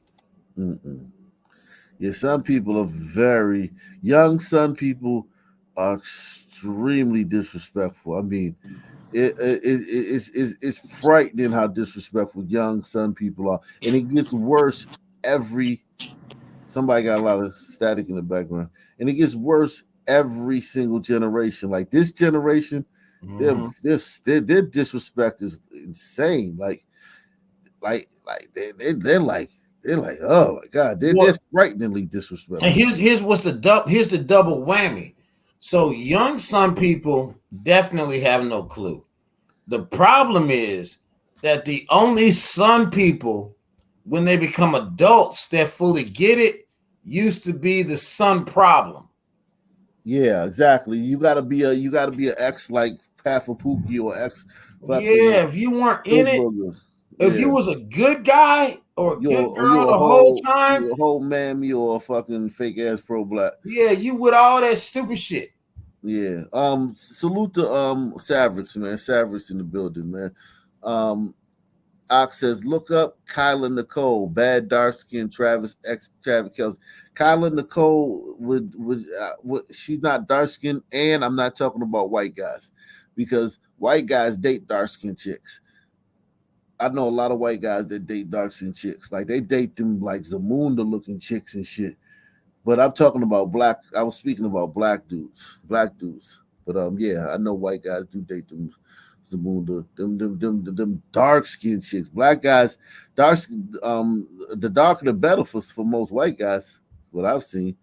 Yeah, but yeah. Is a DC government employee that is now on paid administrative leave, but his identity has yet to be revealed, and he has not been charged. I literally just saw him like 2 days before the news happened. This community is still struggling as they deal with the loss amid so many unanswered questions.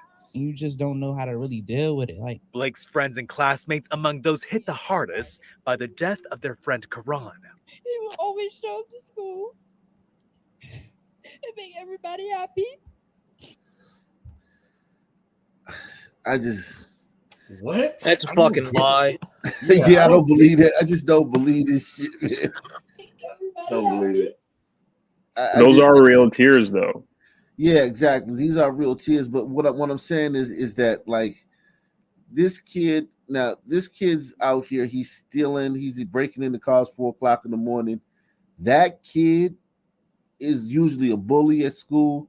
That kid is usually, you know what I'm saying, like one of the bad boys. You know what I'm saying? Remember the bad boys? But if the bully showed you love, right. You know Now what I mean? she may have been his friend. She may have been exactly. But what I'm saying is like the kids, just from my experience, the kids that was breaking into cars, stealing stuff, doing all types of antisocial stuff, they were also bullies too. They weren't like great kids and then doing that shit too. Right. It's very rare that you have. That like is true. Like kid. bullies aren't usually drug dealers or like the leaders of the clique. They're more like you said, they take shit. Yeah, the takers. Yeah, so it's like yeah. And I just can't believe he gone because I would never see him again. In Northeast DC, Rafael Sanchez Cruz, WUSA 9. First at 6, it's been exactly 1 week since a 13-year-old boy was shot and killed by a D.C. government employee. This is Karan Blake.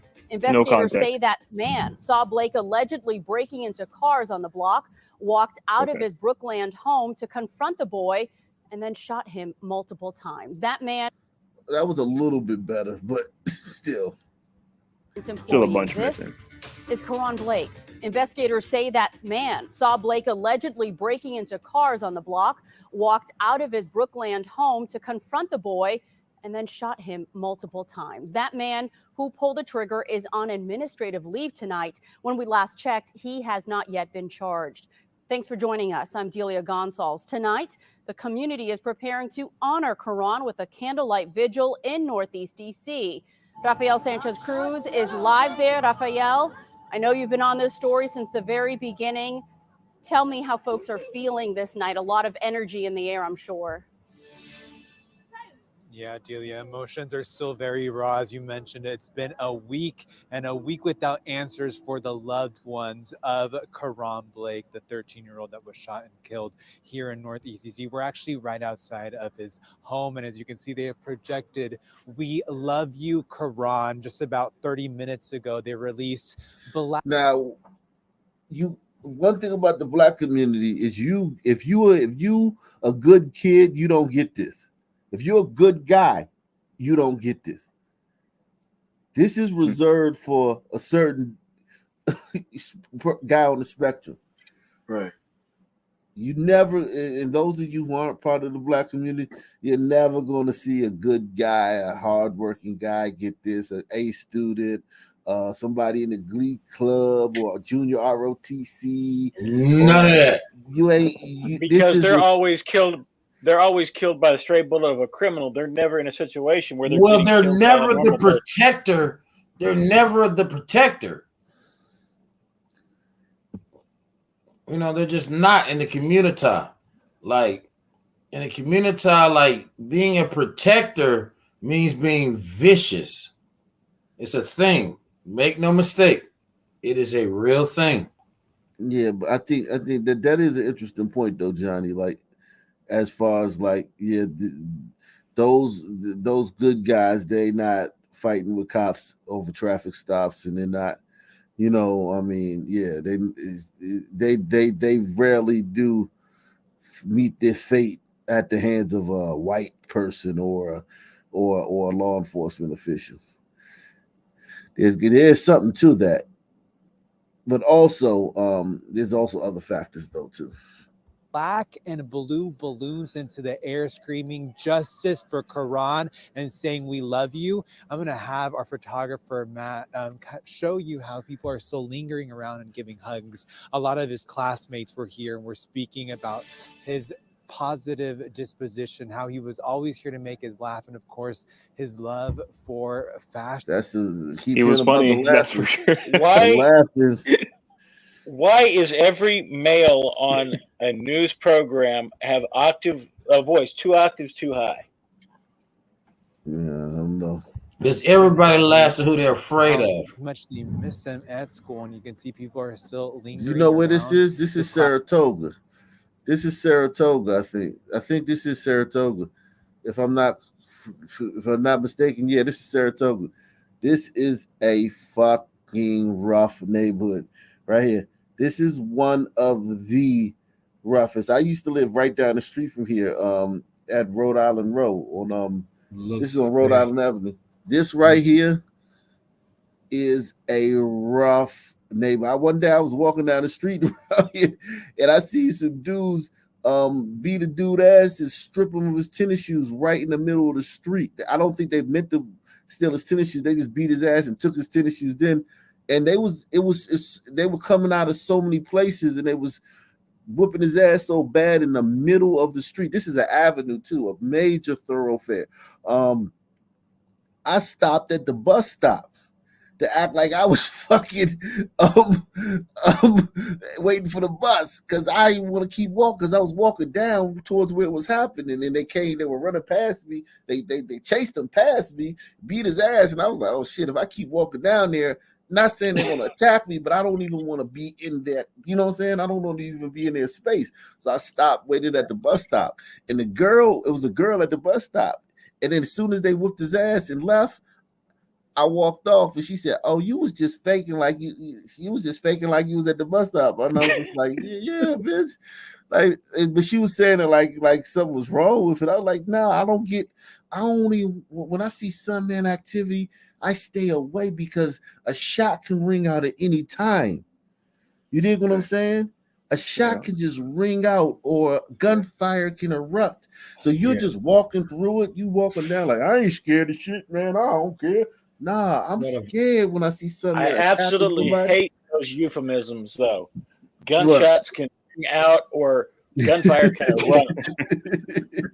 Yeah, man, that's how it is, man. It just erupts, man. The sisters act like, even though they're in the vicinity and they witness it often, they still act like you crazy when you are cautious or afraid of it. That's weird to me too. Yeah, exactly. They're not afraid though of it though. They love this shit. Look at, it's nothing but sisters, and that's another thing. Like you go like this neighborhood. I know guys around here, and all the guys I know from around here are hard. They all fucking serious guys. Like, I don't know no bitch ass dudes from around this neighborhood, man.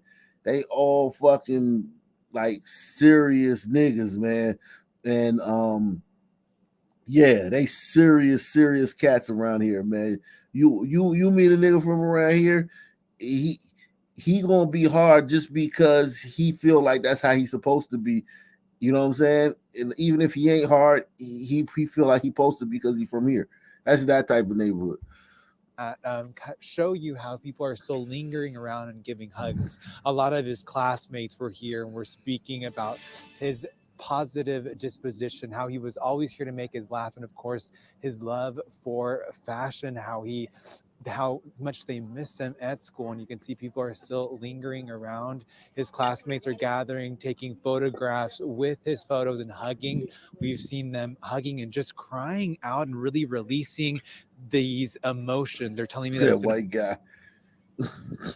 a difficult week at school. A lot of those members from his middle school have been here in attendance, sharing stories about him. And somebody that was able to give some comment, we were of course waiting to see if family members would be able to speak, but they were telling me that his mother, London, was just so caught up with emotion that she decided to leave. But we're going to hear from Karan's grandmother, who spoke. I'm glad. I like that the mom was so caught up with emotion that she had to leave. I don't think it's true. I think she just forgot about him and left. I'm tired of seeing all these moms so quick to speak. Like, your son just was murdered. However he died, or he was killed justifiably or whatever.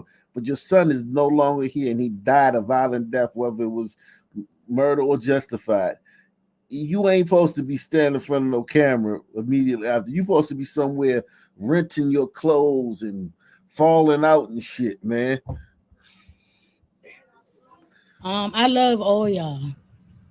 And I can't thank y'all enough.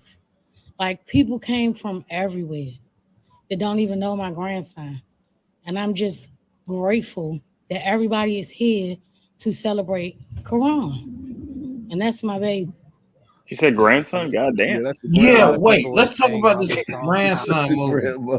Like, Jesus Christ. She's younger than me, bro. Right. They act like he was out delivering cookies. She 50 at least. She might be. I'd be surprised if she's a day over 40 and has a grandson who's 13 years old. Yeah, at tops she 50. Nah, she's got 45.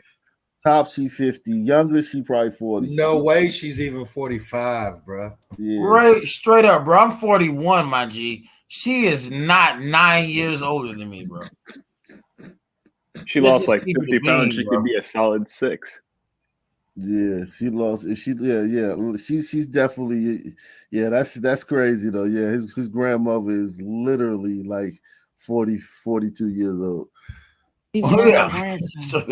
And I'm just grateful that everybody is here to celebrate Karan. And that's my baby. A lot of people were saying how they saw him hours before that fatal shooting. And of course, a lot of these people here, what we've been hearing these conversations that they're having is they want to know the identity of that shooter. But as we know, MPD has not. Yeah, so they can roll on them. The news wants to know who the shooter is. They can't wait till they get their hands on But this that neighborhood, though, some dudes might roll on him, on that guy. That guy's life is in danger if people, because here's the thing, now that this guy has become some kind of symbol, and the police know that. Now that he's some symbol of something, even people who didn't know him from around there, he's from around there, and they may know his mom. He's somebody.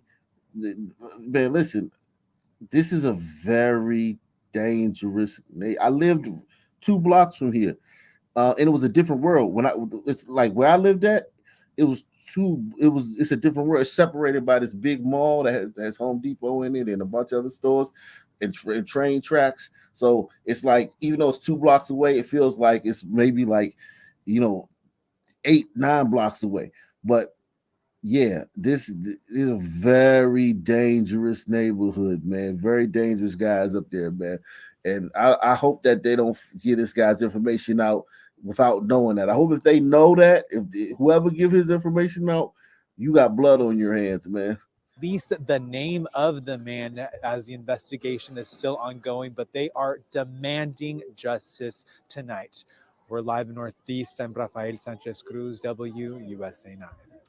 Yeah, Rafael, I know so many people in the community feel so personally horrified by the developments and the loss of Quran. No matter how he ended up there on that block, he was a young 13-year-old boy. He was loved, and his life mattered.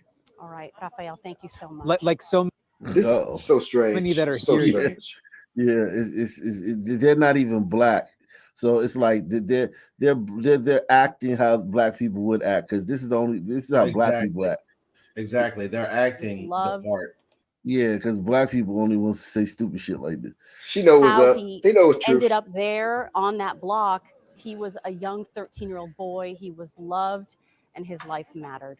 All right, Rafael, thank you so much. Like so many that are here, Delia. No, please go ahead. Yeah, continue. I was saying, like so many of these kids that are here right now sharing this. So and they're expressing that they're. Remember, I told you how they go op-ed and they go off script. Yes. Yeah, and they never do that. They never do that when it's a fucking they never kid do get shot it. and then fucking playing the Nintendo and some shit and straight bullet hits them. They never do that. They never only do that. They only give op-eds. He is totally freestyling right now, but he just so wants to be, you know what I mean, like in the moment with them. He's letter gang too all day. Yeah. Boy, he was loved, and his life mattered. All right, Rafael, thank you so much. Like so many that are here, Delia.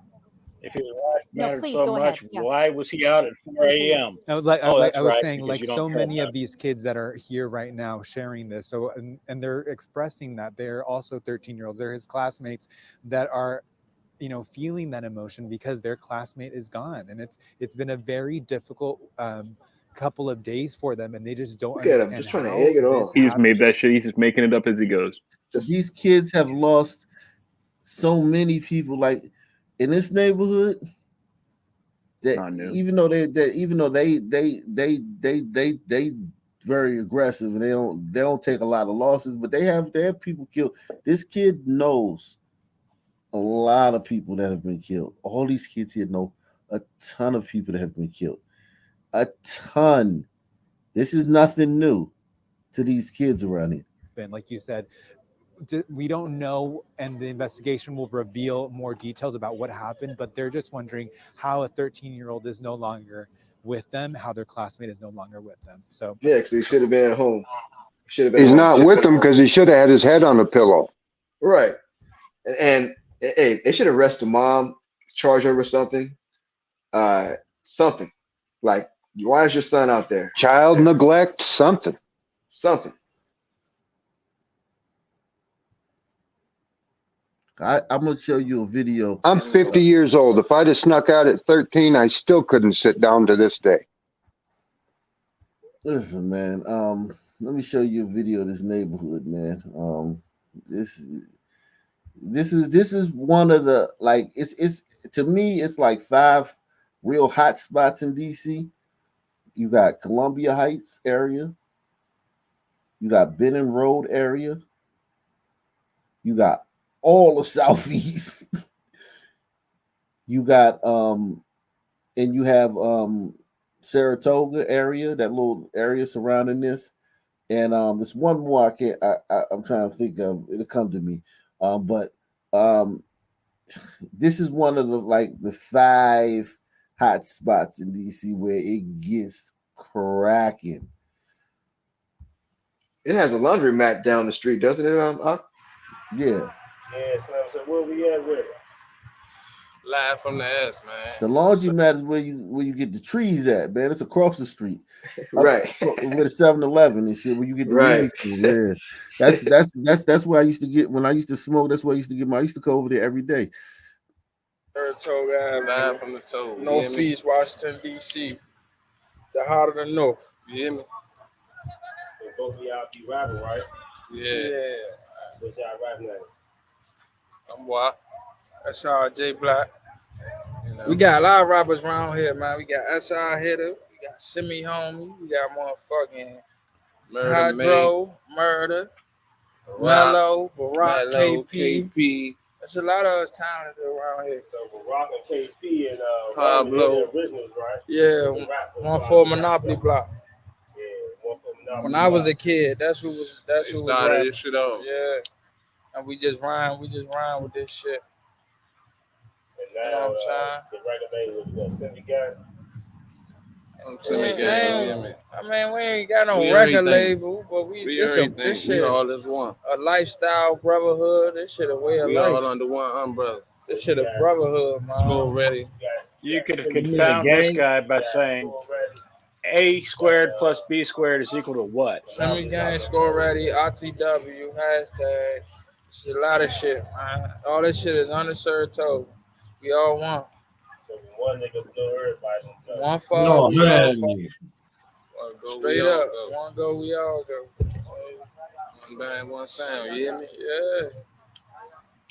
Yeah, y'all lost some rappers around here too, from what I was seeing on the internet. Y'all got singles y'all lost on Fast Cash Joe. Yeah, man. Long live Brody. I got shit on my face. See, I got my sideburn shit. But this shit on my face, yeah, man. Long live June.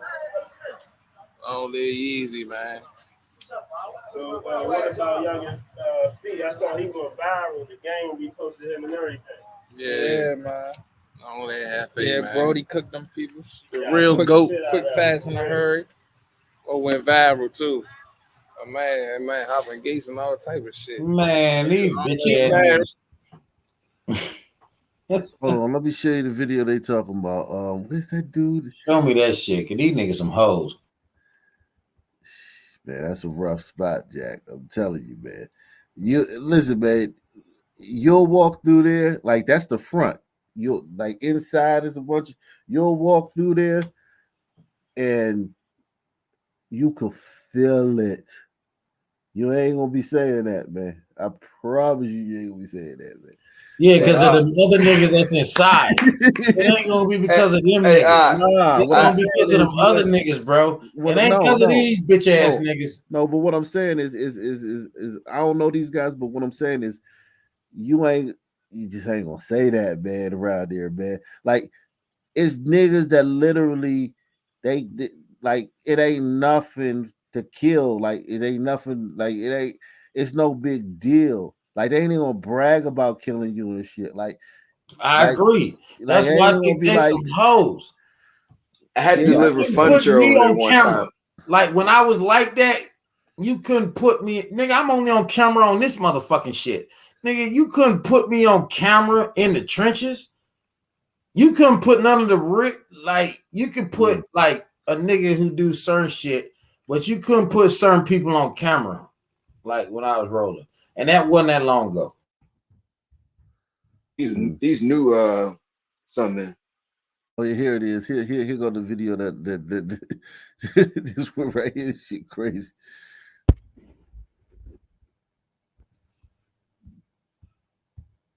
Hold on, let me see if I can. Where's the volume? Is there no volume on this motherfucker? Oh, okay, there you go. All right, here we go. Here we go.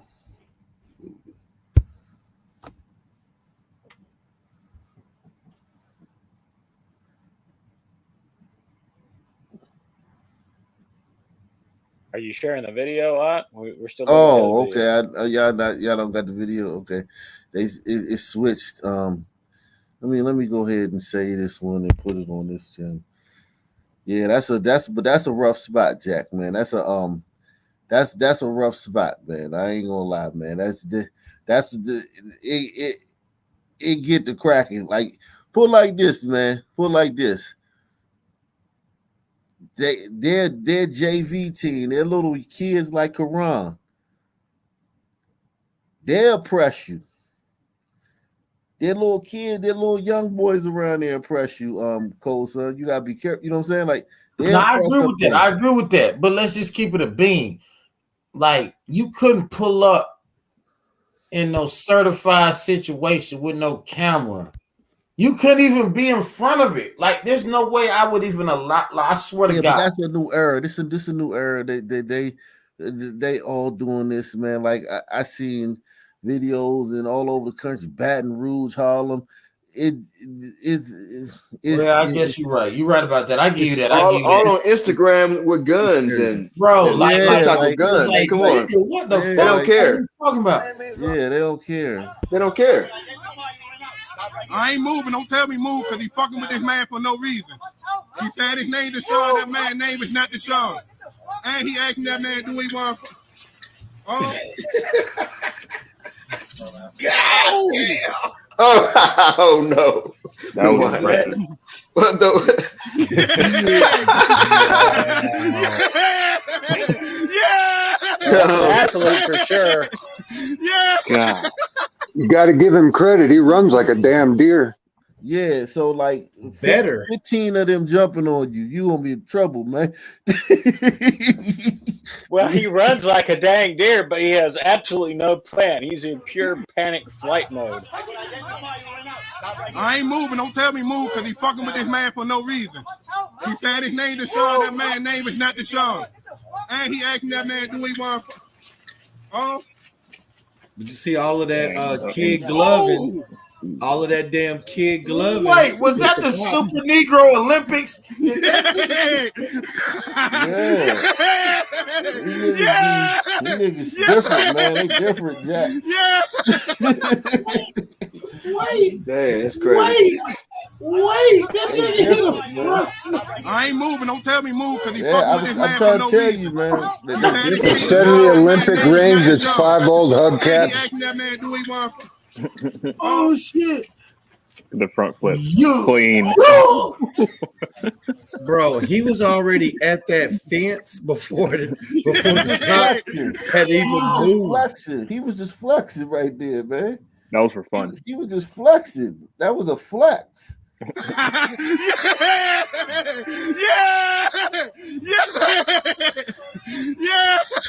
Hey man, you He's can't dead. get He got murdered. He got murdered. I think 2 years ago. He did. Word? Yeah, he got murdered.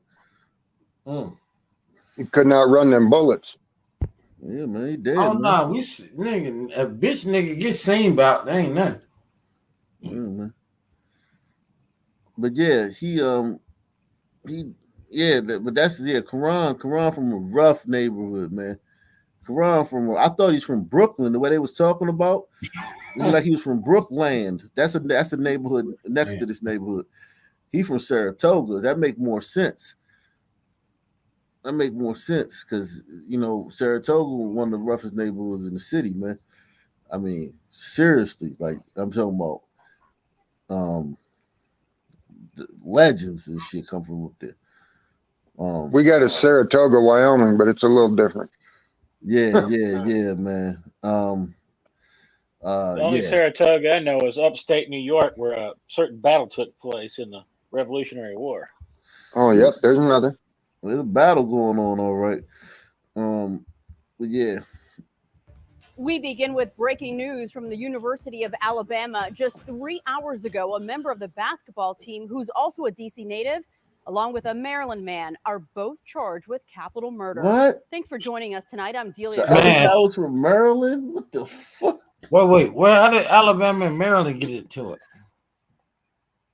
I can see him down there on the scholarship, but what was the other? Maybe the other guy was his homeboy from back home. Yeah, homeboy. Yeah, something's not adding up. That's a long way, bro. University of Alabama. Just 3 hours ago, a member of the basketball team, who's also a DC native, along with a Maryland man, are both charged with capital murder. Thanks for joining us tonight. I'm Delia. Yeah, he from out there. After a deadly shooting near the University of Alabama That's campus. that story we did earlier. This man, 21-year-old Darius Miles of D.C. and Michael Lynn Davis of Charles County are charged in connection with the shooting death of Jamia Harris. That young woman was just 23 years old. Police tell us this happened this morning after two groups got into an argument while they were driving. We've learned tonight both Miles and Davis allegedly fired shots into a car. Miles was a forward on the Alabama basketball team.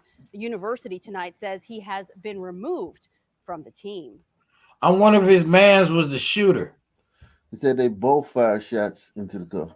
Well, she said it, but like the way she said it, I don't know if, like, you know how sometimes like the reports come out and it don't be really like accurate. Like they'll say both, but they're charging both because you'll get charged if you the nigga driving and your partner get the dumping. Yeah, but you're not gonna get charged with if we both in the car and I shoot somebody, you're not gonna get charged with capital murder, man.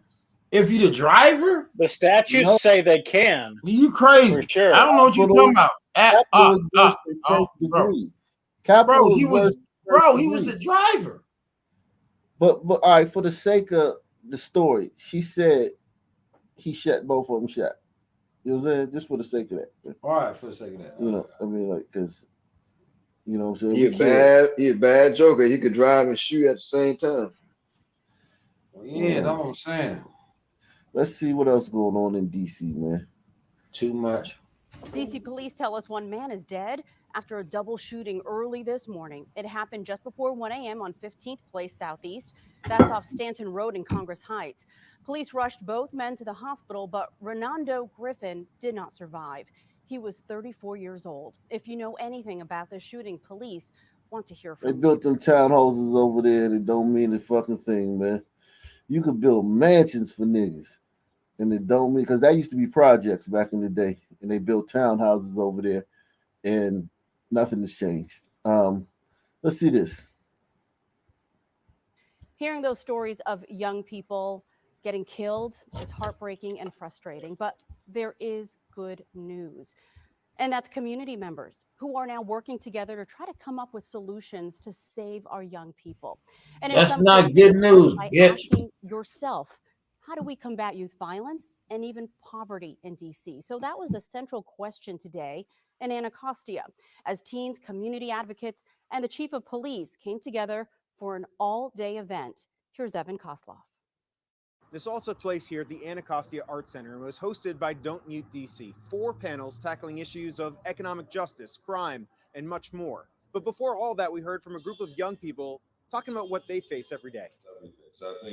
What we want and what we need. That was the title of this youth panel, allowing 7 teenagers to speak their mind. 3 of them joined us after to reflect on the recent violence. Meet teenagers Eris Busey, Keon Williams, and Cartier Miller. You never know what can happen when you step foot outside your door. Anything can happen at any given time. We have so much better that we can do, and it definitely sucks seeing all of it.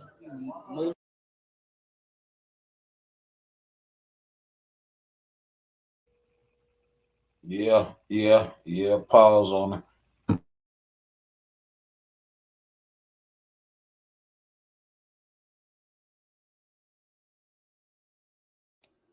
You might be muted. This is Quran's peer group right here.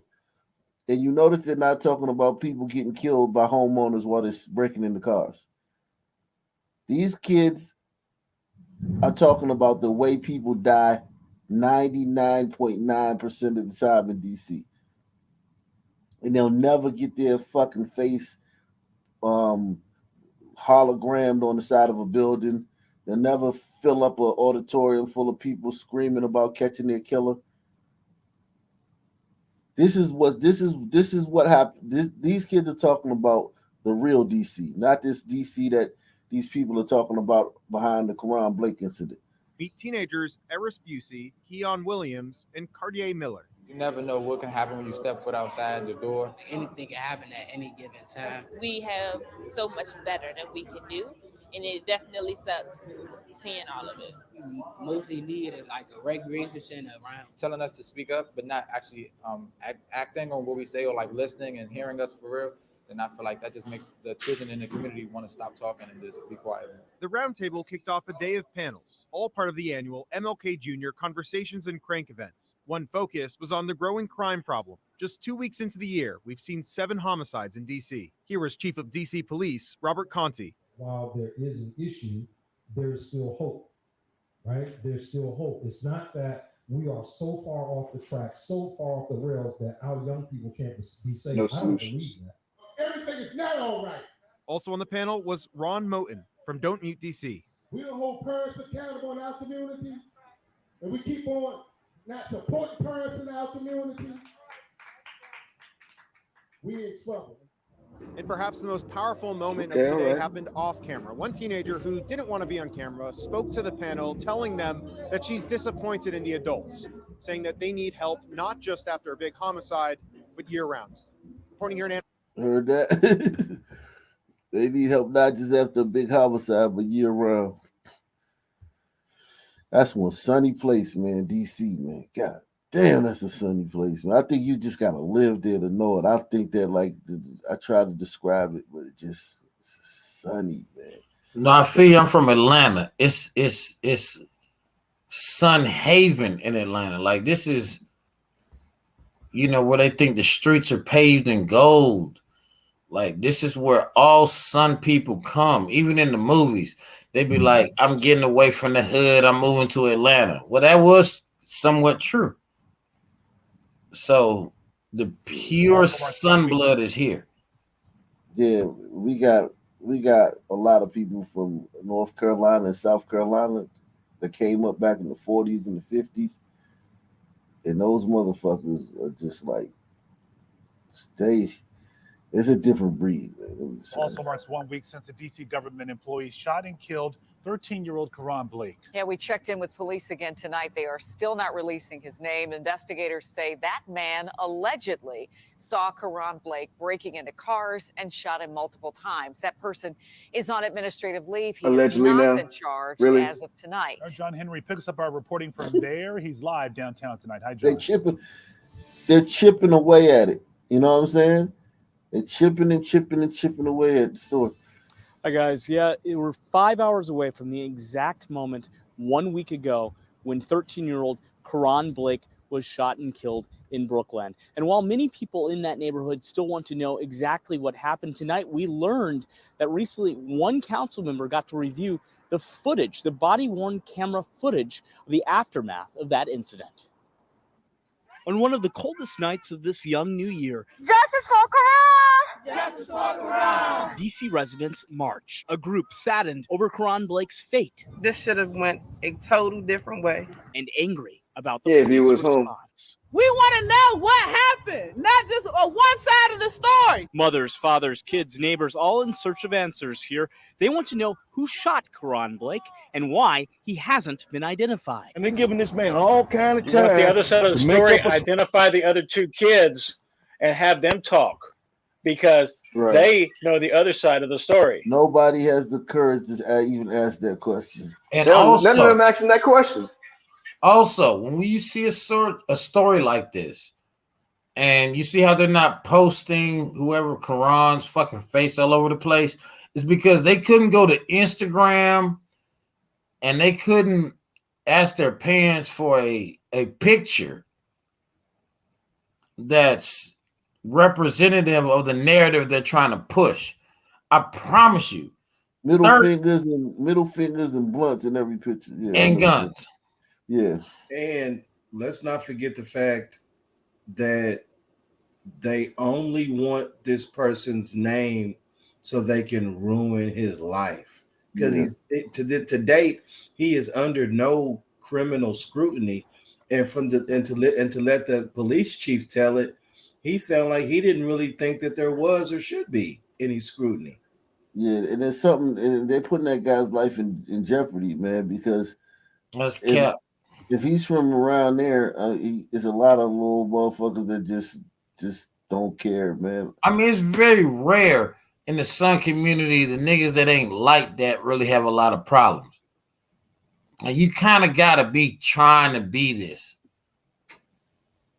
Well, and they kind of already know the area where he's at, so they narrowed it down to just a few people, probably, if they want to revenge. Yeah, but they can look.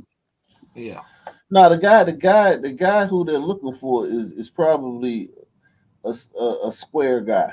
He's probably not and if he's a homeowner in DC, if he's a black male and he's a homeowner in DC, he's a square. He ain't one of the pookies. Yeah, definitely. Absolutely. He might even not even be from DC.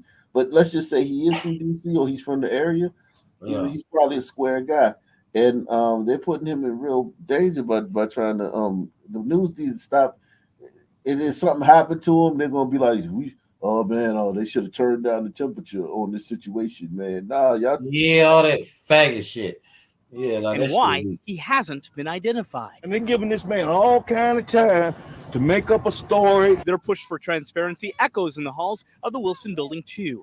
Thursday, Ward 2 council member Brooke Pinto, who chairs the council's judiciary It's called committee, right to requested remain to see silent. police body camera footage of the incident. MPD said yes the same day. She tweeted, she's in ongoing conversations with MPD to ensure proper procedures are followed in determining if and when additional information about the shooting can be made public. In the meantime, this crowd Justice for Karan! plans to keep fighting to learn more about what happened to 13-year-old Karan Blake. Every some person in this video, every single some person in this video thus far, I'm talking about even down to the close-up on the son man with the tight jeans with his ass hanging out. You can clearly tell this 13-year-old boy never had a chance. So I don't even know if I blame him. But he never had a fucking chance. Look who his support group is. A bunch of shitstorm fucking sun people. Now, tomorrow afternoon, an even bigger candlelight vigil is scheduled to take place in the Brookland neighborhood to remember Karan Blake. They keep calling that shit Brooklyn. That shit is, maybe it's Brooklyn. Maybe Brooklyn is the official name of it. They changed DC neighborhood so much, expand some. Just let's see this one. I wanted to show this one up. 1, 2, 3. This was once a rundown tow company in Northeast DC, but today it has renewed purpose thanks to a visionary leader intent on building up community as she climbs. Angel Gregorio calls it Black and Forth, the first of its kind strip mall in DC, using shipping containers to grow small Black-owned businesses with big ambition. It was like a super ugly, like two-tone green, dilapidated building. And then I saw somehow the vision to be able to update it. I saw it with all the walls down. I saw it with lighting. I saw it with black paint on the floors, on the ceilings, on the walls. I saw my products here. I immediately put myself in this space and I knew I had to have it. What just happened? Who is Angel that Gregorio bought this 7,500 square foot commercial property in Northeast DC's Langdon Park neighborhood back in December of 2021. The Spice Suite she created had outgrown its Tacoma Park space. For 7 years, she hosted. My wife used to go to this store all the time. That line is serious. That's how it is for her. Her store is all the way at the end of the block. That's the line. Go buy spices and shit that she. What do you mean by spices? What do you mean, like seasoning? Cumin, paprika, Seasonings, yes. Spice mixes. Like she makes mixes for dishes that, like, you know, and she sells the spices, hot sauce, different things, and it's all very expensive. It's very it's like Beyonce boutique, I think, is what you're looking for. Well, then I retract my statement. Salute to her. Beyonce featured her on her platform and shit. And this girl makes fucking money. She doesn't even have a website where she ships stuff. But she has people all over the country. You have to get somebody from DC. She has women from DC that will go to the store for you and ship it for you. But she doesn't have. You can't buy anything off her website and get it shipped. You have to contact one of the women in DC and get them to go into the store and buy it and send it. That might be smart though, because she probably getting a percentage off of them too. No, she let them make money like that. Doesn't sound like a good. Well, that's pretty solid. And this is where the line be and like this, man. And word to buy seasoning. Yeah. Are you that far away from the South? For 7 years, she hosted hundreds of pop-up businesses. They doing it because of her though. They not. It's not like. It's not like it's fire like that.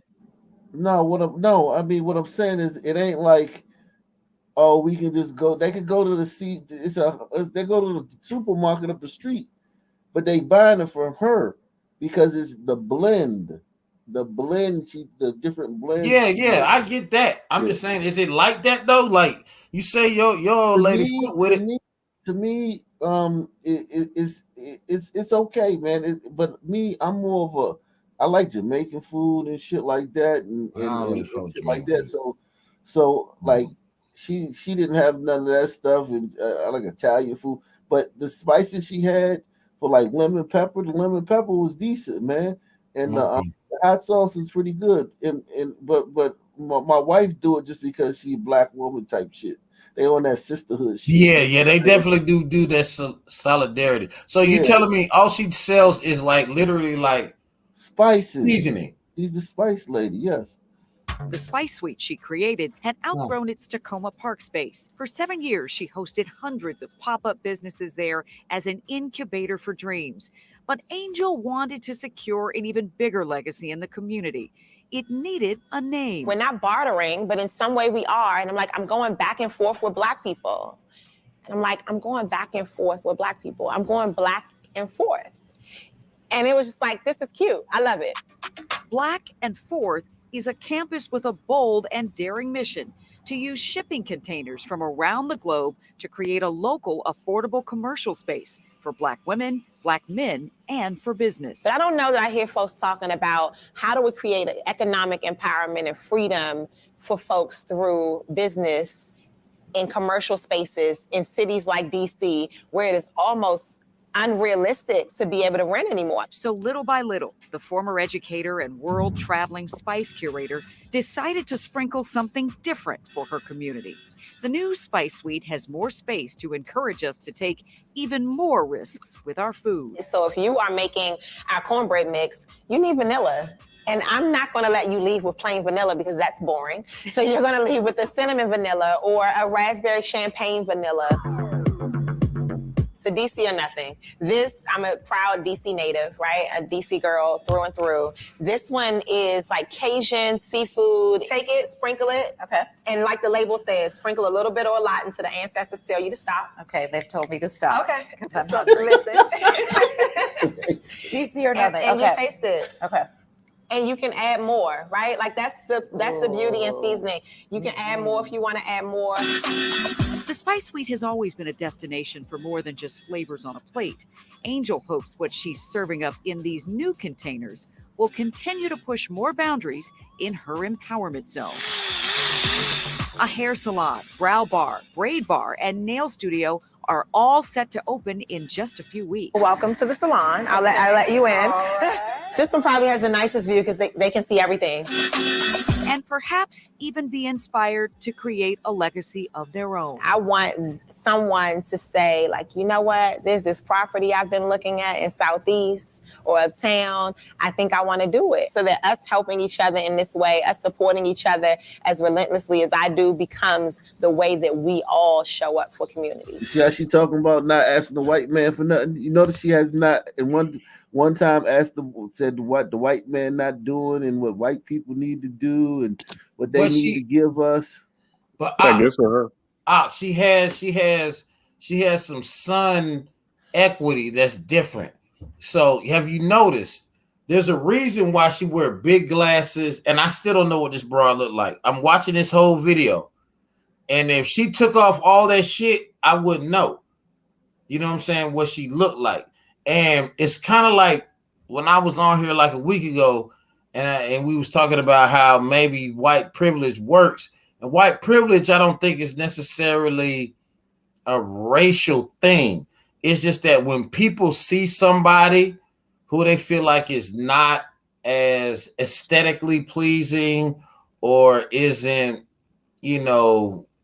coof enough to be accepted, we kind of jump behind it, because this broad, from what I can see, don't do shit but mix seasonings. All my grandmothers, aunties, and a third of the broads I know do. But the difference is she probably looks like shit, and whenever it's like being like trans. But did your grandmothers and aunties open up a store and sell the shit? No, they were pretty cool. like it's they were pretty bitches though. Yeah, but that bitch ugly as fuck, bro. You just told me. I know the point he's trying to make. I know what he's talking about though. Thank you. Like, listen, my nigga, you just told me that your old lady, like you know what I'm saying? You got energy, bro. So I know your broad ain't ugly as fuck, but she go there. My bitch ain't ugly as fuck. She would go there. But like you said, her seasoning didn't blow you away. You a sun man. If it was like that, we'd be like, nah, that bitch shit fire. No, but what I'm saying is like her hustle is it. I don't think anybody gave her anything. I think her hustle is that she sells these spices at a very high price and in very like unique shit. Like you can't get those blends. You wouldn't even think of making those blends. You know what I'm saying? You don't think And she it's got some very. kind of You think that, bro? Like I She get a it, foreigner? you from like the DC area, my G. I don't think your energy as far as understanding this cooking and shit is probably the same as mine. Like I'm telling you that I can go from state to state to state, and it's like that in the South. No, but you're missing the point, But man. they also gotta look good. Hold on. You're missing the point, man. Okay. Like, listen, she opened the store, got it popping, got people all over the country, became a national sensation. None of that matters about how she looks, man. Really? If you don't believe that, and I'm gonna keep it a beam with you. Show me any chick online selling anything cooking related that's fine as fuck. And I'm telling you, there's a bunch of bad bitches that can cook. I don't know. I can't give you that sample size because I don't know. I don't follow a lot of chicks online that's cooking. But anyway, man, let me move along, man. Go ahead, go do your thing. Move along, man. But anyway, like I was saying before, like she's not talking about handouts and white people. You dig what I'm saying? No, I agree with that. I respect it. I feel like use whatever the fuck it is. I don't feel like you should be like, I don't give a fuck. Like, I done gained a lot of weight. I'm back in the gym now. But shit, if fat fuck old OG nigga make me money, nigga, fuck it. If fucking getting in shape make me like whatever. I'm just saying I feel like a lot of her angle, just from me watching her, she literally, nigga, the bitch had on big ass glasses with a veil over her face. There's some earrings that are about 4 inches wide. Yeah, man, that's not like I feel like, and in my experience in life, like when you're dealing with like a lot of sisters who want to feel like they're a part of some shit, because this is all sisters buying this shit. They like, oh, that bitch ain't cute, but she, it's kind of like how they promote fat hoes. You know what I'm saying? Like, oh, she's ugly as fuck. But I'd say they probably have just as many white liberals supporting black businesses. Exactly. It's pity. Okay, let me play the video.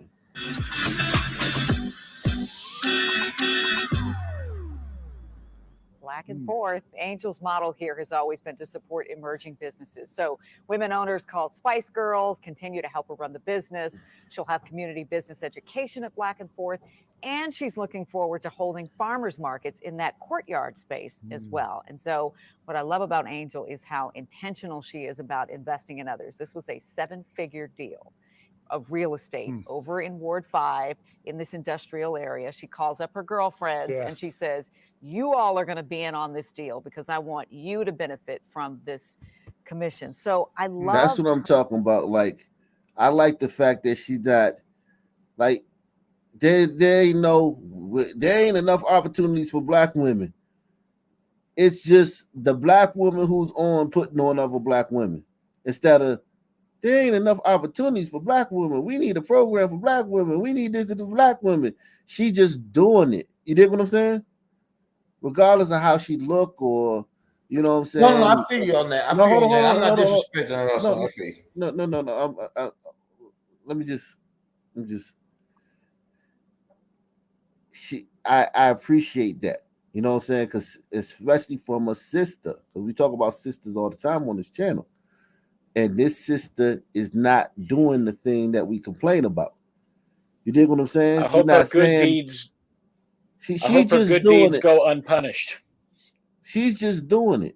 Now she's just doing it. She's not saying white people don't do enough to help black women in business, and they don't. It's hard for black women to rent, but she just got these old shipping containers and made the store out of that instead of saying white people in DC gentrifying and making the prices go through the roof, and we can't find nowhere to put our stores at.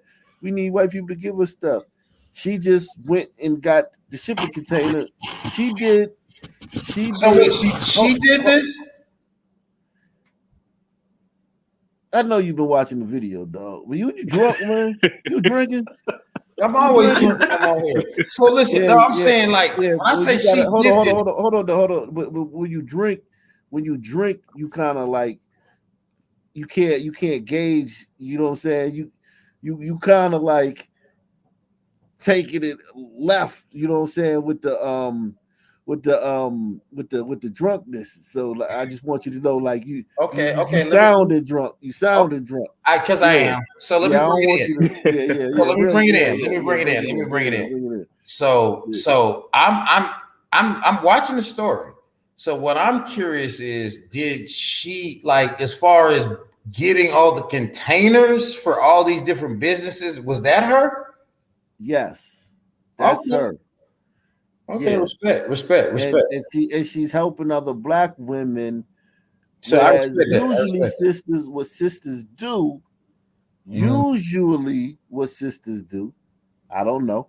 To me, from the stories we see, usually what sisters do is go to white daddy and bitch about how 400 years. Even though they grew up in Section 8 with TANF, WIC, and welfare and got fucking scholarships to schools they shouldn't have got into, and all that, they still get out of all that shit and then complain about the white man. And this chick is hood. Both her brothers are doing life in prison. She's straight from the gutter, Southeast DC, and she's you know what I'm saying? And she made something of herself. Okay, I'm proud of her. I'm proud of her. No, listen, from what you're telling to me, and I think this is important because we have to be able to dialogue about things. So if that's the case, if there's a situation where I could order something from her online, I need to write this shit down because I'll support her. See the Spice Lady, the spicy sweet. Just go to she famous, dog. She famous? She famous, man. She a Spice Lady, man. She ain't like somebody that just like known. That's cool. I'm gonna find her. I'm gonna support her. She know all over the world. She know all over the all over the country. I wouldn't say the world, but she known all over the country. You know what I'm saying? Everybody already know who she is. She's all over the country. Cool. So yeah, I'm gonna try to order something from her online. Then I'm with it. I fuck with you. Yeah. But I irritating like her. part for me is the fact that it's race based. Right, but the reason I forgive that is because cool, you sisters do it for each other. That way to give the rest of us a break. The rest of us don't have to support. She making it so these sisters that she's supporting and making and giving jobs to and giving stuff to, she taking them off our plate. We ain't got to worry about them sisters, at least. Yeah, she's also not crying about anything. She's not complaining about anything. Yeah, she's just she hasn't making it work. She didn't complain about one thing in the whole I've been to her store 10, 15 times getting stuff for my wife when she don't feel like going over there. And she never in the store. This girl's never in the store. It's always other black women in there working, selling their shit in her store. And I've been there. I've never seen this woman in the store. It's always other black women in the store. So you've been to the store for real? I'm from, yes. It's stores around the corner from my house. Oh. Yeah. I'm from DC. I'm from Washington, DC. Yeah. My mother's from Washington, DC. I'm you know what I'm saying? Like I'm known. Yeah, I know. That's why I Yeah. fuck with you. That's why I'm on here, nigga, because I can tell I can tell your cloth. Yeah, but it's like she's a I like her because she hasn't complained. She hasn't talked about the white man. There was no talk about white people or nothing in that whole story. I gotta support this motherfucker. Nothing. God damn. All right, I'm with it. Appreciate that. All that is great, but the racism part is still stupid. Yeah, I get it, but the racism part is just what you get with black people. That's just what you get with black folk, man. Yeah, nigga, that's just how this shit goes. That's like we racist, man. Just like, do you breathe air? Like what? We call y'all racist. We projected, man. When we call y'all racist, we're projecting. Nobody's more racist than black people, bro. Period. Yeah, we're projecting on how racist we are. We're so racist that it's like, I don't know. I think the Asians have y'all beat though. Yeah, maybe. It's xenophobic. I think they're more xenophobic because Japanese and Chinese don't get along. They're more polite about it, but they are more racist, I think. Then black people? Are you insane? You understand? Some black community, people are very racist. we are so racist. We love racial comedy more than y'all do. I knew that going into this spice business, my goals were peace and freedom. And those are the things that I was able to achieve first. And it was kind of like, yo, this is really getting busier. I wonder how successful this business could be. For me, it was like, the spice suite is going to be cool, but not this cool.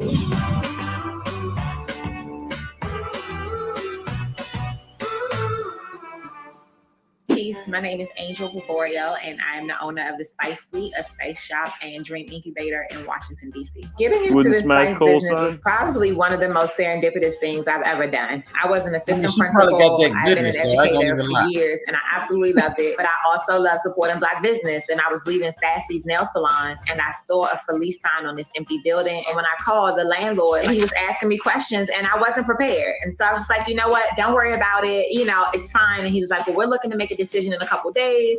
Let me know. And I was like, okay.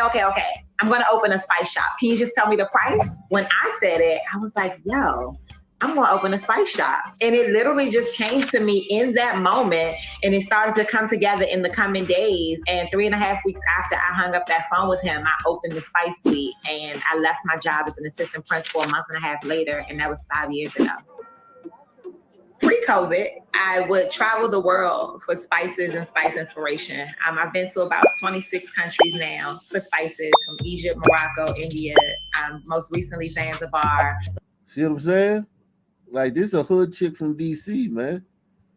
Pre-COVID, I would travel the world for spices and spice inspiration. I've been to about 26 countries now for spices, from Egypt, Morocco, India, most recently Zanzibar. So whenever I bring spices back from my travels, guests are able to purchase them in the same exact packaging that I purchased them in, that folks can experience as if you were going to that market yourself. So going to shop, at these markets in other countries for spices in bulk can be pricey, but of course, it's like anything else. When you're buying in bulk, you get price breaks when you're buying more of it, right? Like saffron is ridiculously expensive, but when I'm buying a kilo of saffron, my price is going to be a lot better than if I bought a gram at a time. But I've probably spent at least $3,000 on saffron. The process of blending spices is very much intuitive for me. So I start with something basic. So I start with just garlic. And then it's like, what could I do with this that I don't really see, that hasn't been done? It's like, let me try some citrus with garlic. I keep layering and I add and I take away and I tweak it and play around with it. And honestly, most often than not, it ends up being something that I love. The fact that COVID hit impacted my business more positively than anything, because I think for most of us, we were at home cooking more than we wanted to. So folks then turned to me and our spice boxes and wanting to find ways to make their food more flavorful and exciting. And I launched a whole new line of kitchenware. I used to have just cast iron skillets, and now I have tea kettles, rolling pins, utensils, flatware, like everything you could possibly need for your kitchen. Every time I do an interview, someone asks me, like, what are the struggles of owning a business, a small business? So, like, nobody ever wants to shift it and have like this like lighthearted and positive conversation, because that is going to help you. And I feel like in that answer, you'll actually learn more about running a business than you will than me talking about what was hard for me and what I failed at. And the reality, honestly, for the Spice Suite is that while there have absolutely been hiccups along the way with running this business, because that's just life, I have not suffered any real hardship while running this business. The money that I, used to open the Spice Suite. Did you hear that? Did you hear that?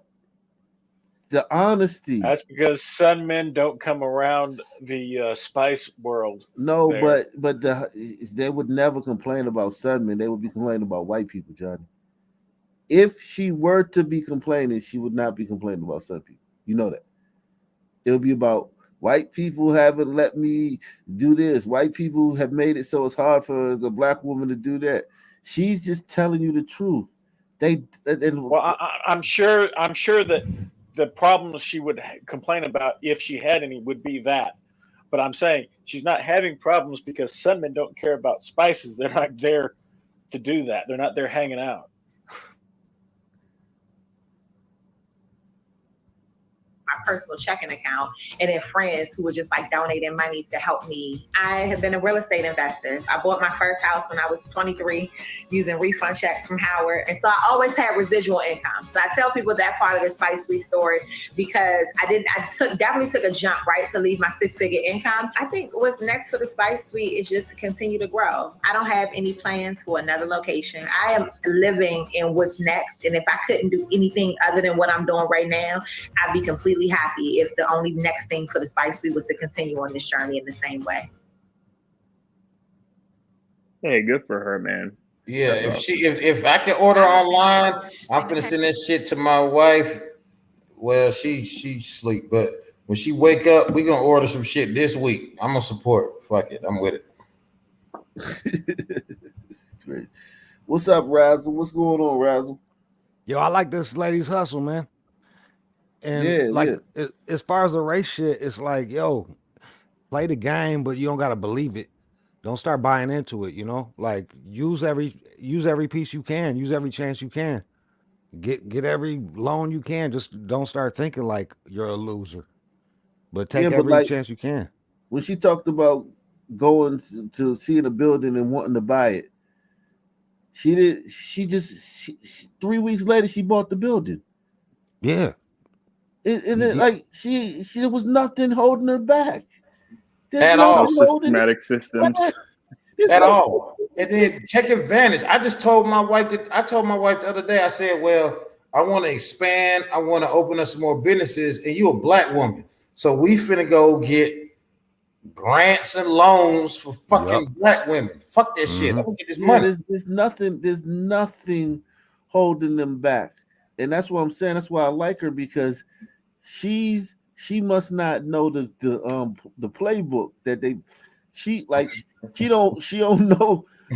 know what she's supposed to be saying. She's supposed to be on here talking about you know what I'm saying? She's supposed to be on here talking about how like it's so hard and I can't do nothing because I'm a black woman and she just like, yeah, I saw a building and I was like, yeah, I want to buy it. And the man called me back and was like, look, you better hurry up and buy it because we got the other people want to buy it. So you want to buy it? And he's like, I was like, yeah, okay, I'll buy it. And he's like, yeah, all right, here's yours. It was just like, you know what I'm saying? Yeah, just like business in general, right? Just like how business goes.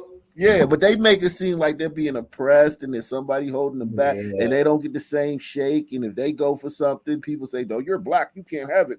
Even knowing, like me, I'm in business for myself. I'm doing fairly well. I live 5 minutes away from Julio Jones and I want to get bigger. But if they want to give minorities more money, I'm going to take that shit. Fuck what you talking about? Yeah, play the game. Just don't believe it. That's all. Yeah, that's it. That's what she's doing. Yeah. So I'm not even mad at her hustle, dog. And I like that gap tooth. Talk that shit, boy. Like a skinny Mike Singletary. come into their spaces and, you know, sell my products. We only sell Spice Sweet products in the Spice. All right, let me move along, man. It's 12. Damn. I know y'all people gotta go to work in the morning. I'm gonna do a couple more cities, man. Nah, it's straight unless you go to 2 in the morning, bro. I miss some shows because I be exhausted, nigga. You'll start at 10:30. It'd be like 10:15. I'd be like, I'm finna go listen to my dog, man. I might go in. My wife be like, yeah, nigga, right. And I'll be shit Yeah. like that. Salute the laughing dog, man. Laughing dog. He's in the cash app. Salute the laughing dog. Salute the hold on. Yeah, but we're gonna do a couple more. Give me a city. Give me a city, guys. I'll say another thing about her is she's not obese. She may be a little bit overweight, but she's not obese. So that's good. Yeah, she's smashable. Did not want You to think go she's overweight? Wow, man. Yeah, god damn. Damn, that's glider overweight, bro. Yeah, that's that glider energy. Yeah. I need me a little boy looking ass bitch. God Like, damn, I she mean, has some medically, she would be classified as overweight. I don't think she's that bad. God damn, bro. God damn. All right, let me. You got a big ass. What you want to get bruises when you hitting the doggy style, bro? Like fuck. Salute the razzle, man. Yeah, man. Yeah, so let's see. Okay. Let me just play this one since y'all Rich Nick Elementary school teacher Abigail Zwerner is still recovering after police say she was intentionally shot by a 6-year-old student inside a Newport News classroom. Investigators say the child used his mother's gun that was purchased legally. She took a defensive position where she raised her hand. The round went through her hand, exited the rear of her hand, and into her upper chest. The recent shooting has prompted calls for increased safety measures across the Commonwealth. Prince William County School Superintendent LaTanya McDade telling parents in a letter that she's considering security screening technology to detect weapons. As a parent, I really want to focus on learning, education in the classroom. But again, these conversations we have to have and bring them to the forefront because of what's happening in the community, where the weapons are entering the schools from the community. As a father of two and candidate for Prince William County School Board, Padrius Prater commends the county for taking a proactive approach to school safety. If the community decides to implement the screening system, Prater says the technology should be placed at all schools. How do we find the resources to support this budgetary if it becomes a need? How do we find the resources? Where are we pulling those from? Are we, like I said earlier, are we pulling them from the classroom?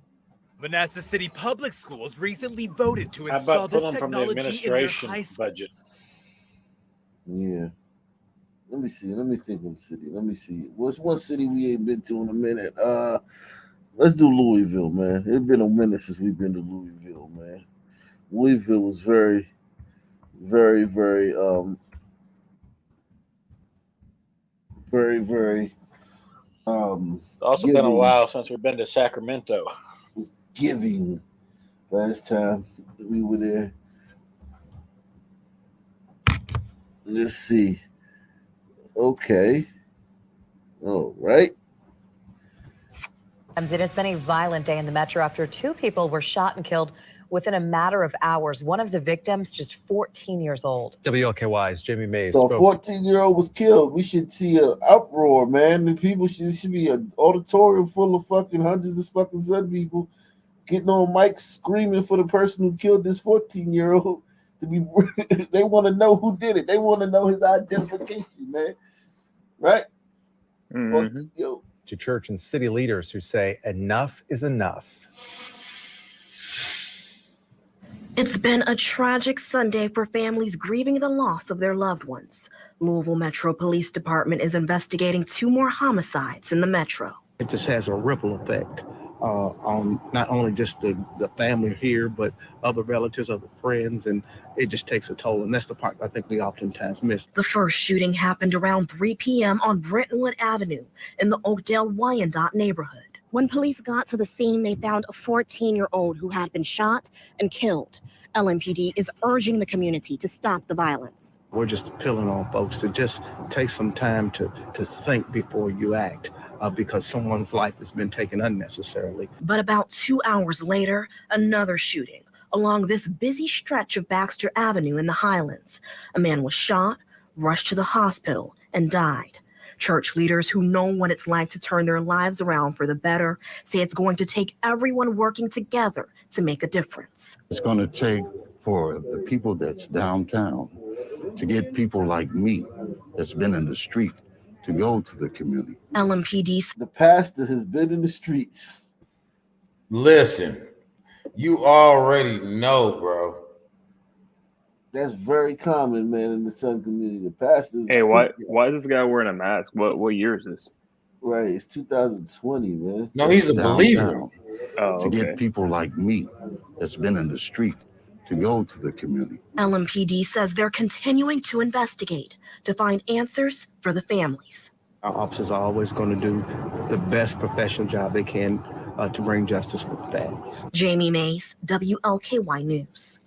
Police say in both shootings, they believe all parties have been accounted for. What does that mean? Does that mean that they got the shooters? Been in the streets ain't me, and Stunner. I can tell Stunner been out there. It's another all-star. There's a couple of Sun men that be on here that was really like that. That's not most Sun people. Like, it's just not. I feel like it's the one job you can get when you get out of jail. Like, just go be a preacher. Shit. Your mic's fucking up again, Razzle. It hasn't been doing that in a while, man. Whatever it was doing like a couple shows ago, it's doing that now. It's like talk. Yo, is that awful right now? Yeah. All right, I'll go try to redo it, man. All right, yeah, come bye, back y'all. on. See ya.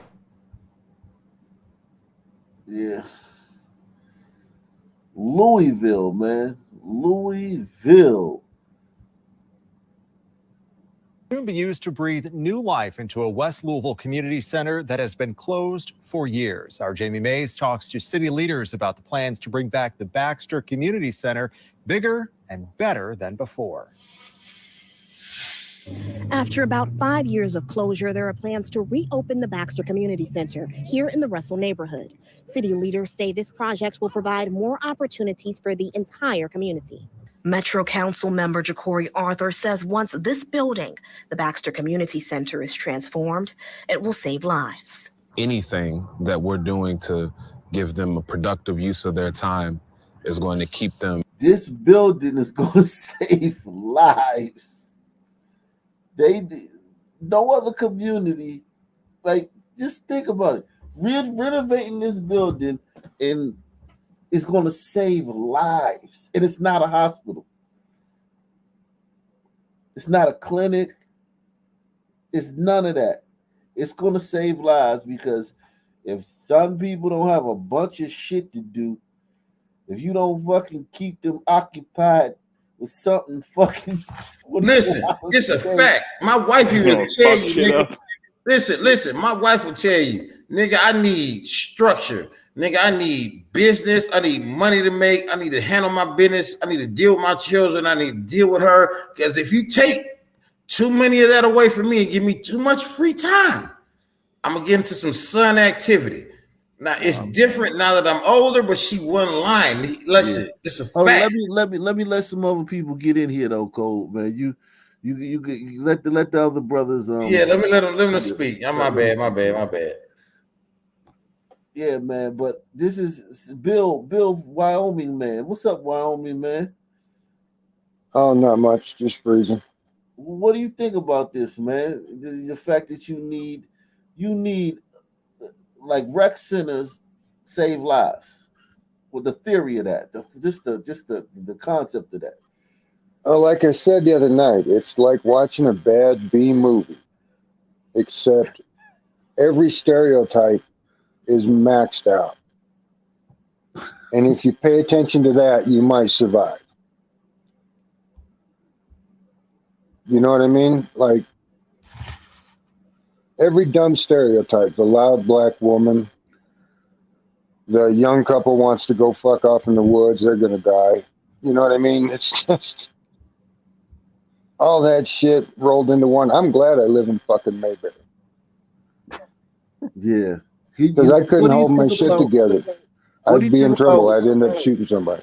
What do you think about white people live here? Like, because it's white people that live amongst this stuff that aren't from these areas. Like they weren't born in these places and they moved to these places and live amongst this. Well, I don't understand why anybody would move to that, but why black people don't just move.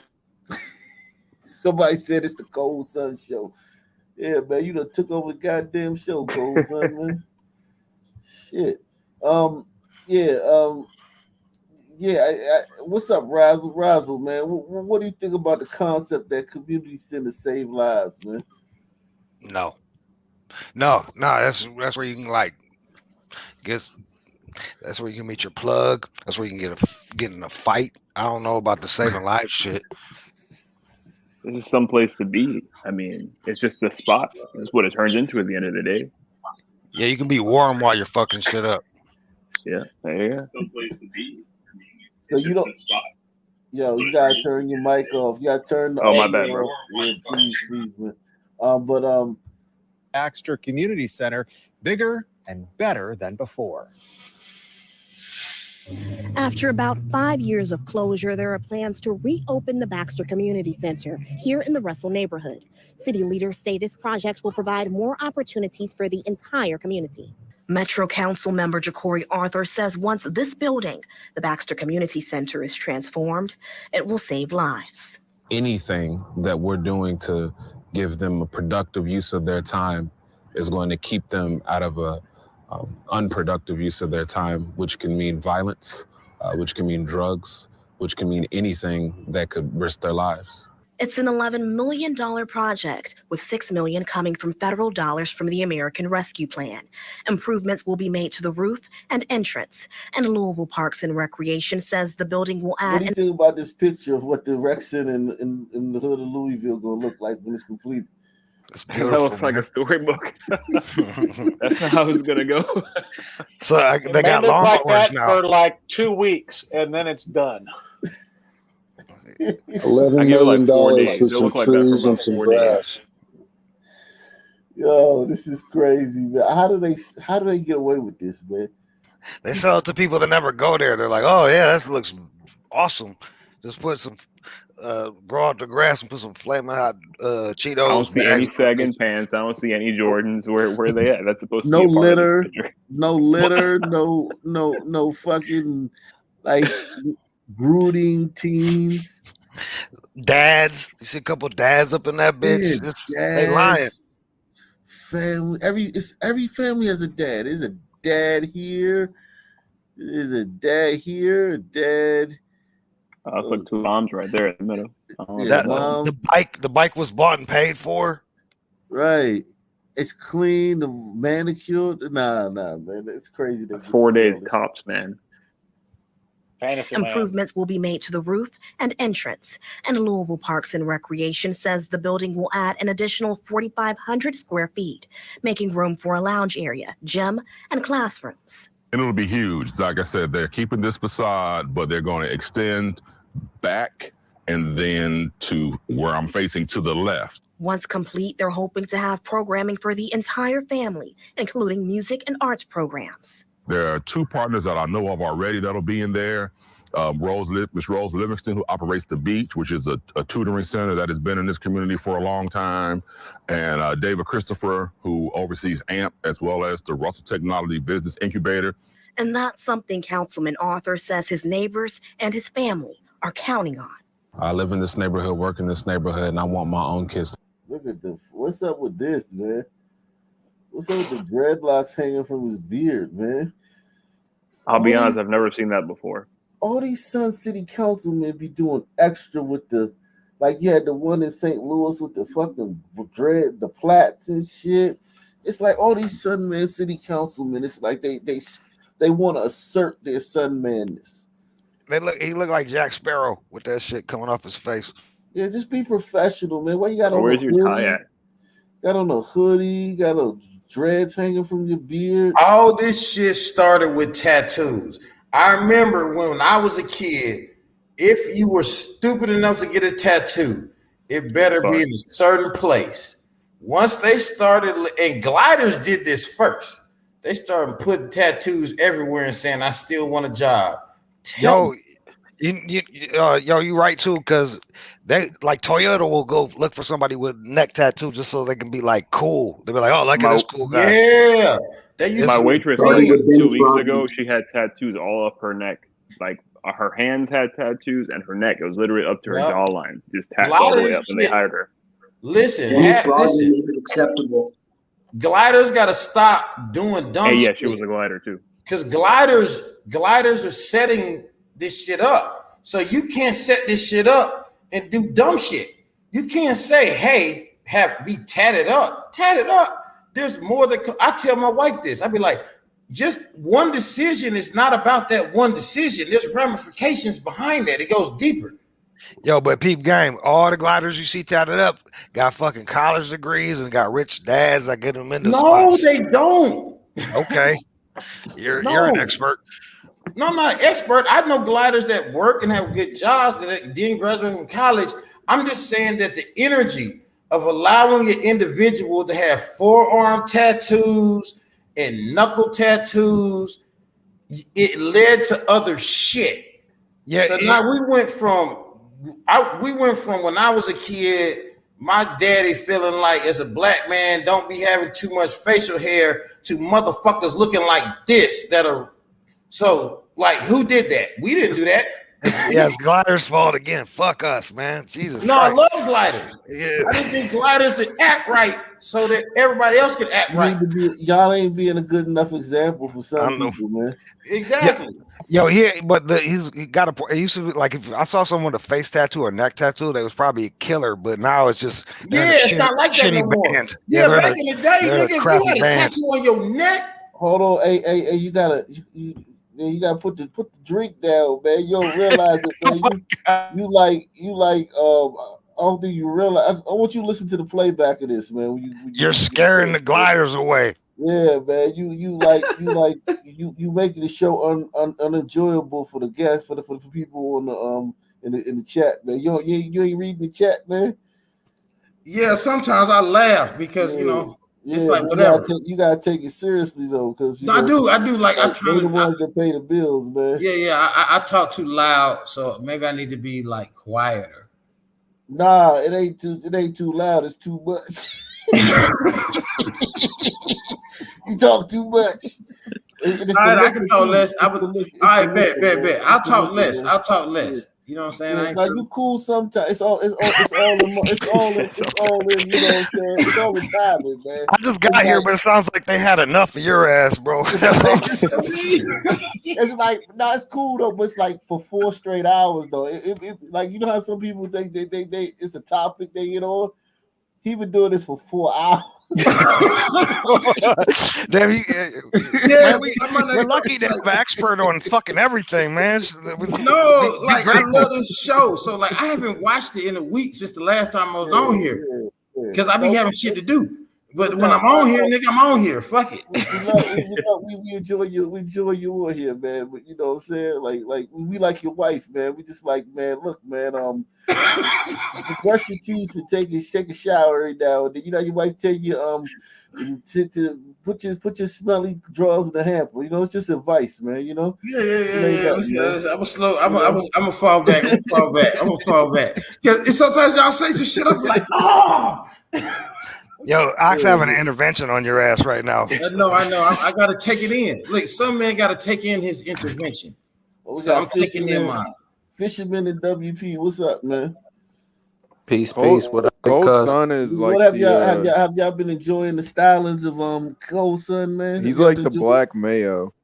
Nah, I mean, I feel him, but the way that I explain it without being disrespectful is like double dutch. Get in, make your point, get out, be quiet. Yeah. It's like you don't. It's like everybody usually know that, but it's like he drinking. So it's like when you drinking, you don't. You know what I'm saying? I used to drink a lot, and I get it. You get jabberjaw when you drink, man. That's why Yeah, you gotta be careful. If you come on here drinking, man, you gotta be careful, man. but here's the other thing. You have to understand this is not your house.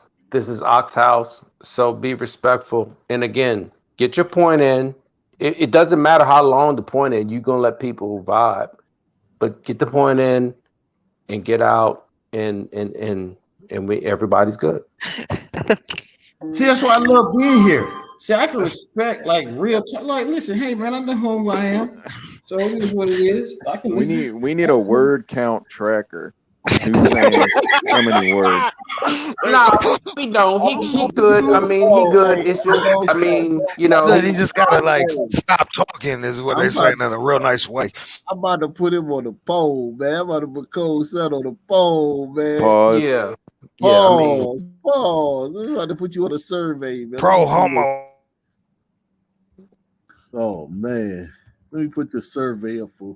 Let's see what the people think about Cold Sun, man. I got here and he was having a dissertation on some shit, and then I unconnected, came back, and he was on the same shit. I was like, "Damn, dog! I didn't even know what was going on." I could get up and just go walk off, and the show would just go on. We could all walk off, and the show would go on for 6 more hours. Yeah. I mean, I think sometimes, you know, because Ak is the way he is, you know, it's just you gotta, you know, I mean, you just gotta get in and get out. That's all. And sometimes it's best just not like Mossy for a lot of times will not say anything for a long time, and others too. So, you know, you don't always have to feel like you have to say anything. That's Hey, son, I accidentally dosed myself on some drugs and didn't know it, and I was an asshole too. So it happens to the best of us. Yeah, my bad. Listen, I mean no harm. And I fucks with this show and I fucks with all y'all. I would listen to y'all. So y'all telling me, hey, shut the fuck up. I can listen. I've heard worse. It's okay. I'm Just enjoying don't myself. ask him to leave. That's it.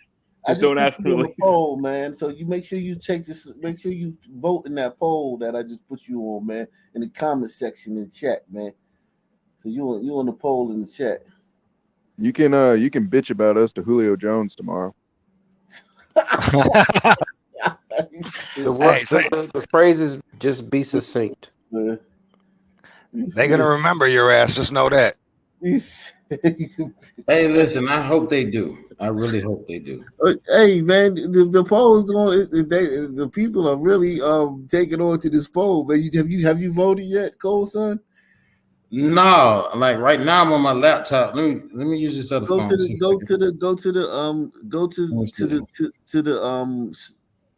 Watch it on YouTube. Watch the Going to YouTube. Hold on. I'm yeah. gonna go to YouTube right now. Yeah, so you can take the poll, man. No, I responded. One time I watched the replay. I responded to somebody said something about me, but man, I ain't tripping. I'm having fun. Hey, man. Maybe you're just passionate about a topic. Yeah, and you haven't let nothing make you stop talking, so you're good.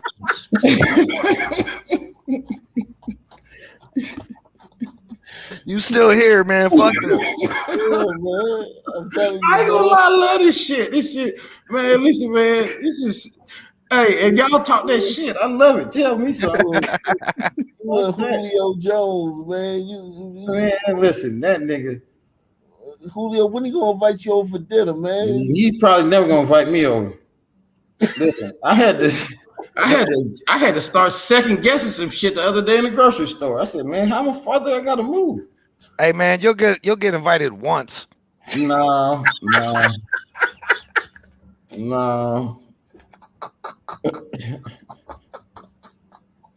You said you get invited once. That's crazy, man. I mean, I'm all right. I mean, technically, you know what I'm saying? I'm really like more than half. I'm deal wittable. Hey, that's cool with me. I love the internet. The internet is like undefeated. The internet is a beautifully ruthless place. All right, let me move along. The poll, Go ahead, man. Go ahead. is up. The poll is up, man. The survey, the people are speaking, man. We're gonna let the people speak, man. We're gonna let the people speak, man. It's our nation is a democracy. It always has been. We haven't had nobody put on the poll since Builder, but I guess we. Nah, you should have polled that night I was on there when your boy went somewhere else. And you know who I'm talking about, nigga. I promise you I don't, man. Man, this nigga was joining clubs, bro. That's all I'm saying. He's talking about Marcy. That was last time I was on. Oh man, he's taking shots at Marcy. Man, no, I ain't taking shots. I'm just saying that shit was crazy. But go ahead, man. Go ahead.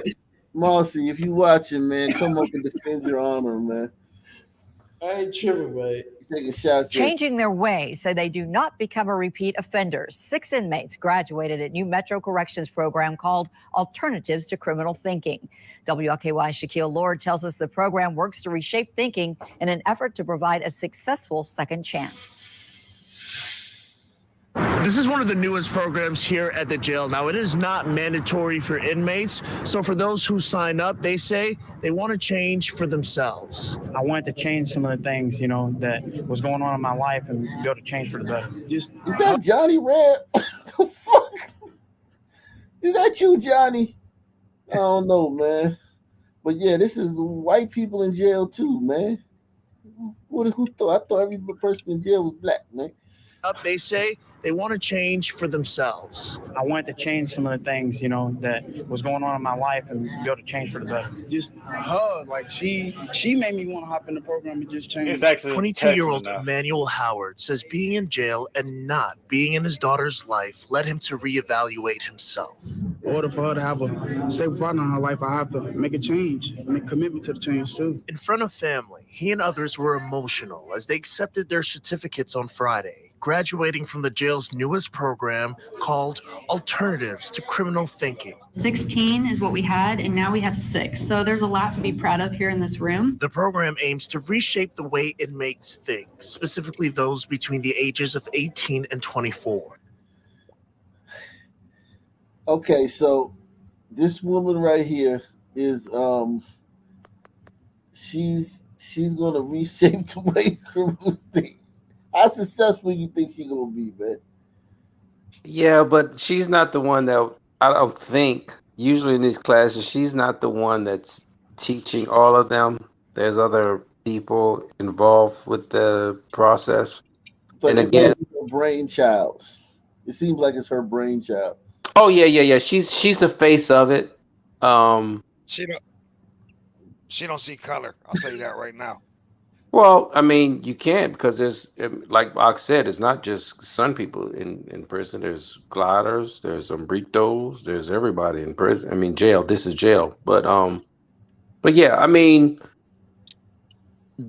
groups like this, programs like this, will work for people who want them to work. And out of these 16, how many do you think that is?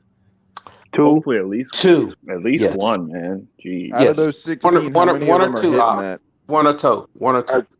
I think they only said 6 out of 16 graduated, so that's almost a 2/3 dropout. Well, you're dealing with a jail environment, so what do you expect? What do you mean? Explain that. So if they're already in jail, obviously they are not people who have the skills to make. And they're losers. Yeah, but they're not. Don't expect that much. Yeah, but they're not taking the fucking GRE or the LSAT, man. They're taking the fucking jail program, man. That's probably a fucking 4-year-old tiger could probably pass this shit. Maybe 2-year-old. However, they are out of their whole population. Let's say their whole jail winging population. They're probably the 20% up, 15%. That will at least say, you know what? Okay, fuck it. I'll get up earlier and go to these classes. That's all I'm saying. Right, but I still think even with that, I think that this only will help one of these guys. One of these guys will be affected by this positively. Yeah, but so what did I say? 2 or 3? Two. We're not far off, bro. All right, 2 or 3. Okay. I Yeah, give to one because a glider, one Sunman. I'm basically saying exactly. Yeah. Yeah, we're on the same page. Yep. 18 and 24. What the research shows us is now highest you got risk her. is Like what the fuck? This bitch. Hold on. This bitch and this bitch are gonna change the way fucking Sunman criminals think. No. They will sleep with more of those Sunmen than there will be Sunmen that pass this. The people who will benefit from this are the individuals who say, like others who go on to be successful, who say, okay, enough's enough. I'm done with this. I'm out. I want to do better for myself. Period. What do these certificates lead to? They lead to an individual saying, okay, I was once doing some dumb, foul, dumb shit, and now I'm done with that. And so I'm going to get myself on a path to better myself. That's what it leads to. But here's the problem. These chicks look like they would get robbed and It be ain't like, about the "I chick. understand you. It ain't about the chicks. They're the ones dealing with them, though, bro. It's not about the chicks. Yes, it is. No, Yeah, it's it is. not. They're not the participating. chicks aren't the ones Help teaching me these understand classes. you, sir. Yeah. Why they hear that? Why I gotta look at her pink face? Salute to I Ryan. know they're just the face of it. They're just the face of it. They're just the face of it. Stop being so emotional and being so reactive to these what Ak is presenting. Bro, you're the one yelling over top of people. I'm not Nobody's emotional, yelling over you. It's not. Come on, don't be hostile. Don't be hostile. you Who hurt said you, bro? these she these does look like chicks that. can't help anyone. No, I didn't say that. These chicks aren't the ones teaching these classes, bro. These classes are being taught by old ass. You're right. These classes are being taught by old ass gliders. I thought you would stop talking. I said you're right. Okay. Salute to Ryan B. Ryan B says, "Wish I could get a buzz like that dude. All I do is fall asleep. LOL. Big up, man." Yeah. Salute. Let me check on this poll, man. Pause. For my man. Cold Sun, man. The coldest I'm sun. doing all right over there, man. I just looked at it myself, pimp. Bro, I miss you, man. I ain't gonna bullshit. Man, I'm doing all right, bro. What you mean, bro? I'm doing all right. Hey, Yeah, don't get rid of him, man. Don't get rid of him. He's just You want passionate to get about rid of the topic. me? Why would you get rid of me? Look, he said. So you got 30. You got 3% say they love you though. You not getting overwhelming support, but you get middling support. You got 31 say you alright, and 30% say you cool. What you mean? What else do you want to be? Yeah, like, you alright? To come on here and be something that everybody loves? That makes no sense. Yeah, shows us is highest risk is for 18 to 24-year-olds. And so we want to make sure that we provide services, do proper assessment, provide treatment and group therapy. Maria Laterman is the executive chief psychologist. She says this program takes a deep dive into every aspect of an inmate's life. We go through all those pieces of their family history, their education history, their work history, any criminal history that they have, mental health, medical, substance use. So all of those things that really make up a person's identity. Treatment varies for each person, but can include therapy, accountability, homework, critical thinking, and much more. It targets like my alcohol and drug use and just like relapse prevention. For Howard and others, they're working to make the best out of this second chance. Because in order to be a better father, like I gotta change my ways and stuff like that. Shaquille Lord, WLKY News. Wow. Critical thinking is something, and being able to compartmentalize things is something that Blakistan has no clue about. Yeah, I don't think Blakistan can't lead critical thinking. That woman, these women can't change that. That's some deep-seated shit. To change somebody's at that core of a level, I don't know. They That has can't. to start They way can't. earlier than that. You can't do that with They an can't. adult male. They can't. But again, they aren't the ones teaching these classes, and I She can is speak the on this. fucking. She's literally the fucking psychologist Yeah. that's directing shit, bro. Again, just because you're the That means she director, passed a bunch of just tests. because I know it sounds so great to be able to yell out things, but just because you have the title of being a director of something does not mean you are the person who is one-on-one with the individuals. But I mean, you all go ahead. You all go ahead. Much different than her though. Excuse Like, me? you think the people who are doing the one-on-one teaching look much different than her? Absolutely. Absolutely. Based on what? Your feelings? Based on my experience. The environment, most likely they're going to be black. That's usually who's going to be in the environment for them. And in order for And this it's to not even and change, not just some people. It's going to be former offenders. These women are not going to be the ones teaching the offenders. Okay, let me. I know it's cool to get on here and proclaim that you and just go with the narrative, but bring your own experience sometimes. What's dope They is may not be anecdotal teaching them, stories that you but can they're still apply to this using shit. the program. They're still using the ladies' program. Let me move along. So Yes, they can use the program, bro, but So she's tonight, just the it's been a face deadly of it. start to the new year. Let me move along, man. Let's see. No doubt. No doubt. So tonight, it's been a deadly Smash. start to the new year, and it has city leaders Okay. taking Nice notice topic. and promising change. Mayor Craig Greenberg and LMPD's interim chief were joined by community leaders and the family of Juice Crew Mayor, sister, police chief. one of the most recent homicides, demanding a stop to the violence. WLKY's Lauren Adams was there. And Lauren, what stood out to you today? Well, Jen, first off, it is pretty telling that the mayor's very first news conference would be on gun violence. Throughout his campaign, as you certainly remember, he promised this would be a priority. And with those glaring numbers, it's an issue that just can't be ignored. But it's all Every fucking city, man. Every city. The year started, and everybody, we gotta address this gun violence. It's like they get to reset because December 31st to January 1st marks a new year. But really, if you take the calendar away, it's just a continuation. But they get to act like, well, damn, 2023, we gotta address the gun violence. We've had 10 murders so far. No, you've had like a fucking trillion. You know what I'm saying? We had 10 murders this year. You know what I'm saying? They get to act like, oh, 10 murders. We had 10 murders.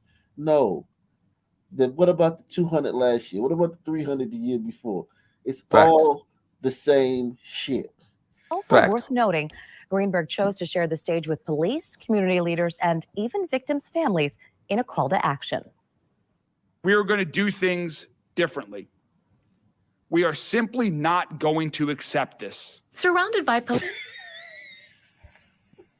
That juice man will do more damage than you will ever imagine.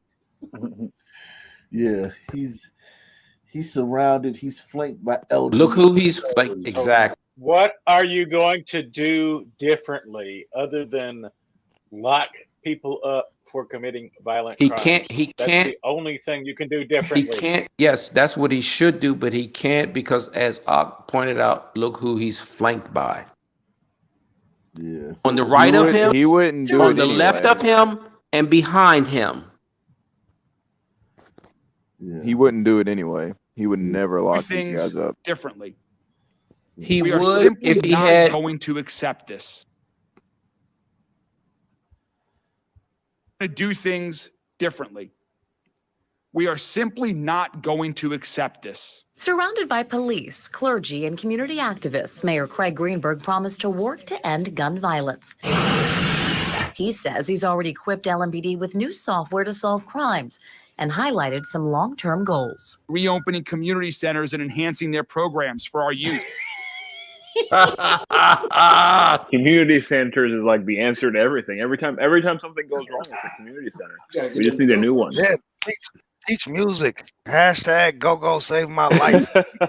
And he's saying that and Ak paused it at the perfect moment because look, he's looking down and reading it verbatim. Just put a Look at community center on every block. Jobs and job training, education, reducing the amount of vacant and abandoned lots, fixing broken streetlights that are all over our city. In just 10 days, the city has seen 10 murders, including a double homicide Tuesday evening in the Russell neighborhood. Jeremiah Buckner, one of the founding members of Lincoln Bridge, was gunned down last week. His brother joined the mayor on Wednesday, pleading for the community to put the guns down. You spread love, and that's who you kill.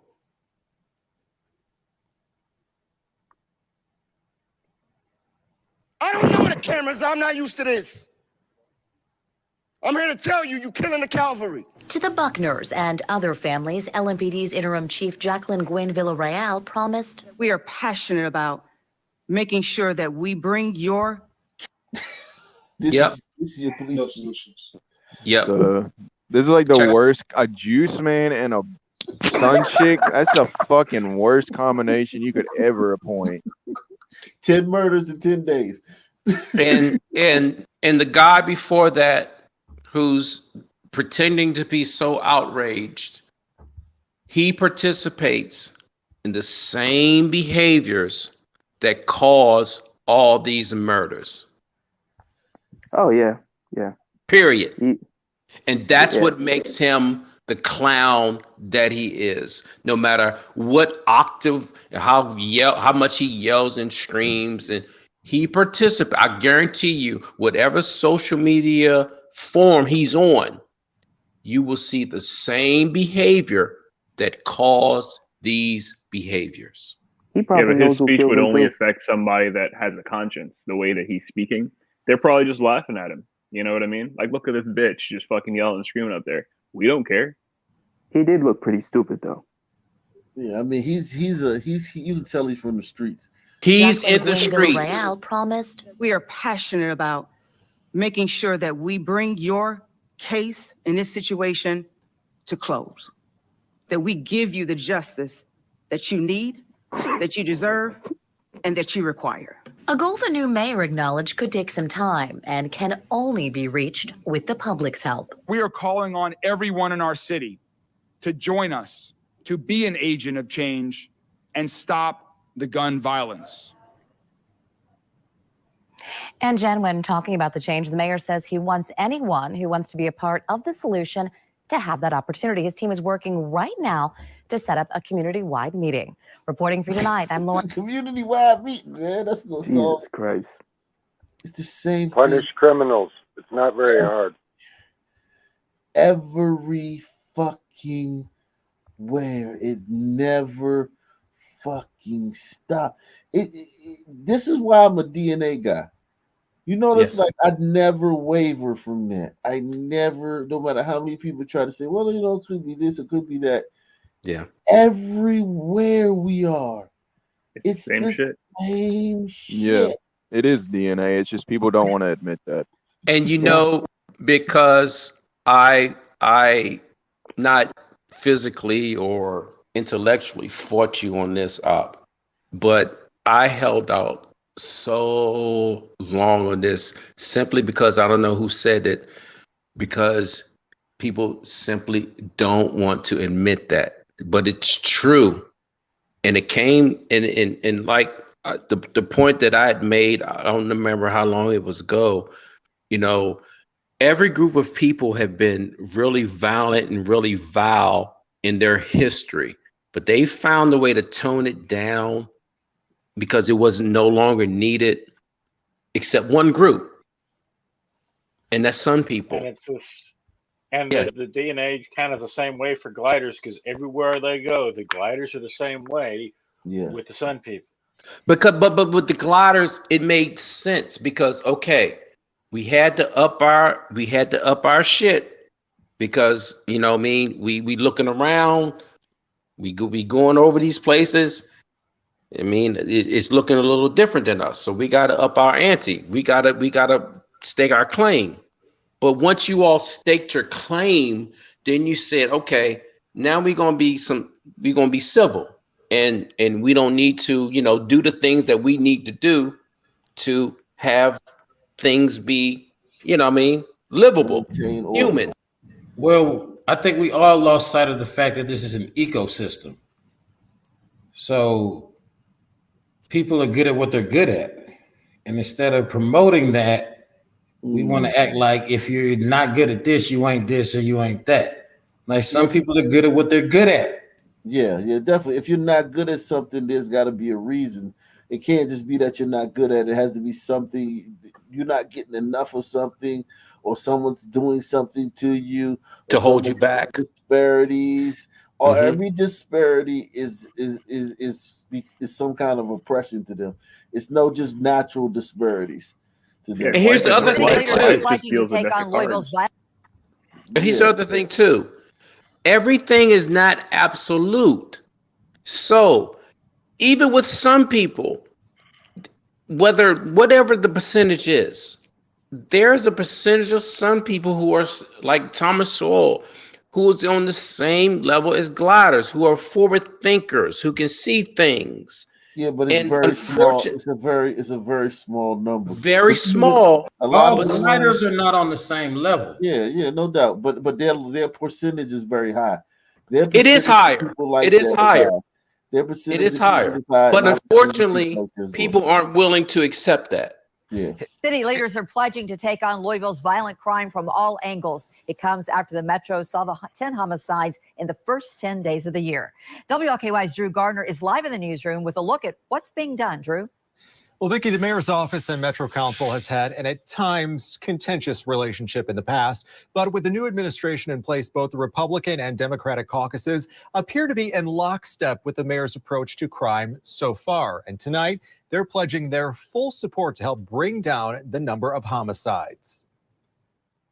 10 homicides already in Louisville this year. That is simply unacceptable. It's tragic. These are not just numbers. These are people. Just hours after the city's 9th and 10th homicides, Mayor Craig Greenberg held a press conference updating the public on what's being done to tackle the city's violent crime. Metro Councilman Anthony Piagentini, who chairs the Republican caucus, praised Anthony Piagentini. God damn, that's the most Italian name I've ever heard in my life. City's violent crime. Metro Councilman Anthony Piagentini, who chairs the Republican caucus, praised the move and hopes to see weekly updates like this from the mayor and LMPD. The public needs that level of information, of engagement, and a check on the administration to make sure they're delivering on what they say they're going to do. Going forward, Piagentini said all ideas need to be on the table when it comes to public safety. He especially would like to see the department going after those who are enabling the violent criminals. But I'm talking about people that are actively working to help these trigger pullers. They need to be all be held accountable as well and get them all. He called them trigger pullers. Yeah, definitely. So he's talking about parents, I'm assuming, aunties. Oh, who is he talking about? You know, he's talking about all that shit, but he can't say it. But he can't say it. This is as close as he's getting to being at able least to he say didn't that just shit. say. At least he didn't just say the guns. He said the trigger pullers. So it's at Maybe least not great point. That's a great point because maybe we're making some progress in this. People that are actively working to help these trigger pullers, they need to be all be held accountable as well and get them all off the streets. The faster we do that, the faster we're going to see this crime wave plummet. Greenberg has already approved a software upgrade that will better equip detectives to solve crimes. Newly elected council president Marcus Winkler said the council is prepared to provide additional resources. Yo, not for nothing, for a city that's sunny like this, they sure electing a lot of gliders to positions of power, man. That, I mean, it's the only way forward. And it's still fucked up. Well, salute to them though, because I mean, hopefully there's some improvement coming. The thing is this: if you can't say what the problem is, you can't solve the problem. Is the problem? None of these cats can comfortably say what the fucking problem is. Yeah, but say that all 10 murders are black people. If 10 people got killed by cops and 4 of them were black, they would say 4 black people have been killed by cops this year. All 10 of these people that have been murdered are probably black.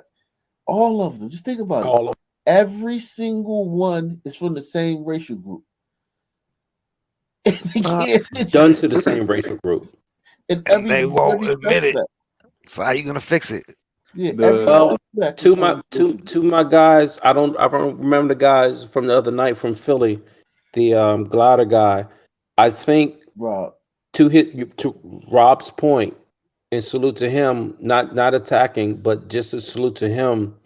It's going to have to take for the gliders to say, you know what, enough's enough, and that's the only way this will have any chance of turning, even making a slight turn. Otherwise, it's going to be the continent of Africa. Yeah, that's never gonna happen. These aren't Slavic white people. These are completely different set of white people. Yeah, they don't live around. They just leave. They'll tell people what they want to hear, get paid, and fucking bail. They don't give a fuck. The chat said Winkler is a Juice Crew man. Yeah, it is. Yeah, Yeah, so- he is Jewish. And So so yeah, that this ain't helping shit. He's glider plus. He's premium glider. Salute to David. He says, it's David. Well, he sends cash app. Commander, nice guy says, it's weird that Cold Sun is the quiet one and WP talks so loud and so much that I can't win. So this is one thing that. So let me talk some more. Hold up. Now you can't tell me to shut the fuck up. And then when I shut the fuck up, that I'm shutting the fuck up. I ain't tripping. So be careful what y'all complain about. See, you complain about it now. I jumped in from the frying pan into the fryer. They saying, man, oh shit, man. But yeah, Oh man. no. So the one thing that I've been thinking about this is how did we get here? And to me in the panel, just share your thoughts as much as I will allow. I just think this came to fruition with the whole globalist, one world, one system type thing, where no matter where you are on the planet, it's always the same thing. And that's the one thing that Ak has shown us. It's not just here in America. This is global. So when you look at things, you have to, for me, and people like me, you have to wonder, okay, if this is something in one section of the planet, okay, you can address it that way. But this is something that is occurring in everywhere that there is a substantial or measurable amount of sun people. So is this can we not say this is a globalist deal? This is not just in America. Yeah, but that's very anti-Semitic. Oh, go ahead. No, you can go ahead. You can go ahead. That's anti-Semitic. That's the wall you're gonna run into saying shit like that. Yeah, that's a different No, wall. I didn't blame anybody. I'm just saying. Oh no, he didn't blame Jews. I'm just saying who you need to be blaming and what the wall What's you're gonna Cold run Sun into. think about it, man? What's Cold Sun think about it, man? I miss you, bro. Okay, so my personal opinion is the weakest among us got into certain positions from all groups. So, some people speak about alphas or whatever, but like from media to politics to wherever you go, the fine chicks are not in power. The niggas who fucked hoes and was running shit, like back in the day, like the good old boy white boys, they were like captain of the football team white boys. Not, all this, The problem is they're letting women have a decision. That's the no, problem. yeah, no, not just women. Weak men. Listen, but like weak men, energy. weak men tell women what they want to hear to get some pussy. Strong men Exactly. don't. Yes. So it's women. So you have such a like wide spread of that, because typically people like men of a certain energy like us, we go try to make a business, or like, we got fine bitches, so we don't have all that negative energy towards women or any type of situation in particular. So you got people who grew up under this, like, I didn't have it like that, nobody liked me, I want control, and this kind of like the nerds and the weakest among us have taken a certain level of authority and they're just fucking it all up. Now, when you say weakest among us, are you saying males? No, I'm saying Okay. the weakest among us. I'm talking about people in general. I mean, like, even if you look at just look at like all the shows and shit that come out, they're just trash. It's like you I tried to watch that Velma show. Like, this shit is just, you could tell this is that bitch in school that nobody liked. She built like a box and she feels some type of way. And somehow that hoe wanted to be in this. So she worked hard and went to school. Whereas talented people and people with a certain level of energy, we just go and do things. So you have go ahead. So I would say, would you think that's attack more on masculinity or more of attack on males? I would say it's more, I think the strongest among us have just kind of let it skate away, like male and female. Like I used to want to just lean towards just simply masculinity, but take the new poll, guys. Make sure y'all take the new poll I just put up. I don't know what this poll is. They probably on my head, but Yo, what's the poll? Ask me shit, man. What the fuck you want me to do? What's you the know poll? what I'm saying? Hey, I'm just worried now. I'm getting called out on fucking cash apps. Y'all crazy, man. Yeah. No, but seriously. So I mean, to me, there's so many things coming into play, but a big part of this is a concerted effort to minimize male influence, to allow the female influence to be in charge of things, knowing that at the end of the day, when it comes to just nature, nothing spiritual, just nature, men are more with strategy, providers, being more forward thinkers of seeing, okay, this is a danger that could come into play, so therefore we're going to do this, compared to females whose role, and I've always tried to express this to females, your role really is the most important thing because you birthed the planet. So that has been robbed of them to embrace that and to understand that I birthed this world. I am the nurturer. I am a woman. So if you go back to, I don't care what group of people you're talking about, if you go back 2 decades, 3 decades, and on, females embrace their femininity. Well, that's because they have to. Like, you have to exude an energy where they want to reproduce with you. Like, and once you do that, they will respond to that. Like, part of the reason I say it's the weakest among us, it's like, you know, you can cater to a woman's nature. If that's what you want to do. You know what I'm saying? However that works out. This is where I agree with Dub P right here. Like, dudes, we can't afford to be fucking up, because if we lose, someone else comes in and kills us. The girls, they just have to make a new recipe. They got to learn a new language. Like, they get to keep living. We fucking die.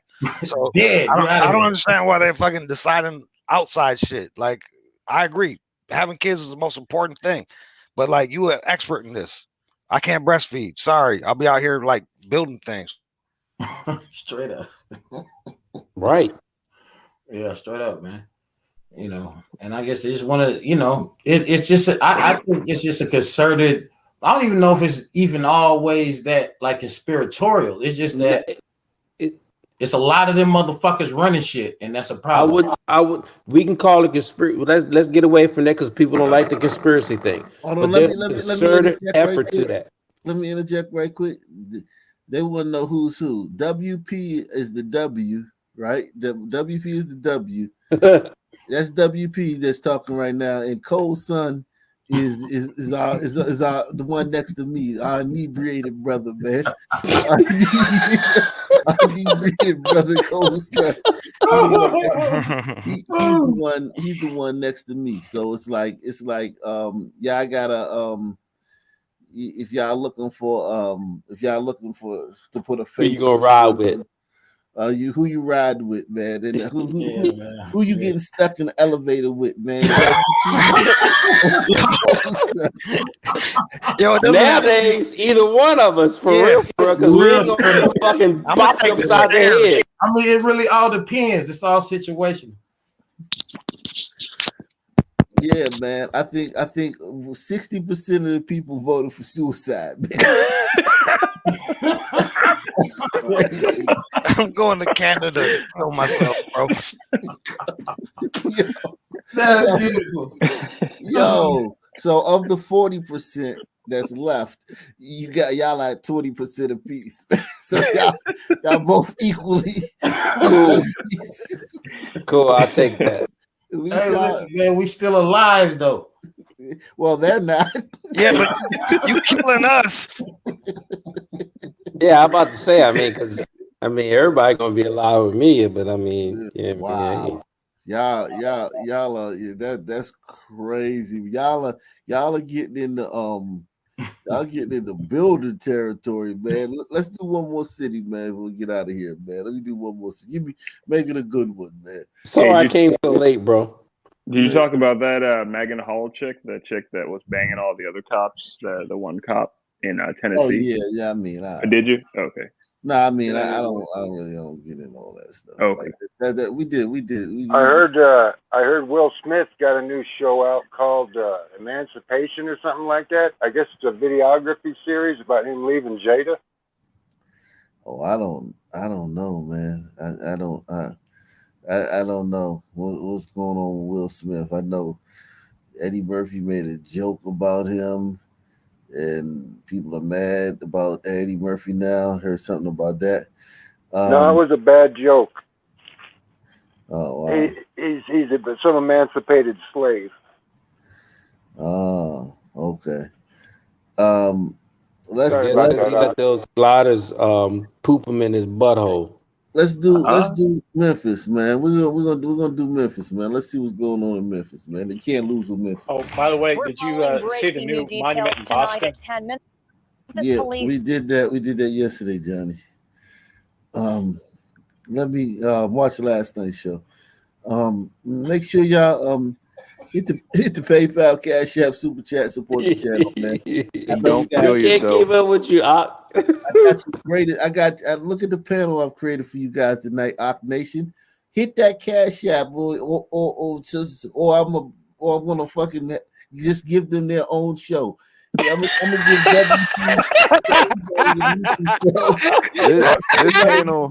this panel's been so good. Everyone wants to kill themselves.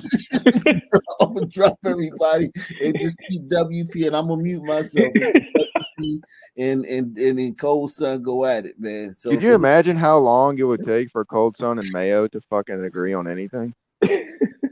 I'm about to say Cold Sun myself. We're not far apart. No, and I've been on here with Mayo. Mayo get along, man. Yeah, we've been on the panel together. Yeah. Let me hit this. Let me see. We're following breaking new details tonight at 10. Memphis police say the department is serving notice to officers involved in the case of Tyree Nichols of impending administrative action. Hi there and good evening to you. Thanks for joining us. I'm Shay Arthur. Nichols died last week after what MPD describes as a confrontation with officers following a traffic stop. WREG's Jordan James is live tonight with the latest message from MPD and the city about taking action against those officers following that incident. Hey, Jordan. Hey, Shay, these statements come just over a week after Tyreek Nichols was arrested. I spoke with his family, and they tell me they're still processing the statement and aren't ready to comment just yet. But I can tell you so many people in the community have been calling for this to happen. No trespass, no peace. No trespass, no peace. A day after protests broke out at a Memphis police precinct station. The city's top cop, CJ Davis, is breaking her silence and addressing the death of Tyreek. Top cop. Yo, every city we go to, it's wild, man. Yo, how many of y'all, honestly, How many of y'all noticed that before you got on Ock Nation? Before you joined Ock Nation? Never. Uh-uh. But she's pretty though. Smash. I never noticed that neither. But I did notice that you every time you be like throw some money at us, it's during a sex crime, and that's when I started giving money. So shout out to you for that. Okay, I didn't notice that, man. Maybe that's Freudian.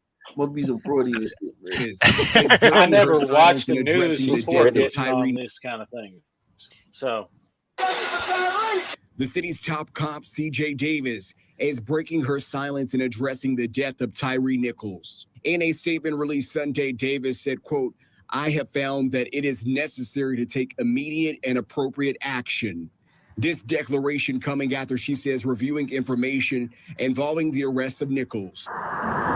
Since the beginning, MPD has said the 29-year-old was pulled over for reckless driving and evaded arrest, which led to a confrontation, landing him in the hospital. So I'm going to see this in my brain for the rest of my life till the day I die. Kenyatta Dixon is Nichols' sister and claims her brother was pulled over by officers in unmarked vehicles wearing hoodies, which she says caused them to panic.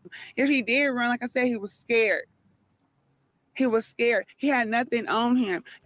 So he don't. So those unmarked cars still have sirens though. Right. Those guys still have badges and flashes. And they still giving commands. Like I don't want to hear that shit. Who said they the were badges are going to be displayed on the outside of the hoodies, even if they are wearing hoodies. Yes. Yeah. And why do those things that some women wear like around their hair, and then there's that thing on the top as if that's hair on top of there as well? Yeah. Confrontation, landing him in the hospital. So I'm going to see this in my brain for the rest of my life till the day I die. Kenyatta Dixon is Nichols' sister and claims her brother was pulled over by officers in unmarked vehicles wearing hoodies, which she says caused them to panic. If he did run, like I said, he was scared.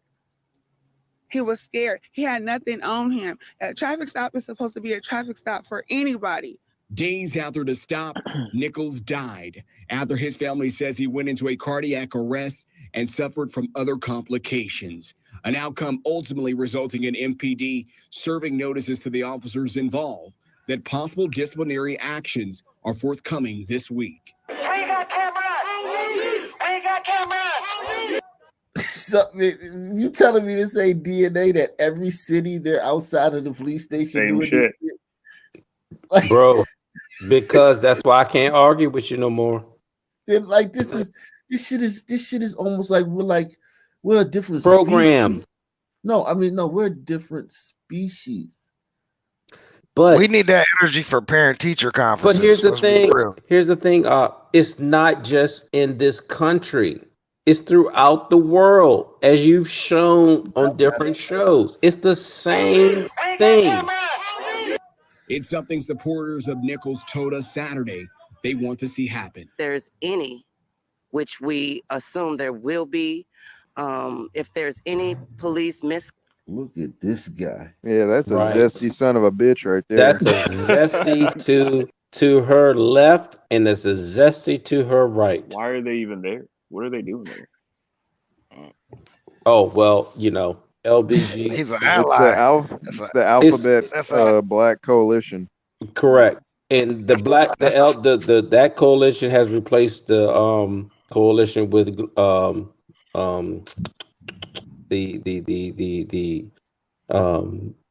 dang, what's my man name that got into the argument with Jack, I don't know what the Brown coalition. The Brown coalition. Oh, Black Real. Yes, conduct. that no we longer would like exists. to see the officers in this case, involved in this case, charged, every single one of them. And you can read these full statements over on our website at WREG.com. Also, the Tennessee Bureau of Investigation is still conducting its own investigation into MPD. For now. Wow. So the cops are in trouble because that fucking asshole Sudden Man. Oh my God. You notice they gave no details other None. than he ran and the police stopped him for a traffic stop. I think that when they give no detail, the details will hurt their case, their agenda. So it's like Yeah. It doesn't hurt the case; it hurts the agenda. Yeah. Let me move along. Let's see. What else is going on in Memphis, man? It's a lot.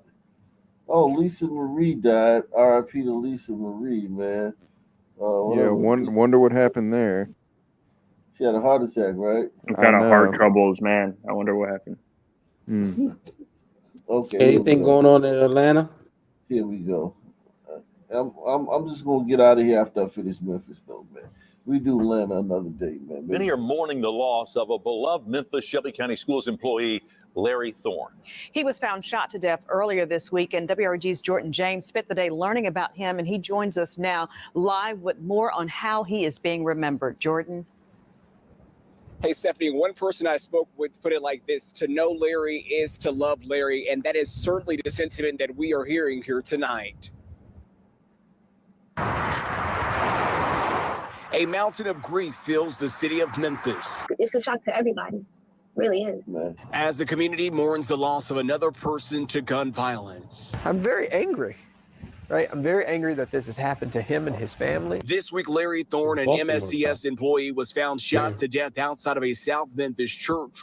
Witnesses tell WREG his body was also set on fire.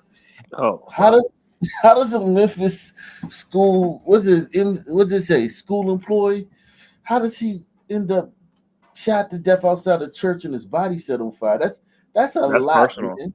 That's like a Italian mobster, like you fucking ran off with the vid got too big and shit, or you fucking fucked the boss's fucking daughter or some shit.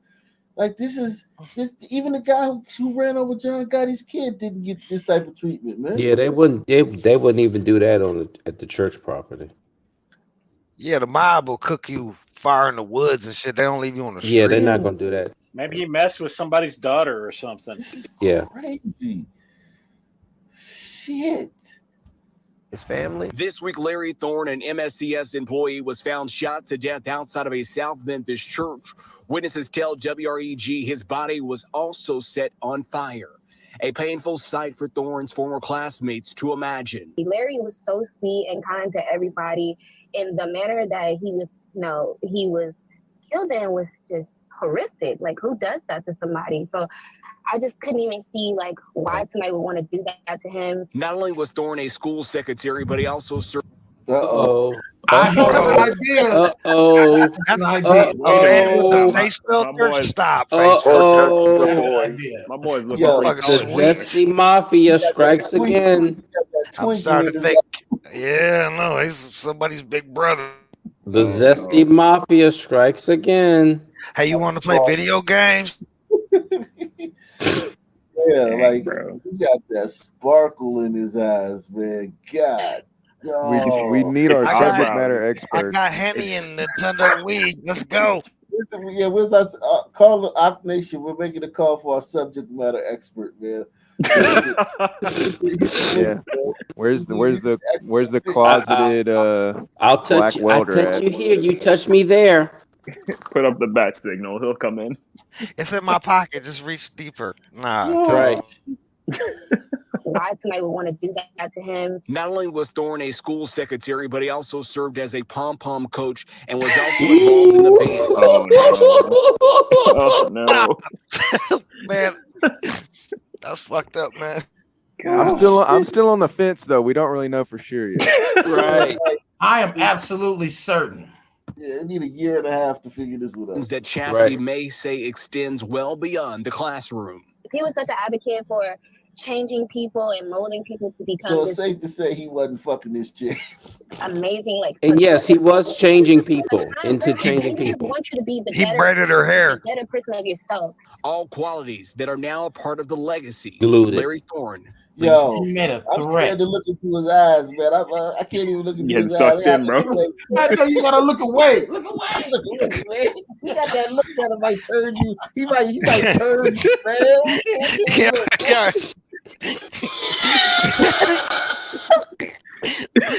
Well, he was beautiful inside and out. I said you look in his eyes for 3 seconds and you feel a poop in your poopy poop.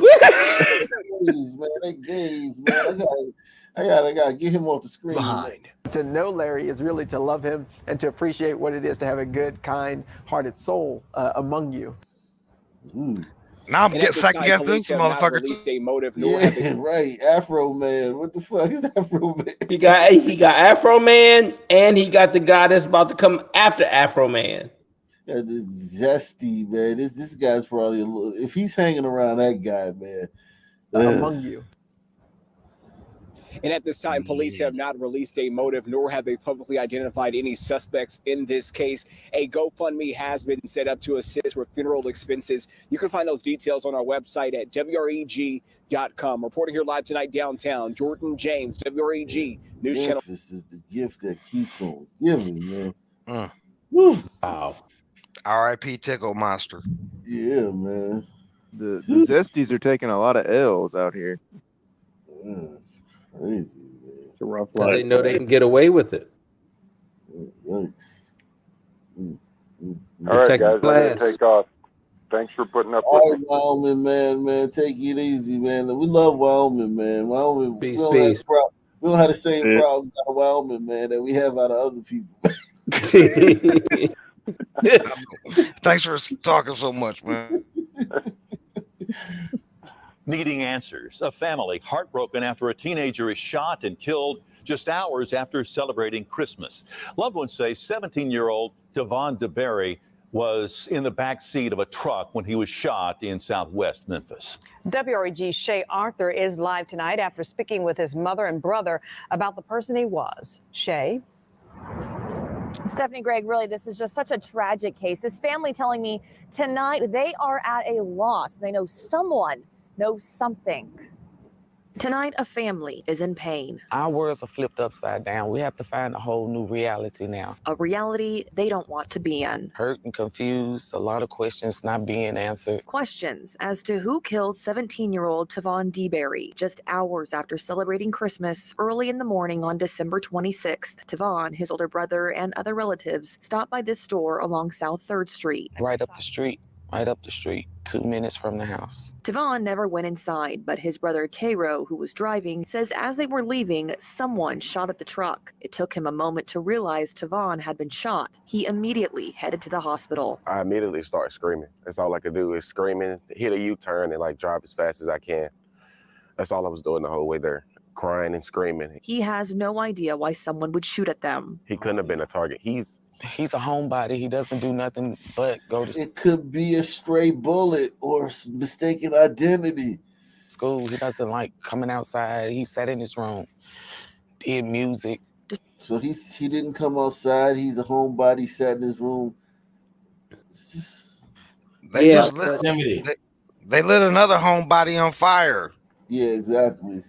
And some people say that, but they don't know. They don't know. People, they say they don't come outside. Of course they come outside. You don't know what's going on. When they mean outside, you know what they mean. They mean like they ain't he ain't running around. Now, here's the thing. The whole family's in the car. They're stopping at a gas station. He gets shot. The brother didn't know that he was shot. So it's making me think there may have been a shootout somewhere near and the bullet hit them. He's a homebody. He doesn't do nothing but go to school. He doesn't like coming outside. He sat in his room, did music. Described as having a big spirit who loved his family. He was always super excited about everything. He was a worldly kid, like learning about the world. You could never see one without the other. We were always together. Me and my 2 boys. They're now asking anyone who might have any insight in the case to come forward. Yeah, he might be zesty too, because the mom is with her. He is. Yeah, old as shit. She told it when he said he's out there in the words that she said. But here's my thing. Yeah, she put it out there. Who does not hear gunshots when they are in your immediate vicinity? Have you live where there's gunshots all the time? If they're not that close, like it didn't. He didn't say he didn't hear them. He said that he didn't know that his brother was shot. Yeah. Okay. Great point. They're not really giving us any information. We haven't seen any footage of anything. Somebody knows something. It's basically just, we'll let you know if we have something. And if you think you know anything about this crime, be sure to call Crime Stoppers at 901-528-CASH. We're live downtown tonight. Shay Arthur, WREG. And the other brother's Zesty as well. Yeah, he do look like ba ba ba ba ba. They both could be. I wouldn't put any money on them not being zesty. Yes. Let's see. Wow. This is a strange place, man. There's a lot of fucking shit going on, but that's going back. Let me see something a little bit closer. That's going to a little bit far back. Man,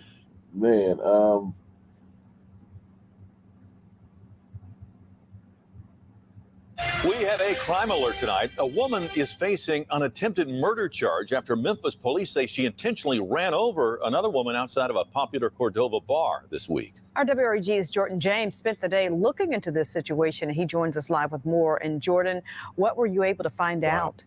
Hey, Stephanie and Greg, video of that alleged attack was posted on social media, and it proved to be a key piece of evidence, which resulted in that woman being arrested.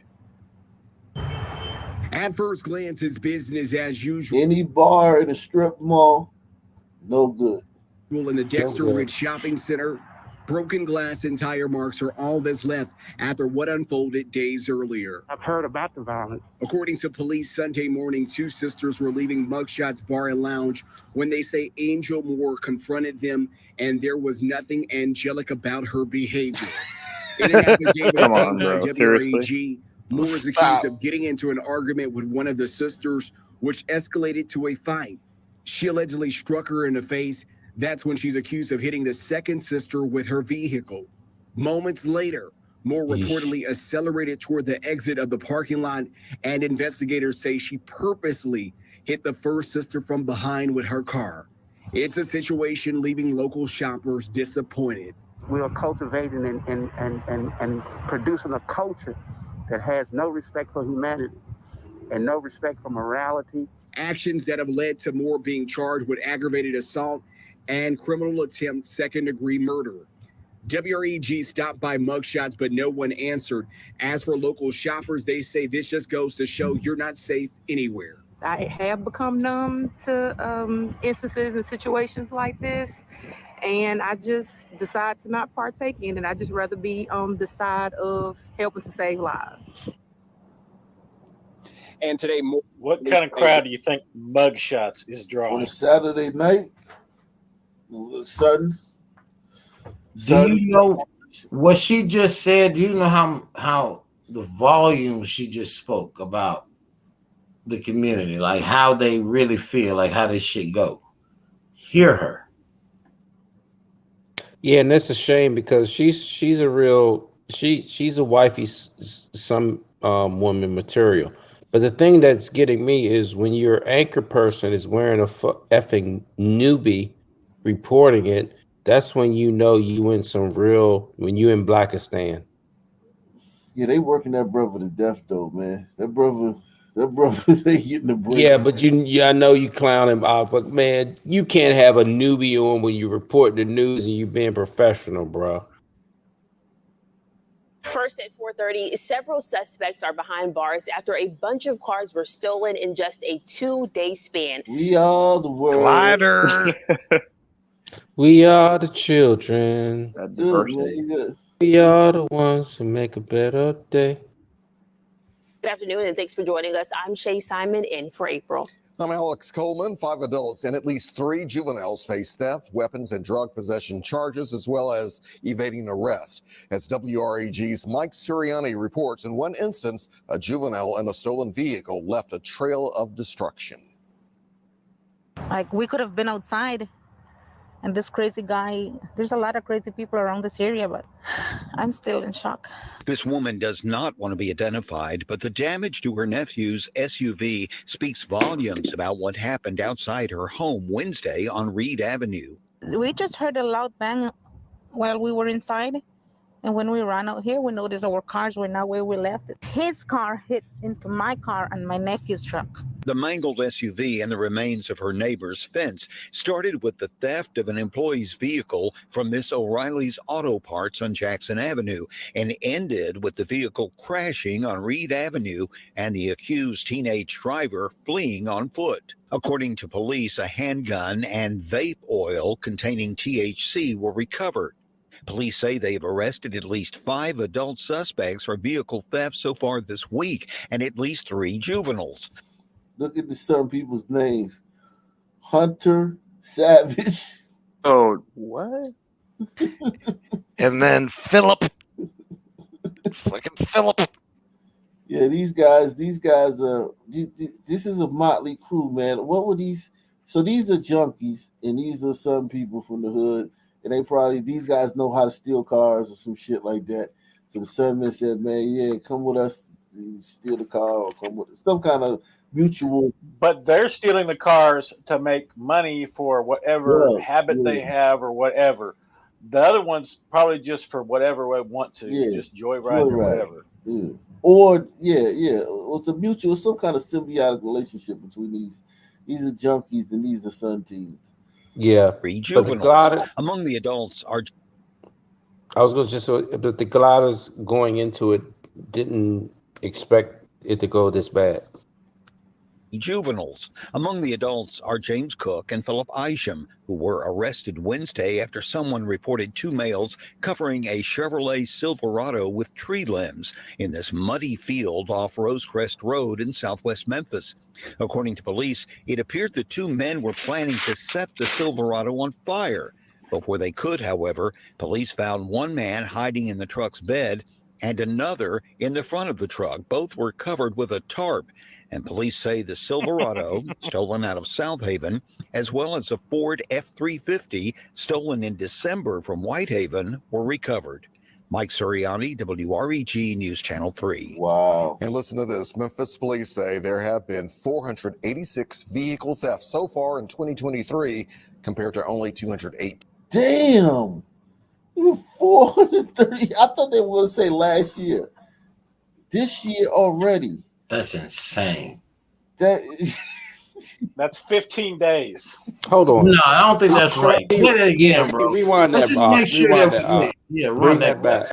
Mike Bring that Suriani, back. WREG News Channel 3.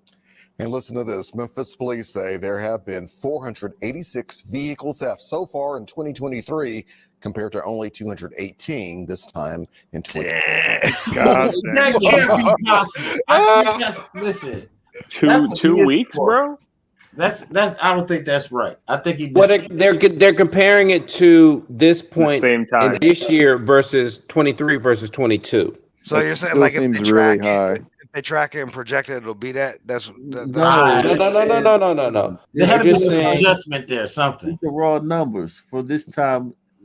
For this year and this time last year. Yes. It was At the same 200 time. Yes. This time last year. But that's like almost 12,000 thefts in a year. Yeah, that's madness. Yeah. Anything is possible with Christ. Yeah, man. Yeah. Who said that? It's crazy bad out here, man. Wow. But yeah, guys, man, salute to everybody, man. I'm a salute, get man. out of here, man. Next time, man, we're gonna hold it down. Yeah, peace out. Thanks, Ock. Y'all be well, man. Everybody. Peace, peace, Real. peace. Y'all. Yo. Peace, peace.